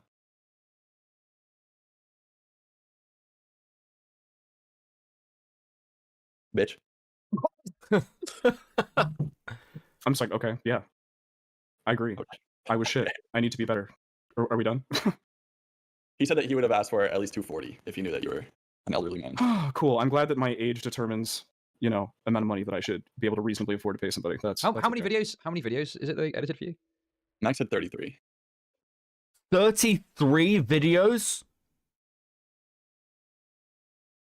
I'd like to just note my general take on how much I pay Max is I don't pay him enough for the work he does. He's worth more. Be my very general take, because like very dependent on how the stream does each month.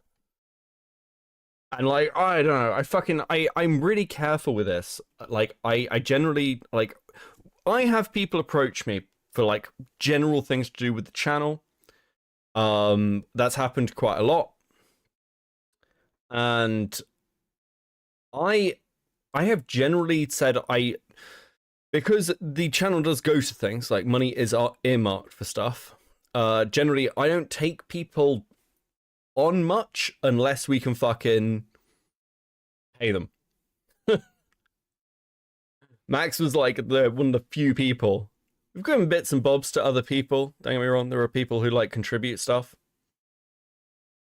But yeah, fuck. People should be paid for their work. I feel like him being all smug about being a literal thief and scolding about it is clear that he doesn't value the work his editor does. It's not like a literal thief thing. It's just like, appreciate the people who do work for you. And I don't take advantage.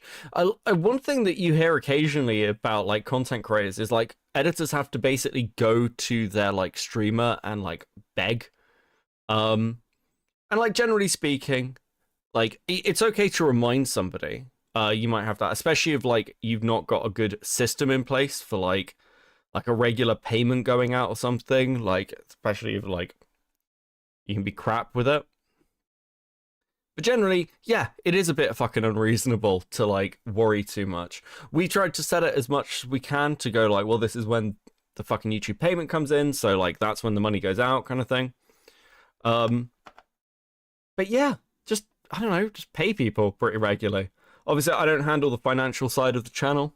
I have like very little involvement in it by choice because I hate shit like that. But that's why I have somebody who tends to be pretty good on the back end. Beckett, for the low price of $10 a stream, I can become a professional viewer. Jesus Christ. I feel, oh, congratulations. Thank you for the 2 gets. I appreciate that. We're very near crossing the goal. This has been a night of fucking goals. I'm very impressed. Over the course of about 2 months, I think 2 or 3. What are your guys' opinion on the quality of those videos? I understand it's not necessarily the point, but I don't think it's like $3,000. Anyways. I mean, Sure, I mean, you don't have to pay him $10,000. I think that's what I would ask agreed. for. If I Okay, made so that many what else? videos. What else would we like to talk about? Yeah, I agree. I'm shit. I should have paid them the money as soon as they asked for it, and I didn't, and I'm still going to. And I've strung Ooh. them along for 2-ish months or so, maybe.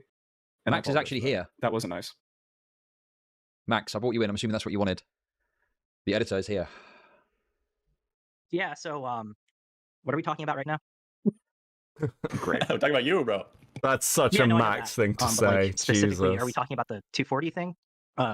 Because like my I think we should talk about. Well, I know Will doesn't really want to talk about his own financial situation, but I think that we should figure out a way that you get paid for the videos that you did, and not when it's convenient. Wait, the goal ended?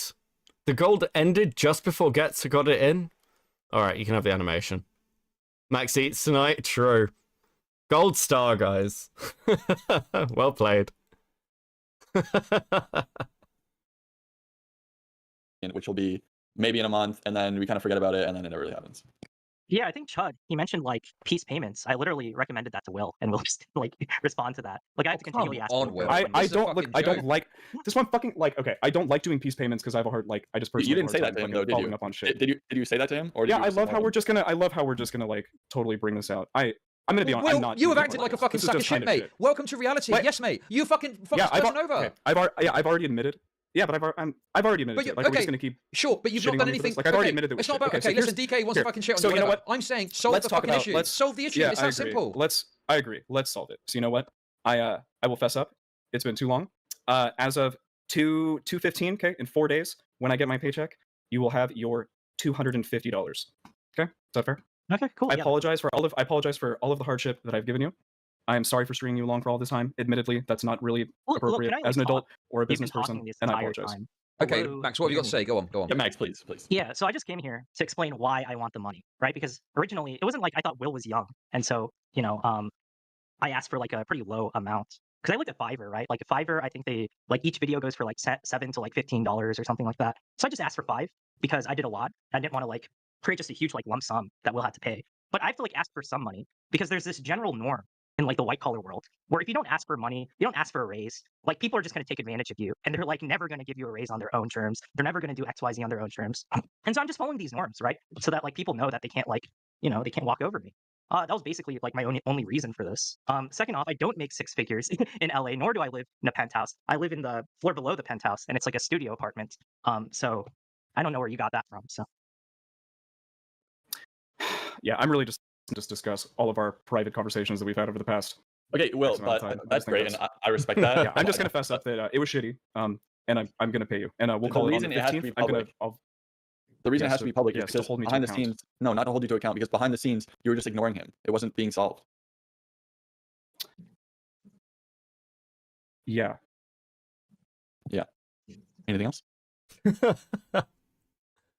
So do you think this is like a common thing that happens between people? I'm not saying that makes it better, but like. Yeah, probably.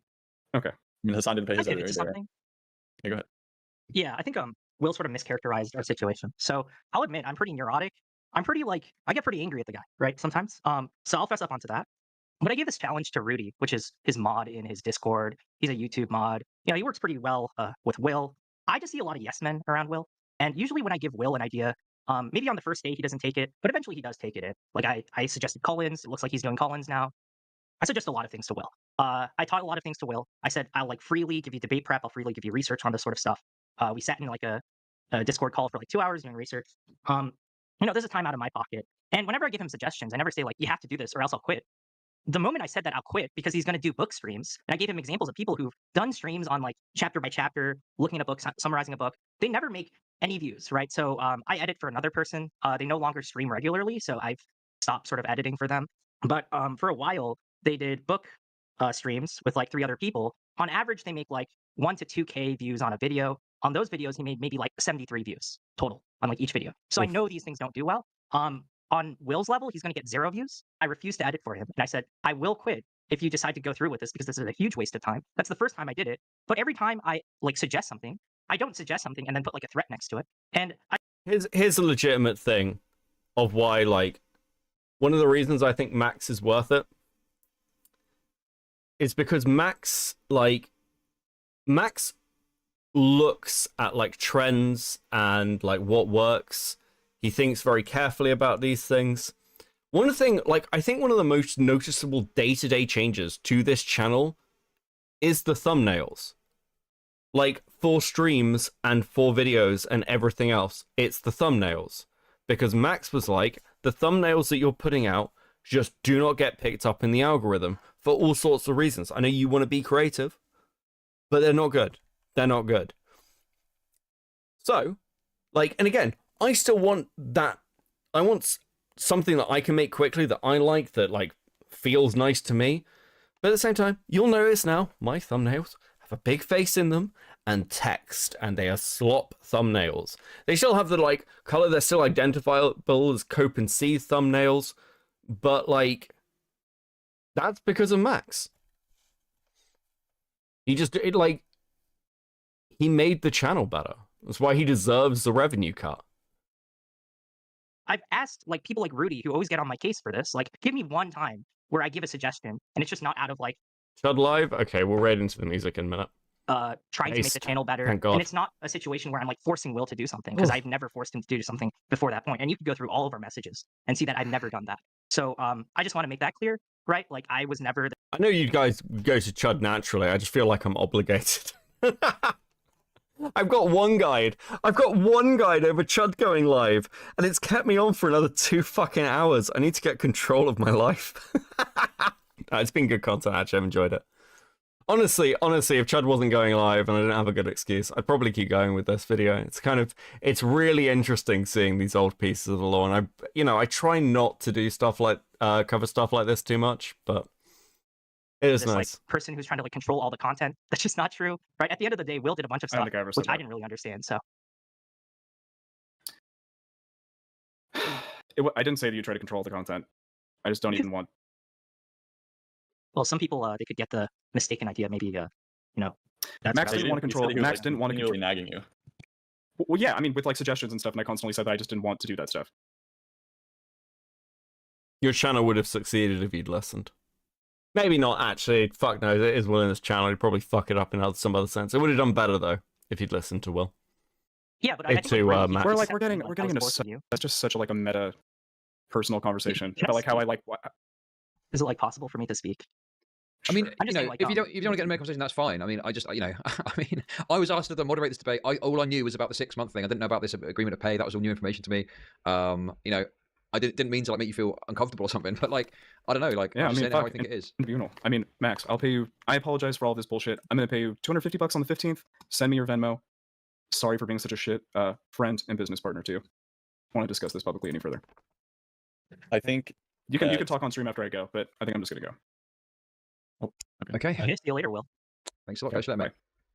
I think that if Will watches after this, or if he sees this, I think paying Max the money is great. But I feel like there's kind of an interest to the shitty behavior. He was, like, definitely dodging giving him the money. I think he should be forced by public pressure to click the link in Chud's chat and reach level 10 on Hero Wars. Jesus fucking Christ. Okay, thank God. Awesome. Will leaves. And on that note, back to fucking irrelevancy with you. Okay? Ready? You think we need more of them? Oh, he's actually live. He's live. Fucking let's go. Right. Thank you so much for hanging out. This has been a pretty fun stream, actually. I've enjoyed it. It's been pretty good. I've had fun. I will be back tonight with the Chris and Art competition, Chris the Fish competition, and North Stuff. Probably later, because now I need some sleep. And I will see you on the next one. Thanks all. Have a great fucking day. Peace.